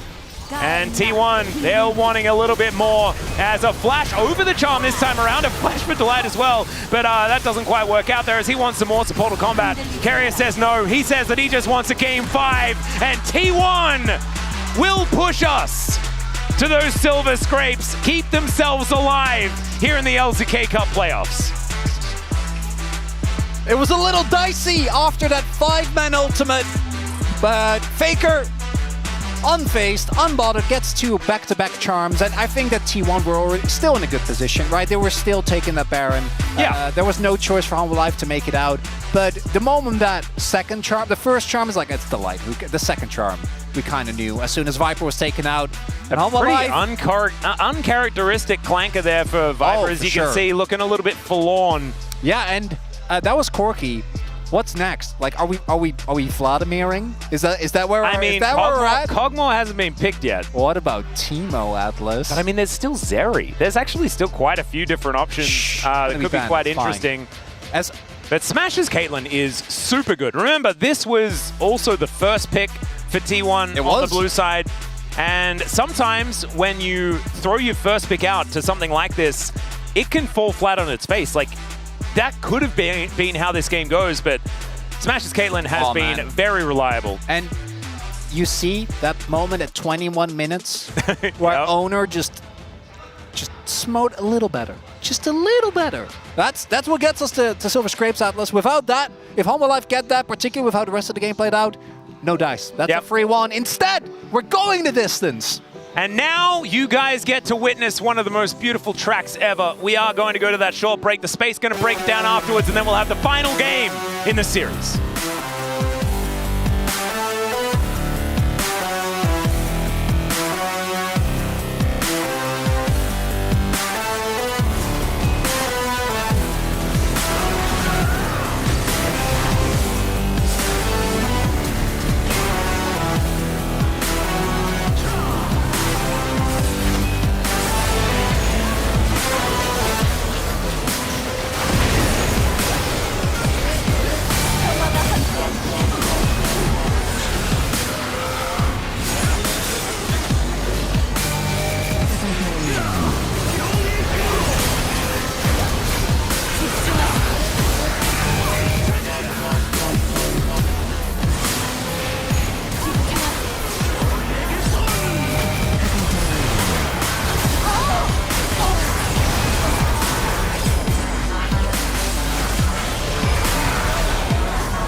볼도 없는 것 같아. 모르겠다. 일단 뭐.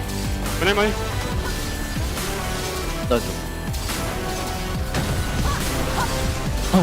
에이스 다 했어. 나 존나 있어서 먼저 가. 타워 칠 수 있어. 그냥 앞에만 막아줘. 얘네 10초 줘야 잘 끝내야 돼. 가엔나 나 타워. 아트 노플. 나 존나 있어. 아트 노플 노공. 에이스 노플. 타워 칠게. 끝다 했다. 타워 치야. 나이스. 대박이다. 나이스. 한번 잘하자 형들.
Get the phones out for the first time ever in Fearless here in LCK Cup. We're going to 5. It's only the 4th in all of LoL esports here. Very, very exciting as it is 2-2 for Hanwha Life Esports and T1. Digon here alongside Ox and Wolf, and it is the series that we've been promised, the battle between these two squads that had all the offseason beef, all the smack talk, the passionate fan bases, and here we are in a game 5, Ox. It'd only be this way. You know, we've been waiting for it to go to 5 for Fearless. I knew it'd be exciting, but it had to be this series. This one definitely the one I think people are most hyped about going into it. Absolutely. It's not a series I expected to go to 5, but now that we're here, I'm here for it. Obviously, there have been some messy games. There have been some weird drafts. I feel like we haven't seen the highest level of gameplay these two teams have to offer, but it's that kind of scrappy series, I think, that becomes the most entertaining. Well, let's get straight into it, because at the beginning of this game, it did not look like it was going to be like that. Delight was all over the place, putting pressure onto the team, and then this overdive cost Hanwha Life Esports their lead. Yeah, HLE were about 2,000 gold ahead in this play, so it looked like it was going to go in their favor. You can see Carrier kind of baiting towards the tower, and the thing is, they end up overcommitting, and you're specifically into Ari Viego, and it's so dangerous to make any overestimation against these two champions because of the reset potential. Yeah, there's so much reset potential. There's so much chase down as well with the Ari specifically, as you'll see here. Faker messes up the first time, but ultimately he does have enough dashes to get there in the end and will catch Viper. And this is where Owner starts to really come online. And this is the moment that brought T1 back into the game, because up until this point, they had been kind of run around the map. They were significantly behind, and we're starting to feel like, okay, even though Viper is behind in this game, there's just too many other holes. Yeah, again, we were wondering what the champ pulls were going to be like. Delight taking away the Elise, lots of impact. You see how easy that wombo combo was for Hanwha Life Esports, but a little bit of an overdive gave them a way back in. Speaking of a way in, this looked like there was no way in, but Owner gets the job done with the steal like he's done time and time again. Yeah, the ult in to get in range, and Peanut smites a bit early. It goes down after the smite to 128, takes a hit, goes to 90, and that's when the second smite comes in. Super clutch, and the thing is, the following fight obviously looks like it's very favored towards T1, but the motivation boost you get from achieving the Arakan buff is massive. It means your deaths are inconsequential, the enemy team instantly on the back foot, but also the debuff from Arakan when you've been on it for a while really makes you vulnerable to a follow-up fight. It's a really great comeback mechanic in situations like this as well, because you're going to get that added passive gold as well with each takedown you get after this. So this is a really huge moment. Really difficult to catch the slippery Viego. He's actually quite mobile, of course, as well in these types of steals, but he was just barely able to get it after the Diana ulted him there, but he wasn't out of range to hit that smite. If Peanut hits that smite a little bit better timed, I think Hanwha Life very likely moving on to the next round. Yeah, and from there, of course, T1, they've got Otacon buff. They're pushing on in. They get a couple kills over at the turret. Game's over, right? Right? Not so fast, my friends. Peanut has done it time and time again as well throughout his long career. A huge wombo combo, like 8,000 gold down, and this is why this composition for Hanwha Life Esports works exactly the way it does. Yeah, I mean, this is the one you kind of dream about when you go into a quick play game with your friends and you all queue up this sort of composition. Maybe you have like an MF as well. You have an Amumu and stuff like that. This is what you dream of, getting the 5-man combo. And it still wasn't quite enough to bring them back for a win here, but it really gave T1 a pause on what they thought was a game they could just close out smoothly. Yeah, it does. And so it got us thinking, you know, 5-man wombo combo didn't quite win, but what would our analysts score that? So judges, please, what would you score it? Ox? Oh, I don't think you can be, it's really hard to see in the light. Tilt down. There? Yeah, down? There? Yeah, perfect 10 from me. Because sometimes you see these big wombo combos, they'll get like 4 people, you know, or maybe the ult comes in, the Yasuo ult doesn't hit everyone.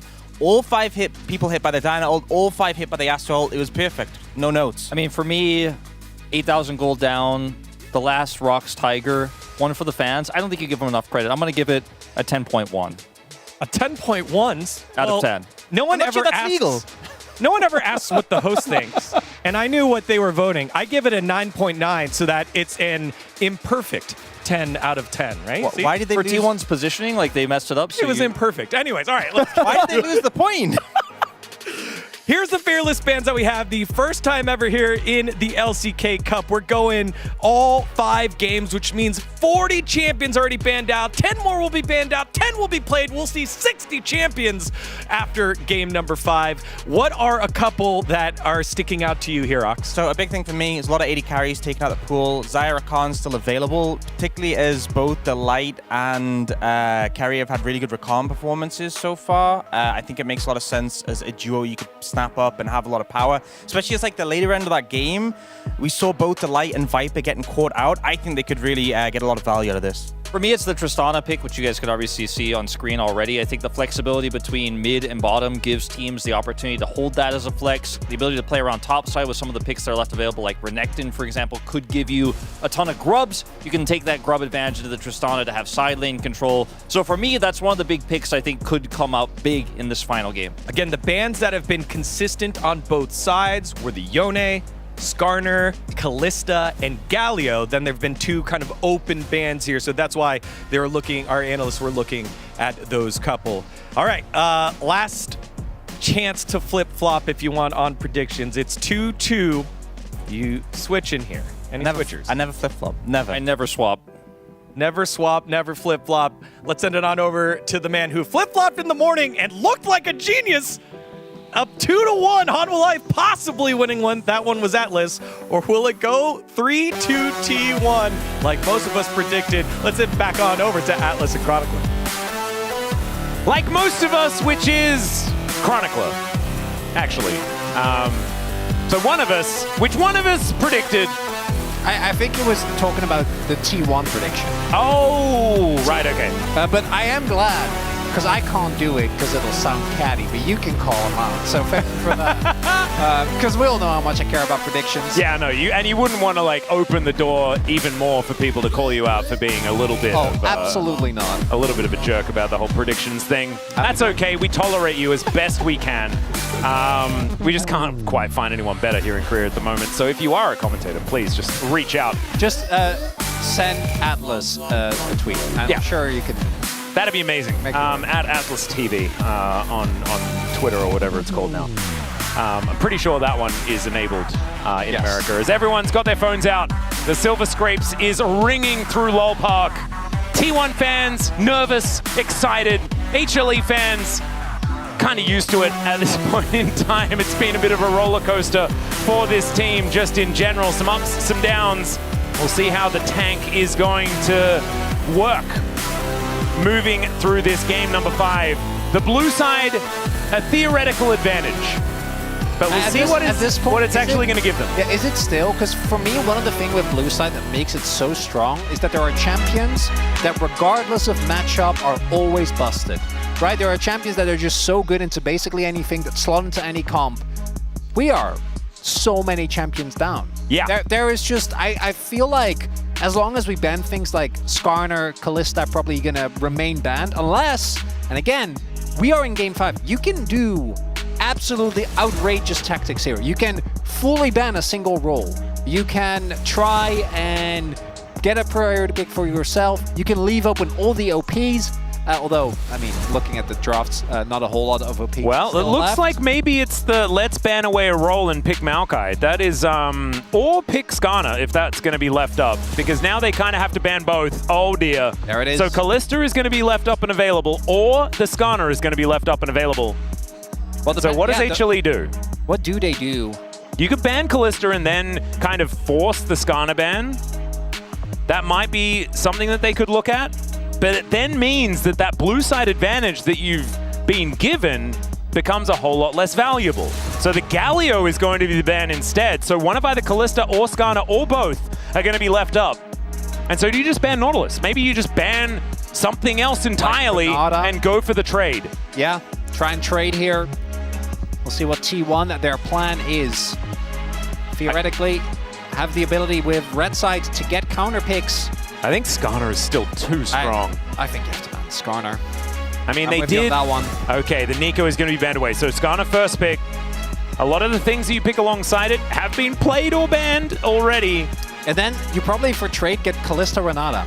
which as far as T1 is concerned, I think you're always going to be happy about. Because they've already banned the Nico, right? Exactly. So the big answer to it has been removed. Yeah, it's telegraphed, right? Like that's 100% what they're going to do if they get the opportunity here. So what does Unless they do? Do they pick Kalista instead? It looks like they do, so that's going to be Skarner. Oh my god, that is such a gambit. And then, well, I mean, is it? Because now you kind of force T1 to go Skarner Renata. Skanata. Although, theoretically, Delight can also just play Rel. And I don't think Kalista Rel is still great. I mean, Kalista Rakan is also pretty strong. Are you Draven Skarner? Look at this man's face. Oh my Smash God. just like completely unenthused. I'm just gonna lock in the Draven, and they give away the Renata. So the Kalista Renata is what he has to go into. Oh, Kerry is gonna have to cook something. Yeah, because I don't think they're just gonna go Draven Rel. Right, like I'm looking, Rel, Nautilus are still open, but if they pick Renata, you can't pick Nautilus. There's absolutely zero way. As a Kalista Renata comes through. Oh, okay. What is Zeka going to be next? doing here? Needs to blind the mid Sandra here. is a really interesting choice. With Kalista, you know, you're going to be playing for early game anyway with this setup. Cannon. That's also a comfort pick for Zeus. Hard to counter. Oh, this is a big one, actually. I think Talia works well because Zeka is pretty good on this champion, but it also blocks it from Faker. One of his better champions can really walk the mid game as well. Yeah, what are we gonna pick here? And you can't pick Poppy, so now you can't pick the rocks into the Kalista, and you can't pick the Poppy. So normally, exactly, and normally you would go Yone, which is taken away. That I would love. Oh my god. An Enchanter. Yes. Yes. They're locking it. All right, bananas for everyone. I love Fearless, man. Oh my god. Oh, somewhere there's LS screaming at the TV. You know, he's like, yes, it's the Soraka angle. I knew it. And I'm so because if Carrier would have just locked, say Nautilus here, would have collectively just lost it. So I'm glad they don't. They do have engage with the Skarner, so they are still have access to a consistent source of engage. As now, what are you gonna ban? Like Nocturne? What other jungler are you gonna take? Like we need to do some triple checks. Like Brand? But Brand gives you too much AP. It needs to be an AD jungler. Okay, what about Zac? It doesn't like Zac because you need engage. Does Zeus somehow take the engage mantle? You play like Ornn, or you can play Zac top, I guess. You can play Malphite. Yeah, into Draven. Yeah, Draven Soraka. I can see it. I feel like yes, Rock might be the way. But we'll just have to see. Who's going to get the counter pick as well? That's a big question. Oh my god, this is a mesmerizing I know! Camille going to be taken off the board just to get rid of one of Zeus' best champions. And also you don't need engage them because then you just win by killing turrets in a side lane. Still could be an option if they would like to. Doran can also just lock Renekton to stop a lot of these more scaling top laners from being picked by Zeus, although Jack's not on the table. Camille now banned away. There are a lot of things that have been removed, even Aurelia. TF taken away. I'm like, look, we're talking about Veigar, TF. My god. We're not gonna get excited until anything's locked in. Until we see what is gonna be picked into this Talia. It's a Cassiopeia for now. Is a consideration. Into Kalista. Being able to actually out-trade Miasma, the last thing that can stop her from doing her bouncing around stuff. Kind of like that. Instead, Zoe going to be a consideration. Oh! Alrighty. This is, as the comp comes together for T1, I'm not learning I don't understand it. Okay, you hit a bubble, and then you abduct them, and then Draven violently murders them. Got it. That's the angle so far. It depends on what the top lane pick is going to be here as well, and it's going to have to be Zeus who blinds it. Oh, Peanut. Peanut? Oh, yes! We are Moo Olafing! What? That's what we're doing. Back to 2010. Even Owner is just having a giggle about this one. Peanut's like, back in my day, Amumu was the #1 jungler because there were only 2 that could do it.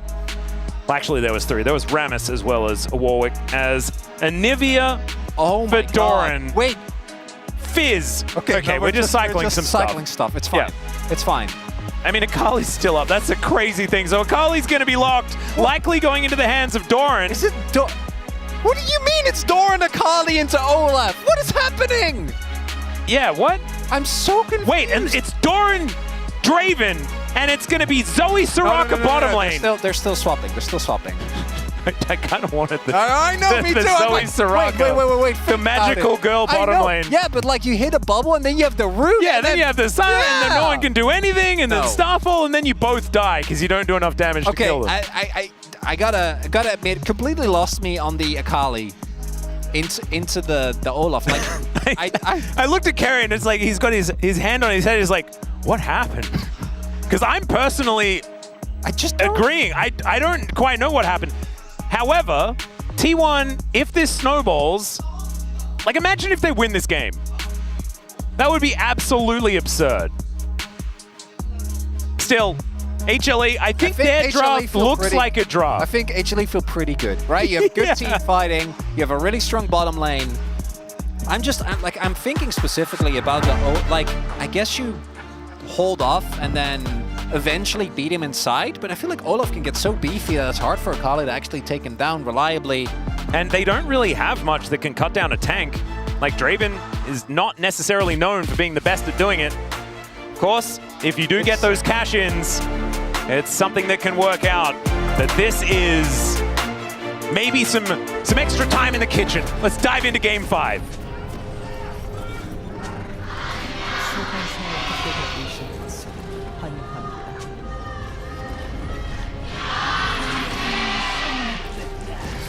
And I was about to say it without any prompting, but I've got in the teleprompter in front of me, G-Sun is like, the Viper skin selection was amazing.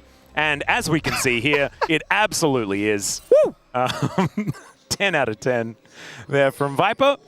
Peanut skin selection is actually the one that I really wanted to talk about because that used to have a global emote where you just cry like a robot. No matter where you are, everyone could hear you. And it had to be banned, and it was very funny when it happened in solo queue. As Peanut, not going to be able to do it now because unfortunately that bug has been fixed. Did you say unfortunately? Yeah, I thought it was great. You could just be permanently crying and frustrating everyone. And it's a Mumu, you know, like he just waddles into your lane and then you're just held in place forever and you die, and it's really frustrating. So it adds to that, you know, it's sort of like that's his theme. As Faker has been the self-proclaimed, in fact, best Zoe in Korea. See whether he can do it again. There's a couple of strong competitors for the title. Yep, and in fact has already been played by Showmaker so far. A lot of champions have already been played by Showmaker so far this season. But this is, I believe, Faker's first foray. So what do these comps do? Yeah, can you explain it to me, please, analyst? No, because I know the HLE side. I'll take the HLE side. You tell me what T1's comp does. Okay, let's do HLE first. Let's keep it easy. Oh, okay. So what HLE's comp does is it fights very, very well in a tight, enclosed space. Yeah. So if you set up for a fight and you get everyone to try and come in and do the things, then you can really hurt them a lot. What does T1's comp do? So we have a bully bot lane. Actually, I think a lot of fighting power. Even if they do end up in the 2v2, Draven is one of the AD carries that can actually match the threat of a Kalista. Is one of the classic counter picks, right? Ashe used to be there, but I don't think it's quite as good as it once was. Ooh. And then Soraka should also have a good matchup into the light, as they do not know. Danger, danger. Yeah, Owner is going to oh, cute little bandage toss interruption there from Peanut, but still going to take way too much damage. Yeah, Peanut does have Conqueror, but in these short trades, obviously the Aftershock's going to get a lot more value. Peanut also doesn't really have any stats to speak of. And Mumu notoriously not the earliest fighter, not that strong. No. Still gets a little bit here as Delight. Okay. Okay, Owner still gets it. Yeah, well, in goes Peanut, but immediately gets thrown into the wall. There's the heal. They're trying to do what they can, but no one really has damage as far as this 2v2. Zeus was moving up, and Smash wanted to get in there, but ultimately, we have a few buttons exchanged, and not too much more than that.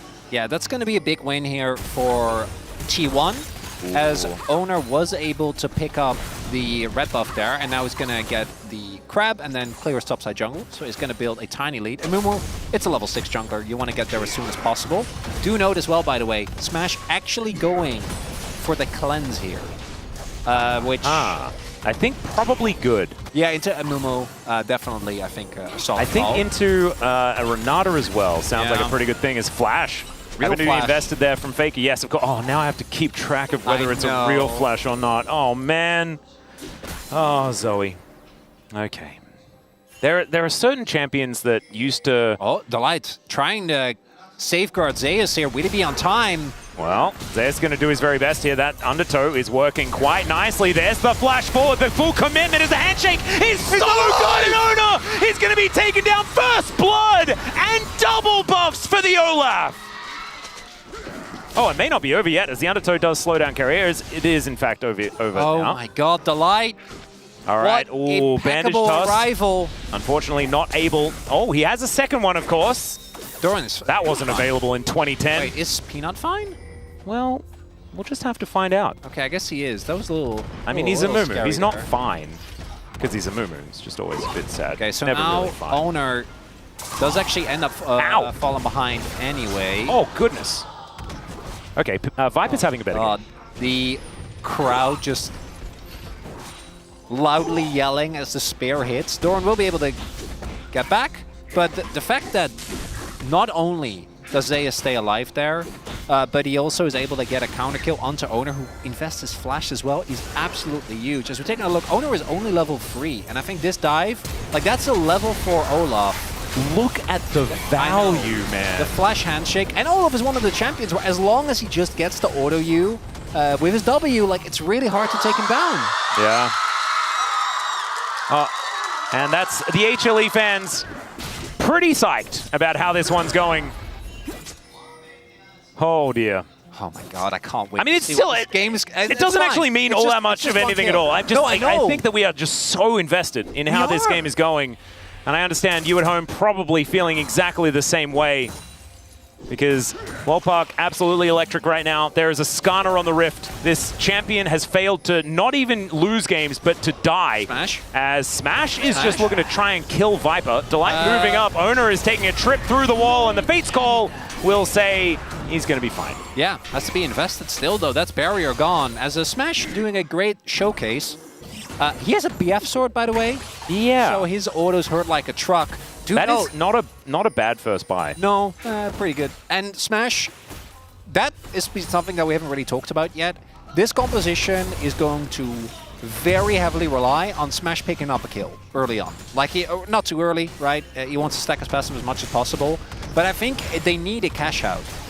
And, he'll be fine. Walking it off as Carrier waiting for him nearby as well. Yep, he's got a bit of a health bar to invest in that one, so Carrier is going to make sure that Smash is A-OK. Owner should be able to get this and then make his way out. Yep. Just wanders over the wall. We'll be able to get into the red pit there as well, as Faker has also picked up a smite. Some extra smites are now available. The unsealed spellbook meta is coming back. So in theory, T1 are going to have a lot of control around neutral objectives in this game at the same time.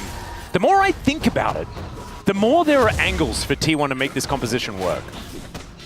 And they're weird, and it all comes down to things like you have to kill the Soraka first, otherwise everyone lives. Faker can be all over the place all the time, and poking from massive amounts of range can also pull Peanut halfway across the map if he does land a bandage toss halfway through a portal jump. You know, there are some weird things that can happen. Yeah, there's also, as you mentioned already, Skarner, which has been an absolutely broken pick for a long time. The entirety of the LCK Cup is also in the game. Succeed the first play, but fortunately he is a tank, known for just being relevant no matter what. There's also the fact that the Kalista has made it through for Viper. Viper has probably had the worst series out of anyone on Hanwha Live right now. Think hasn't really showcased, and again, comes with high expectations because he is a world champion, and we had the entire year of Viper Live esports. There is quite a few world champions on the stage right now. Yeah, just in this rift. But yeah, I'm looking at how these fights are going to play out, and for me, T1's comp feels very similar to what we had last time, where it's they need to get a pick, right? They need to either get Doran in the enemy backline and sow chaos that way, which can be tough. Zeka, obviously, with the Talia, is going to create a lot of threat there, as if they can get a kill into Smash, would be huge. Even getting a flash is big. Yeah, Zeka not Carry going to get all that much value outside of the flash from Carry, and that is That's nice. To be perfectly honest, that is a massive amount of value, just because killing the Soraka is going to be such a big deal. Yeah, Carry's positioning is gonna have to be great this game. There was also the reason why I was actually like thinking about the Anivia is because the thing with Olaf is that you can't CC him. So Zoe into Olaf also feels like one of those situations where like normally late game the threat of a bubble is always there. Yeah. But so the light can get pulled, and then Zeus can just tank it and not care as long as he has his ultimate available. It's looking a little bit like cash-in time on T1's watch right now. They're gonna have to look for that for sure. As you can see, the sad mummy moving over towards his Merc Wolves. Even Faker hovering towards it. I think they need all the help they can get. Don't forget, there is the bailout. Viper, both sums available as well. This is going to be a big moment. If they get the kill, that would be huge for T1. Delight doesn't have ulti yet. It's not available as Faker gets over the wall, doesn't find the bubble. Oh, and look at that. Yeah, okay, they know. yeah, Ona backs away. That's the end of it because both Peanut and Zeka were in the area. Even without the ultimate, if that bubble hits, they look for a play. If it doesn't, this might be the last opportunity, though, because Carrier, he has the Wish up and available. Delight didn't have that hostile takeover. And I think on the next wave, he should be able to get there. So now this. It's Doran on a carry, which always leaves us with a bit of trepidation. But it's also one of those situations where we have not seen Top Akali in a very long time. Yeah. And again, my read is that he's probably going to go, we already see the Haunting guys, he's going to go for a more bruiser-heavy build. It's also a Conqueror as opposed to Electrocute, which we've mostly seen on the Kalis, and also Rune is kind of crazy right now, to try and play for the longer skirmish. As Zeus picks up a Hex Drinker, very good buy here. And again, as long as Smash does not pick up a kill, and Zeus just stacks MR, like I don't think he dies in team fights. There's a Renata as well that can bail him out, make him even more of a threat. There are prerequisites for T1 winning this game, and it does feel like the cash-in, the adoration stacks need to get and pretty decent value. Particularly in Fearless, sometimes it's good to just return to Season 2 champions. Yeah, you know, that's why I'm seeing a Mumu. I mean, Season 1. I'm seeing Olaf. Yeah, I guess the Renata Callista is easy. a little bit out of whack. The Talia as well is a little bit too new. Oh, no, they don't get full credit. No. Just a bit. But that is not going to be feats of strength over to T1, but they might be able to get themselves 5 grubs, which will be very valuable in itself. You can sense as well how nervous both these two teams are. Again, this is a final best of 1 that decides which of these two teams moves on, faces Gen G or DK. And a mistake here can mean the end of your LCK Cup. Bonkers that we find ourselves in this position, Atlas. 5th game between the two. And those 5 grubs do go the way of T1. So some split pushing power here for the Akali. Going to be very, very good.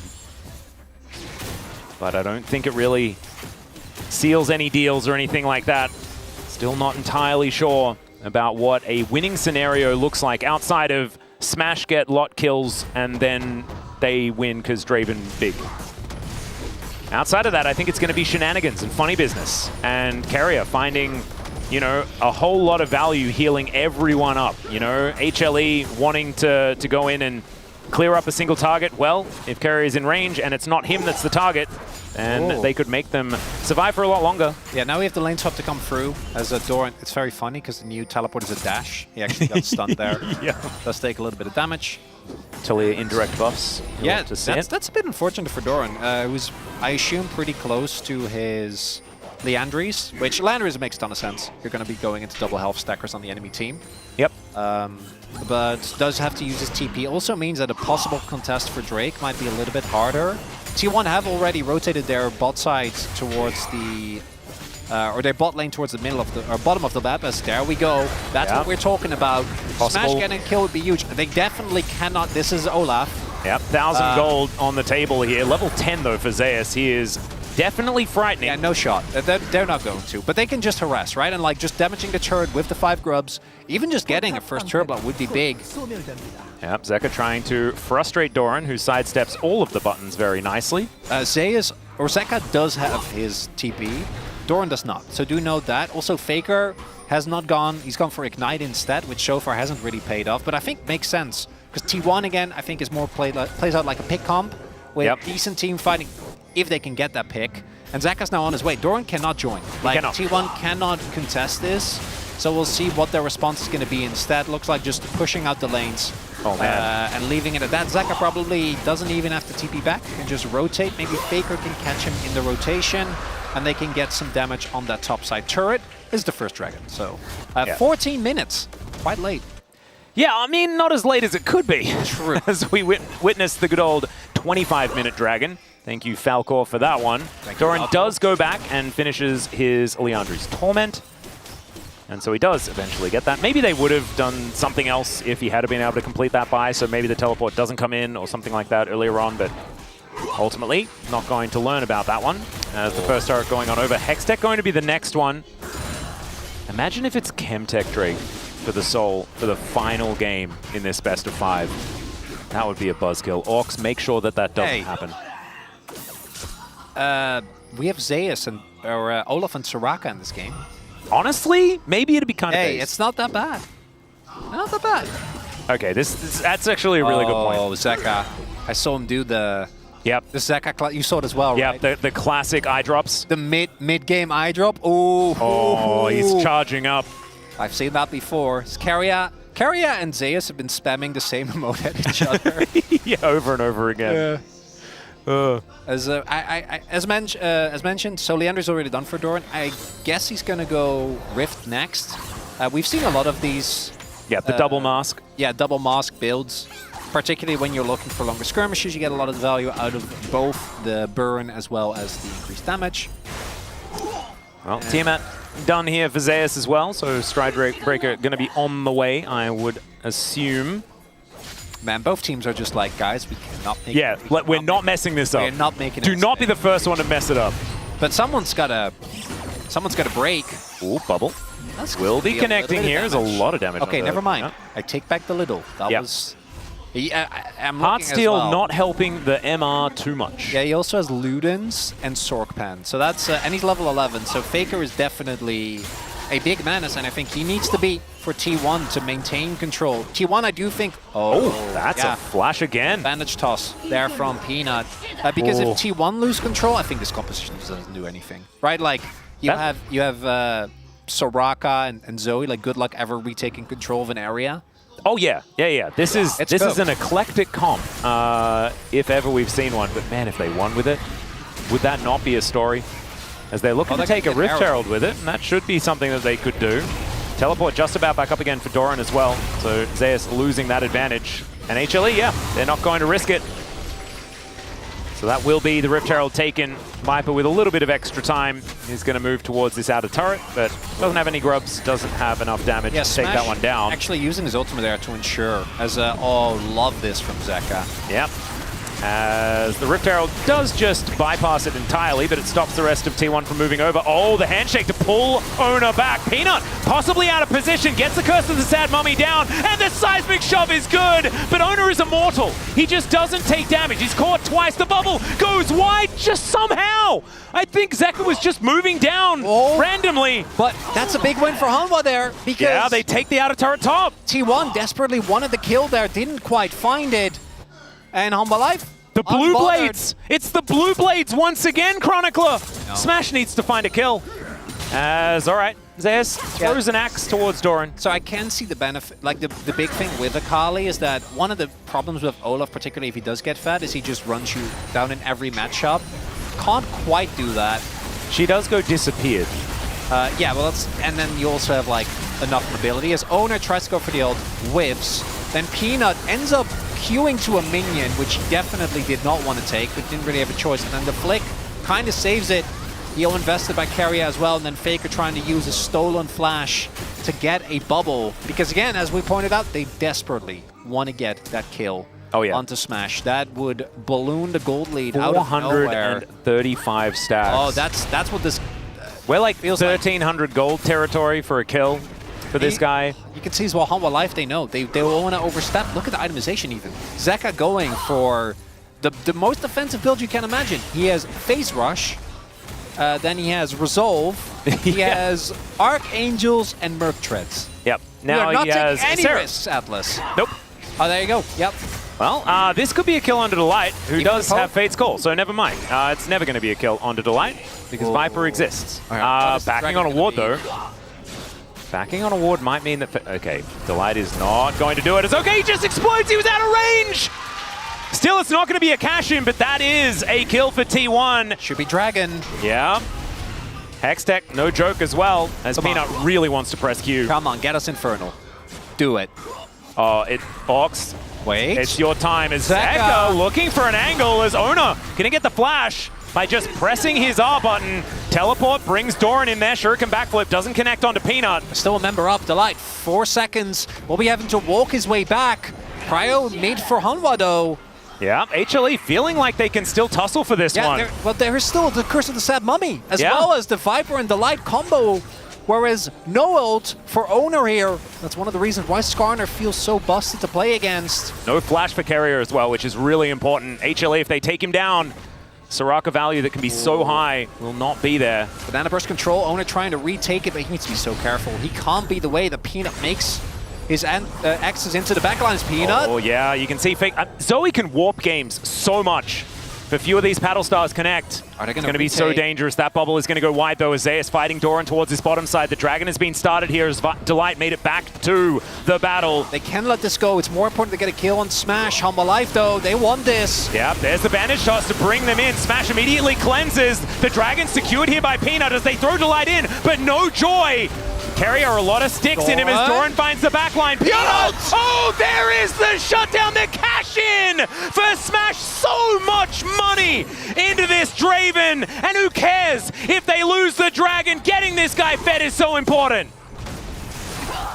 And it's Doran that sets it up against his whole team. A lot of damage to come down.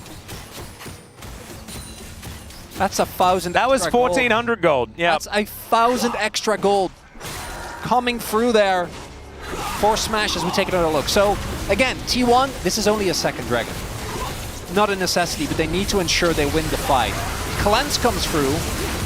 Owner doesn't actually go down thanks to Carrier keeping alive. Delight, crucially, doesn't get the knock-up onto Smash. And then Doran is the one that does all this damage to Peanut, and with the stacks farmed, Smash is at the ready. There's no way for Peanut to get out.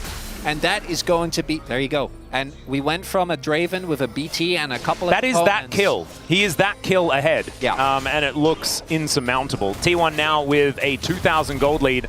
Largely off the back of exactly that. We're having a look at the results right here. It's not enough, though. Like, that's big. Keeping Smash safe is going to be a high priority in team fights. And we'll see if Hanwha Life can actually get on the backline here. It's a Mountain Soul as well, so Ox, thank you for that one. Good enough, we'll take it. Yep. Still gonna, like, I don't know what this T1 composition does if a Mountain Soul is ever collected by HLE.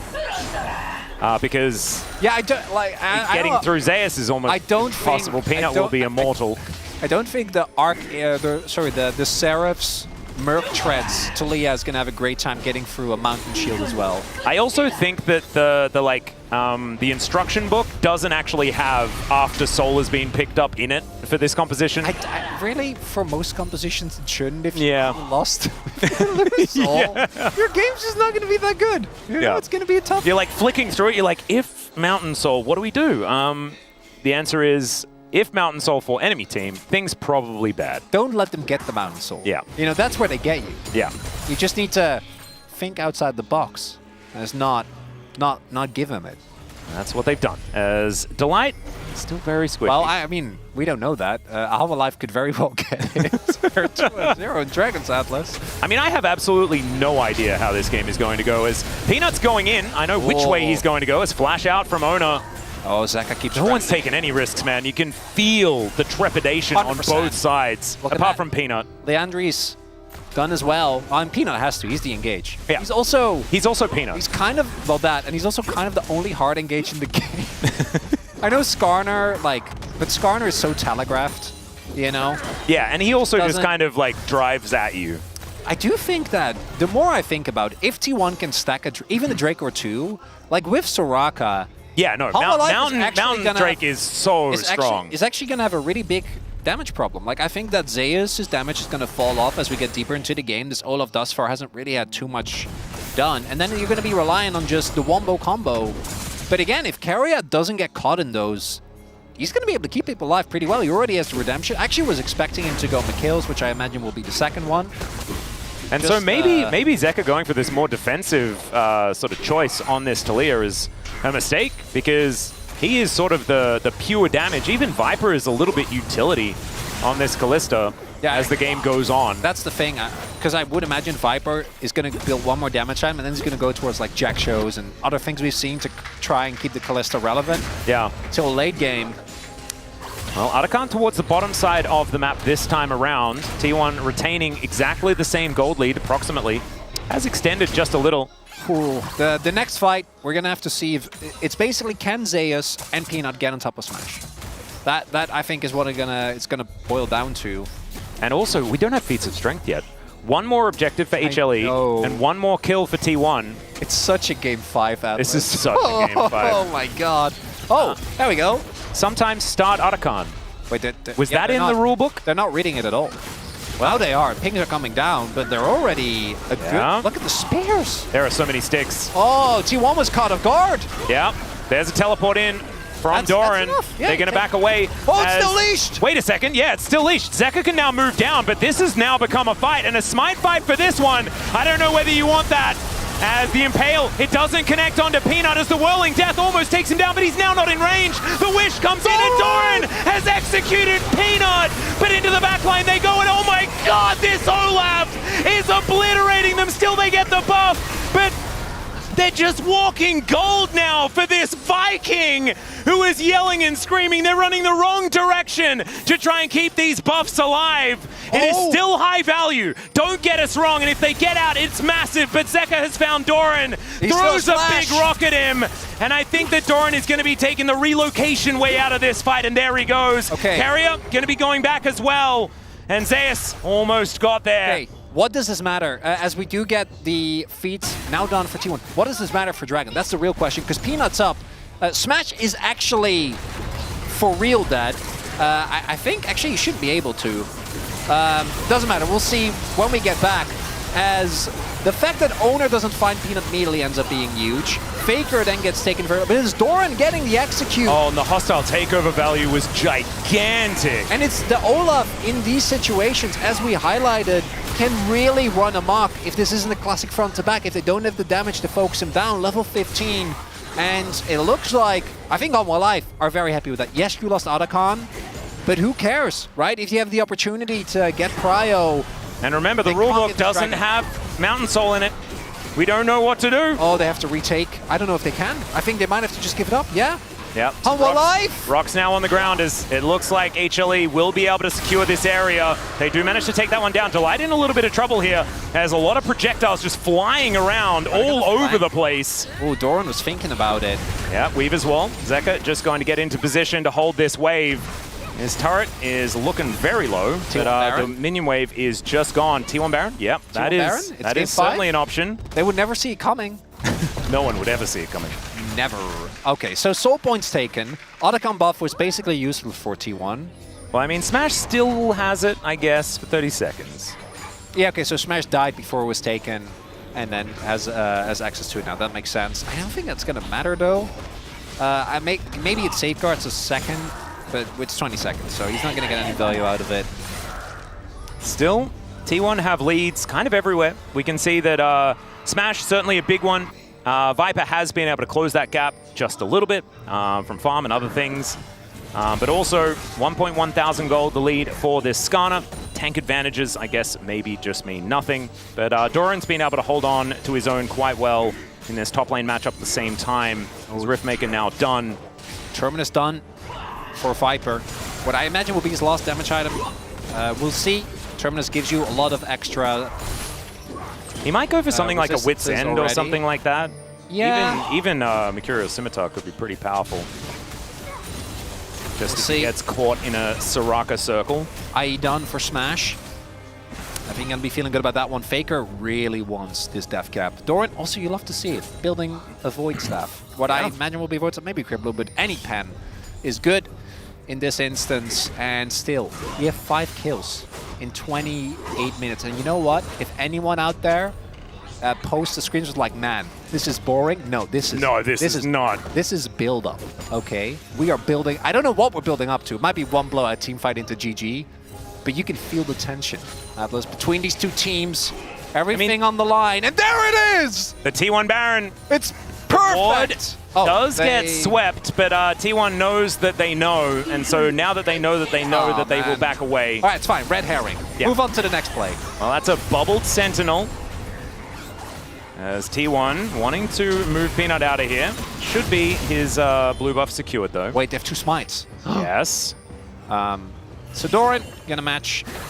Zeus's death stand's done now as well. Sleepy minion. Very hard to chew through. I am... Okay. I'm mesmerized, Atlas. So am I. I have a tough time. We gotta remember to breathe. Yeah, we gotta remember to do our job. Well, I just want to watch. Okay, T1. We can do both. That's kind of moving how out of the river now. I guess that is true. I guess that is true. Works.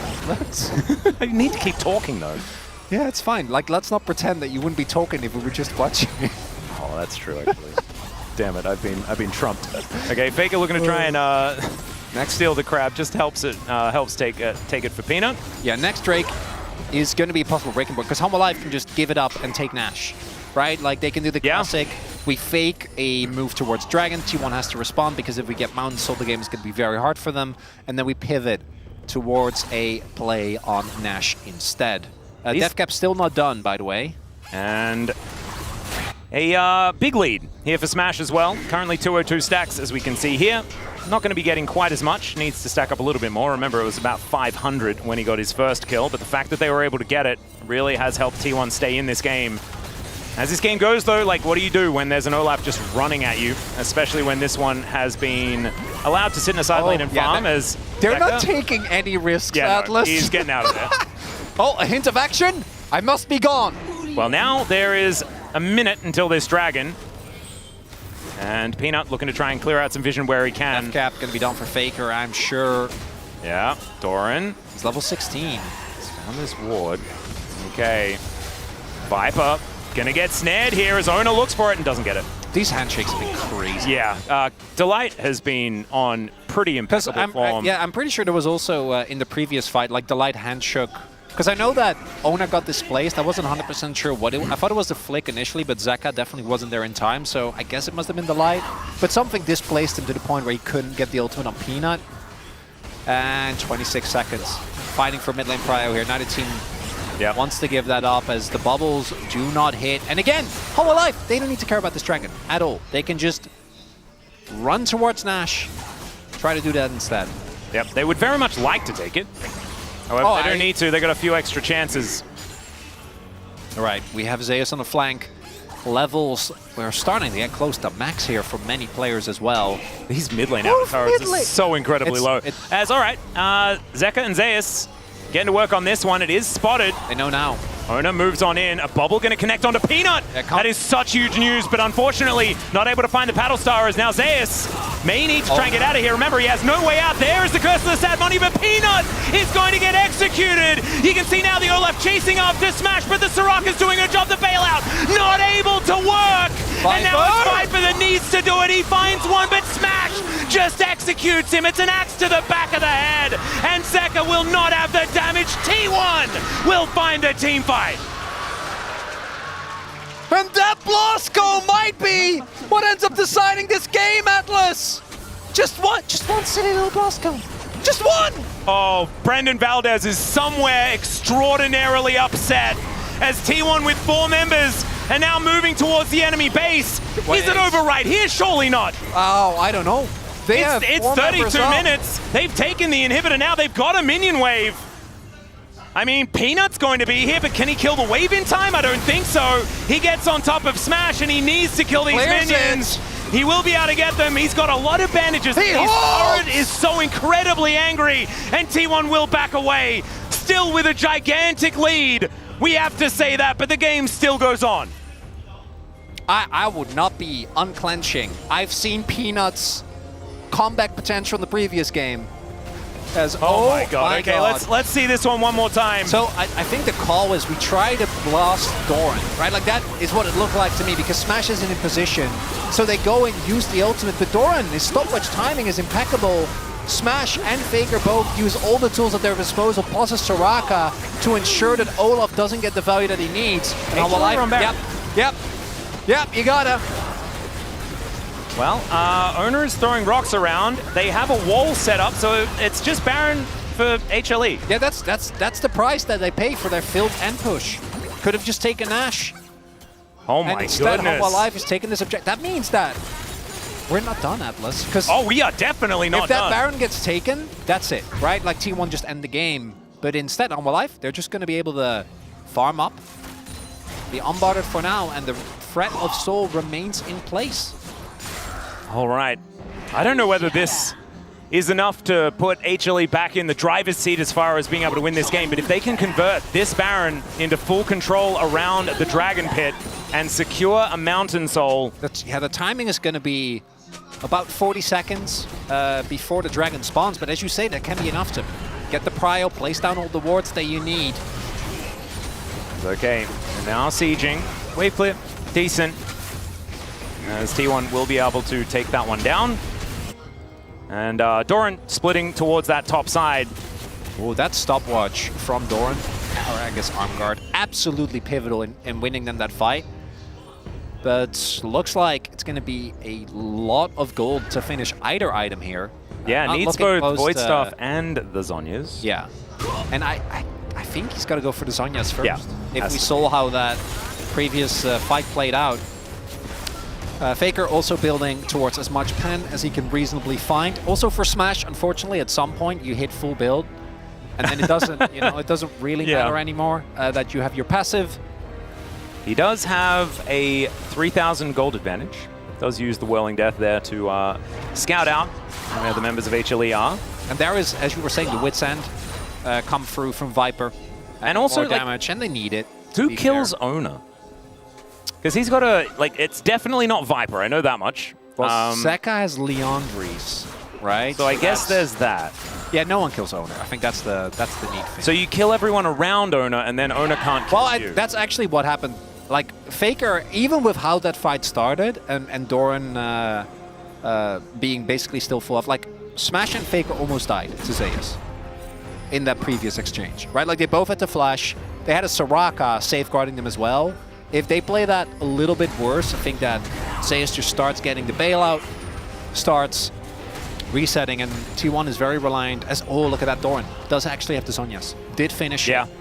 But you can see as well, Humble Life, they know they got another shot at maybe winning this game. And if the Smite goes Peanut's way, completely changes it, right? Because if the Smite goes Peanut's way, and you can't deny realistically do you know what that turns the game into, though? With the fact that T1 does have a 4,000 gold lead, they are still in control. They've got an open mid lane. Teleport coming in from Zeus here. What it does is it puts Elder on the map, and we're going to have... It's going to be an Elder flip. That is how Game 5 of HLE versus T1 here in the playoffs of the LCK Cup is going to end, Chronicler. Please, I hope. That's if Peanut gets this Smite. So that has to happen first. He's thinking about it, thinking about going for it. That bubble, oh my goodness, that could have just been end of the game right there. He's holding onto the bandage toss. That's a good flick. A good handshake there as well. Doesn't find the impale. And he could just be dead. Owner is in so much trouble. He's trying to drive his way out, and it works! Somehow Carrier, oh my god, the amount of damage that's coming through here is now Faker in trouble. Zeus going ballistic. The double knockup is so good with the Fate's Call. And now it's Zeus' time to shine. A triple as he executes Smash. And now they can definitely take the Dragon, but can they get even more off the back end? And how poetic would it be if it's Zeus with his Olaf that ends it all? It's not going to be the Nexus, but the guidebook has nothing on this, Atlas. What do you do when you lose a mountain? Oh my goodness, HLE. They were a Nexus turret away from just being out of this tournament. And then they come back, they take the Baron, now they have Mountain Soul, and Chronicler, the game isn't over. The best part is the actual best way to deal with this now is specifically as its owner, who's had an incredible series that on the Skarner just isn't hitting the mark. Oh, and just the edge of the unironically, this is one of the issues that you have when a champ is just perma-banned, right? Like, I don't think he's looked good on it, and he's had an incredible that series thus seismic far. shove. And the seismic shots from Zeka have been absolutely insane. And then it's Zeus who is able to get on top of the backline, and once he does, nothing that T1 can do. But it's the flick on Owner that starts it. It's the flick on the rest of the backline that ends it. The one on Faker there in the middle of that fight, because otherwise I think Faker and Doran can then fully take over. Doran, you could see there, was able to win his 1v1 on the back end, but then unfortunately everything had gone awry elsewhere. If he was able to then come in and help out an even fight, would have been a very different story. Oh my God. This is a game of absolute inches, where we really had some blowout games in this series. Not to be the case now, as Peanut moving over every time I'm seeing that the electrical cord flying out, but Peanut holding onto it, not wanting to go overly aggressive. It's so Peanut as well to be 0-4-2 and still... It feels so impactful. Yeah, I know. I don't even know whether he has been, but it's still a Mumu, right? Like, you have an AoE stun, and that is always going to be something worth watching out for. And having two charges on Bandage Toss is pretty silly. I actually think that the best way for T1 to win it, because that's the problem, right? Like, winning a team fight is going to be so insanely hard now with the Mountain Soul, is Elder. Like, that's the tool that gets you there. That's what gives you the damage that you need. As TP, I'm sure, is going to come in, Void Stuff done. That's a big buy for Doran. Does mean that it's a little bit easier as... Leave his wall. Off. Owner can obviously just get through. Will he choose But this Baron is just gone. So they secure it. Can T1 find a team fight? That is the question. The bubble goes wide. Peanut might need to flash, but he doesn't have it, so can't actually get out of here. He's going down slowly but surely. Eventually he wants to just walk his way out, but now Owner throws down the Impale. They take down both junglers, but Zeus is just on top of Carrier. They've identified the key target. Doran gets into the backline, goes golden. Viper will survive, pulls out the sticks, and down goes the Akali. They sacrifice Peanut, but they take 3. We're 40 minutes in. That might be it. The fact that Viper doesn't die there. Doran doesn't have the damage. The Mountain Soul coming up huge. And it's only Smash and Faker desperately going to try to keep this game alive, but I don't think they've got it in them. I want a petition. I want to make this part of the playoffs double elimination. I don't want to say goodbye to either of these teams, Chronicler. It is too early. Wait, Atlas. Okay, we don't have to. Never mind, this game is just going to go forever. It will just go forever. We will never have to worry about double elimination or any other games in the future because this game is permanent. As starts off here, Owner knows if he is there and he gets through the wall, he also won't have the tool to lock someone down, so they're going to give over the Baron. Then they attempt, and again, what was it this time? I don't know what it is. Is it another flick? The ult doesn't hit. Yeah, it's another knockback there. Actually ends up working out because he gets Viper and Delight, but the damage isn't there. The rest of T1 is getting zoned again. I think that the impact of this Olaf in the team fights, the threat that needs to be respected, is so big. Also, the fact that HLE realized that they kill Carrier, they just run at him, and then the fight becomes so much harder for T1. Atlas, they haven't even got... There's been one inhib taken this game, and when T1 tried to end. Yeah. That's the only one. And so now we are now up to the siege phase of HLE with Mountain Soul and Baron buff. We have a minute left on the Baron, so the last inner turret will be falling now. Yes. HLE have a 3,000 gold lead, which is big for 8 minutes in the game. For 42.5 minutes, it's not so much. Delight just takes a large chunk of his health bar. Weaver's Wall, and that's going to knock Owner over. He is thankfully extraordinarily tanky. They do lose their inhibitor turret. As now Peanut flashing forward gets this cleanse out of Smash, and now Viper is looking for him. Can they execute him? Yes, they can! Viper now right in the back line, and he's getting bailed out. Will he be able to find it? The answer is probably yes. And look at this immortal Viking. Throws the undertow, takes down his former mid laner, and HLE, our LCK champions of last year, will be staying alive in the LCK Cup. What a marathon! My God, this series was too much. T1, an absolutely heroic performance throughout, and I think I speak for everyone here when it's just so sad that we have to say goodbye to one of these teams. Oh, you can see as well. The camaraderie, it continues. Camaraderie. From the start of game one, when they were fist bumping, there were smiles. And even here, there are smiles between these players. A lot of respect between all of them. But what a series. Like, you gotta just smile and laugh at the end of that. You can't be mad after a game like that. Game number 5. And look at Zeus. He's like, I don't know, man. Like, some of the things were potentially not all right. As you can see, Gumayushi actually ran into him after game number 4 as well. Was, of course, here with the team. Oh. And what an ending. And how fitting as well is that even as close as that final game was, in the end, it does feel like the team that had the most cohesive team comp after 5 games of Fearless ended up making it happen. Yep.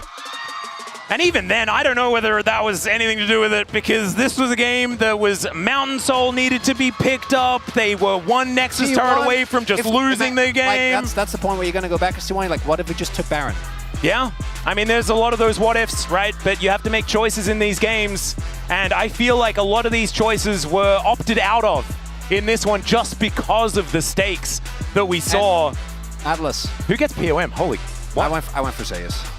Zeus. I think I probably would have gone for Delight. I mean, it's Gnar. I know Delight had the Elise. Chase. Yeah. Some of those handshakes, though, in this game was so impactful. For this game, I'm with you. But for the whole series... Game 1, it's pretty Delight. His Alistair was pretty good. It was. There was a few moments. I'd probably be a Delight voter, but I don't even know. Yeah. I understand this. I think... So you know how you can cry at a whole lot of different things? This is like a stress relief cry, I think, that a lot of people are having. Like, finally, the shackles have been removed. What? The result of this game is in one way or the other, and the amount of relief is palpable. As HLE, I mean, it was not all sunshine and roses here for this team in this final game against the weirdest composition that we have seen since DK. I mean, T1 cooked in this series. You have to give them that.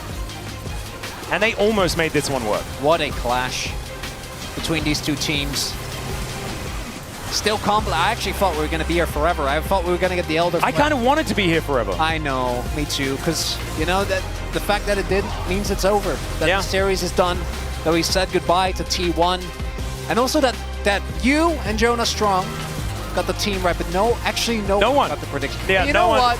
And honestly, in a series like this, I don't want anyone to be predicting this correctly. What a present. It's unprecedented. We had the, like, just, I want to take this short moment to, like, the 5-man peanut moment, Doran stealing Otacon, this whole game end sequence, like, what? You set the stakes at the top of the day, and I'm not going to lie. I'm like, Atlas, maybe you're overselling a little bit.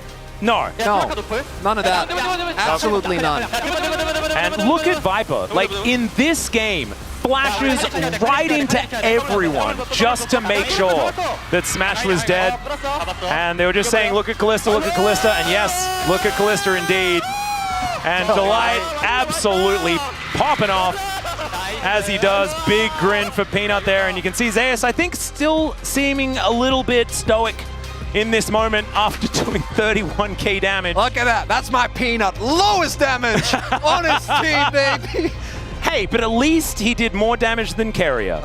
Yeah, 200 Atlas. I don't know about doing damage as in a 43-minute game.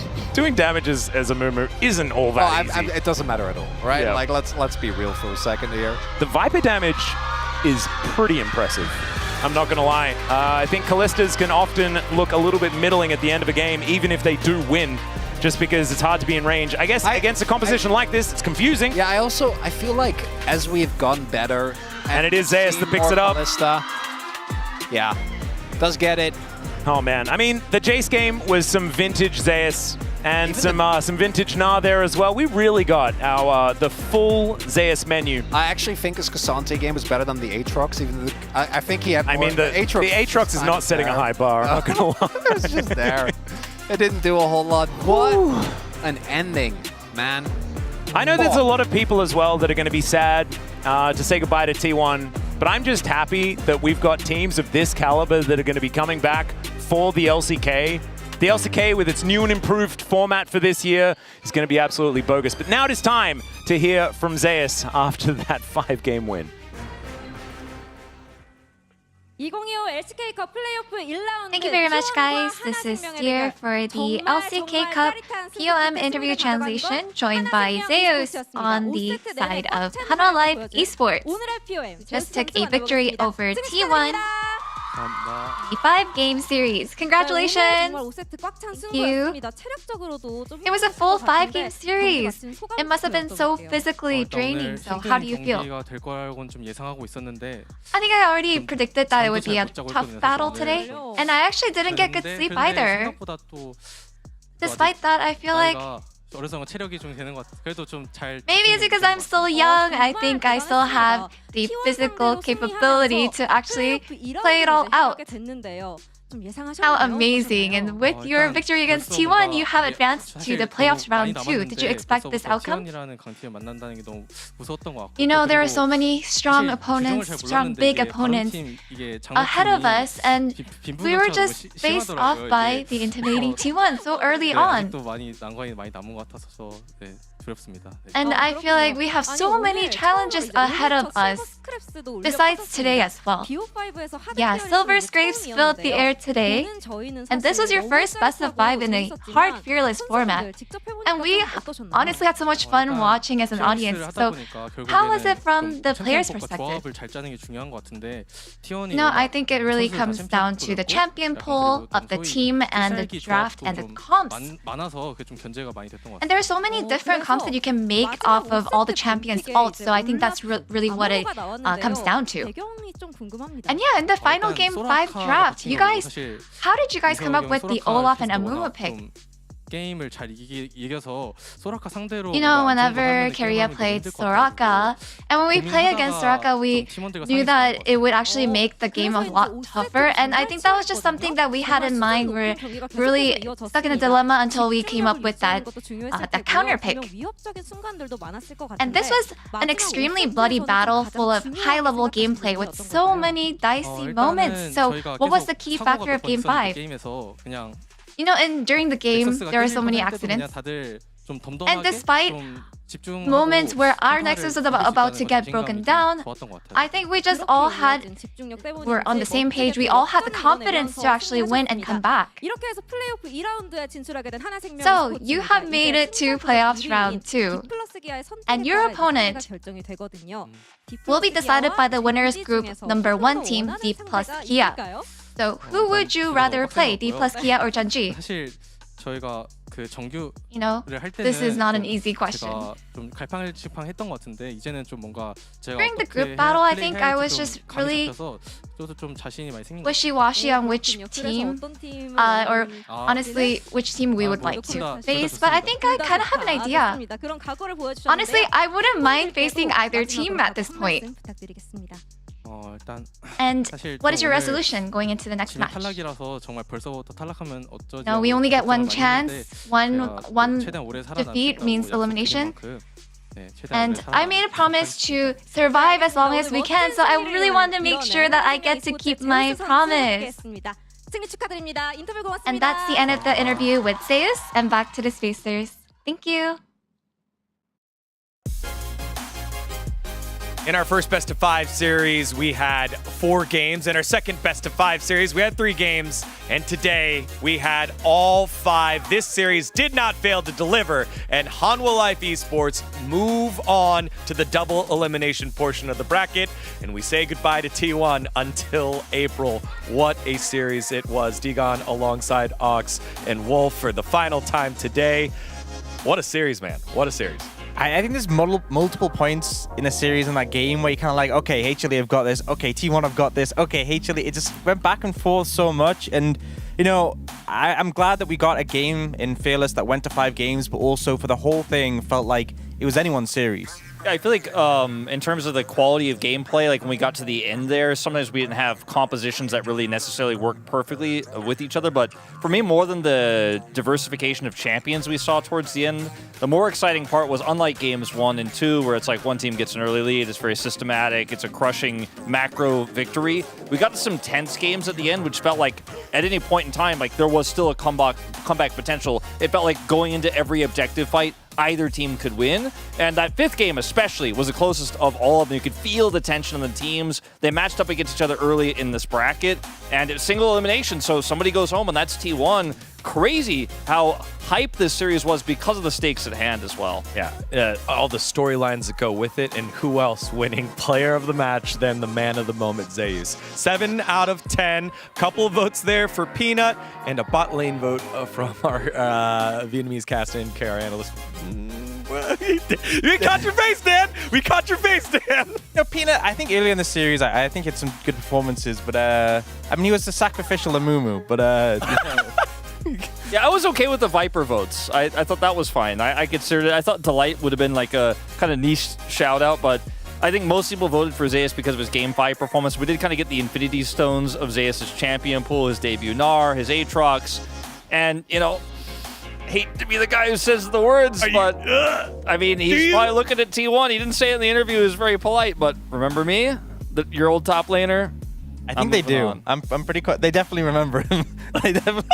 I'm saying they do right now. They definitely do right now. What's your comment, Ox? Yeah.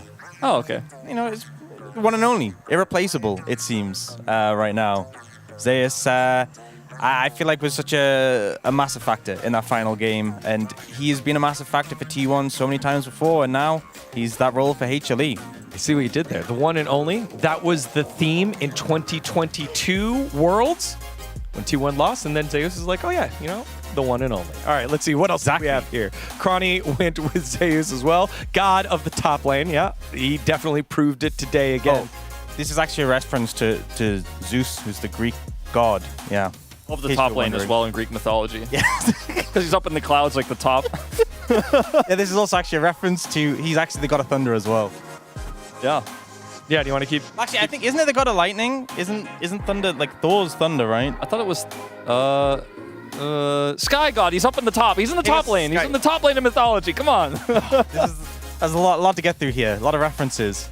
All right, let's see what else we got. Please save us. All right, Viper's ADC Masterclass never ends, even against the best prodigy in town. I like that one there from Pony, and you said it, Wolf. Like the Viper ones felt pretty good for very consistent performance across the series for me.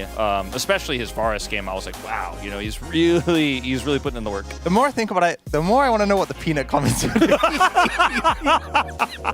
Because like the standout moments to me was missing the Arakan smite.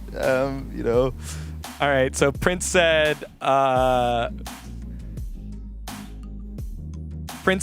Cloud Templar Amumu power was lended over to Peanut. So, you know, for those who don't know, Cloud Templar, an iconic Amumu player from back in the Champions days. Yeah. So that's why he's very well known for his Amumu play. All right, let's take a look at the draft here from this last game. The first time here in the LCK Cup. So we lost like half the screen because of all the bans. We went down to the Soraka, the Zoe, Kalista let through, Skarner let through. Go ahead, Ox. For me, my interpretation of this is T1 were very focused on getting like positive lane matchups. You know, the Zoe outranges the Talia quite hard. It's quite frustrating to play against. Not specifically in the lane, but in general.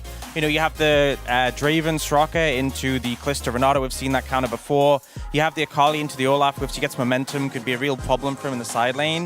I feel like that was the goal for T1. It did have some success, but I feel like in the 5v5, they just had no good tools to deal with this Olaf charging them down. Yeah. With the Renata W on him as well. So much value there in the team fight, the cohesion of HLE. And if we really wanted to nitpick, I think some errors that were potentially made by T1 in this draft were banning the Maokai. Peanut's really known for a strong Maokai, obviously, and can set up a lot of different compositions, but I don't know if it was a must ban here. And going for the trade between the Kalista Draven to grab Skarner, you could have grabbed the Skarner and Renata, which also pairs well with the Draven, and locked Draven on 3. But instead, they ended up giving over the Renata, which was a big problem for how the composition was trying to be played out later on in the game. So I think, you know, obviously when you get down this deep in a 5-game Fearless draft, like, it's easy to nitpick some of those small things, but it ended up making a big difference. Definitely felt like a bit of a gamble to kind of leave those 2 power picks in the Callisto and the Skarner up, but it definitely felt like them going, okay, game 5, one red side, let's really shake it up to see if we can find a way to get ahead. And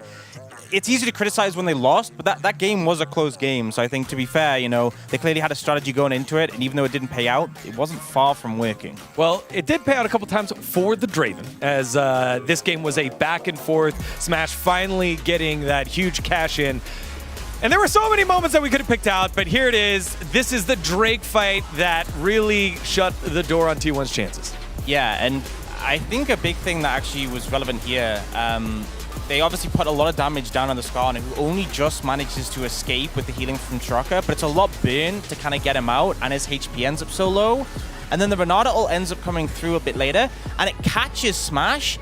He doesn't immediately cleanse, and look at what he does to Keria. And you need your health as Soraka as a resource, so he's panicking, him and Owner are both low, and then Olaf, it's his time to clean up. Yeah, and just, I mean, Zeus just pressed R and ran at them over and over and over again. And unlike Skarner, he's CC immune. Skarner had a big problem in this game because when it came to front-to-back team fighting, he was really their only frontline for a low-range Draven, and he's playing into Talia, so he was often walled off from his teammates, or rocks were put down so he couldn't really escape. He was getting shoved back, and he was just a ragdoll in so many of these fights, so it didn't allow Smash to actually get that damage out, even though he was so fed and he had that explosive catch on the Amumu in the mid-game. I think as well is the game felt a lot better for T1 before things like QSS would be coming in, or like Mikhail's. I think it was Mikhail's was picked up. These things that can stop the Zoe from getting like the burst potential, and the pick potential means you're locked into that 5v5, and as you said, just very hard to approach there. Yeah, it felt like a very unique thing that maybe we'll see unfold as the patch changed. Skarner got nerfed, and now that Talia just made it super, super unplayable there for Owner. As we now take a look at, yes, the match result. It is Hanwha Life Esports, the champions of the LCK, knocking off the world champions in the 5th, 6th position. Hanwha Life Esports will move on, and it was just Jonah Strong and Atlas getting it right. Atlas just, what did he say? He felt it in his waters. Felt it in the waters. He felt it in his waters. Atlas's waters have like a 75% win rate. Like, it feels like, and whenever he comes to work and he says, guys, I'm feeling this thing, I'd say 3 out of 4 times he ends up having the right call and actually having the right read. Jonas Strong, also a known unusual pick predictor, finding success. Now, here's the big question. It's not really a big question, but we don't have yet the confirmation that D+ will be selecting Nongshim. They have that power as the first seed. The expected bracket will likely be D+ Nongshim and then Genji up against Hanwha Life Esports. I think as well, we've kind of seen HLE come a long way since we really last saw them. Like, I feel like their performances haven't been too convincing. And I think we have a scenario where we hope that KT would really develop in the time they had off, and they didn't. Gen G is the other big question for me, is where are Gen G going to be now? They've had some time to go away. I don't think everyone was super convinced by Gen G's performance so far. Everyone was looking at D+ being that big threat. But we've seen HLE bounce back. Will Gen G have done similarly? Yeah, I mean, the thing that jumps out at me is we had 3 red teams make it on Peru to the playoffs, and Nongshim is the red team that is still standing out of all of them. So that is our next match. It will be Saturday. We will let you know across all socials who D+ selects, whether it's Nongshim or Hanwha Life Esports. That means on Sunday, it'll be Gen G against the team that D+ did not select. Final thoughts here, Wolf. I mean, it's crazy to me that Hanwha, now 2 tournaments in a row, knocks T1 out of the tournament. This time as a massive underdog. Last time around, you could argue that Hanwha were favored, but then we also get that rematch between Hanwha Life and Gen G, likely pending the D+ decision that we had in the LCK Summer Finals. So a lot of really cool storylines here after a really long break. Ox, I'm just hyped that we've already got our first best of 5 that went all the way for Fearless, and I'm just hyped to see more of this because we've already had bangers. We always get bangers in the playlist, in the playoffs, sorry. I'm just ready for it. Yeah, what a great series it was. Again, Hanwha Life Esports knocking out T1, and they will continue on. It has been great to see all of you enjoy it, and we'll have more LCK Cup action for you on Saturday. See you then. Happy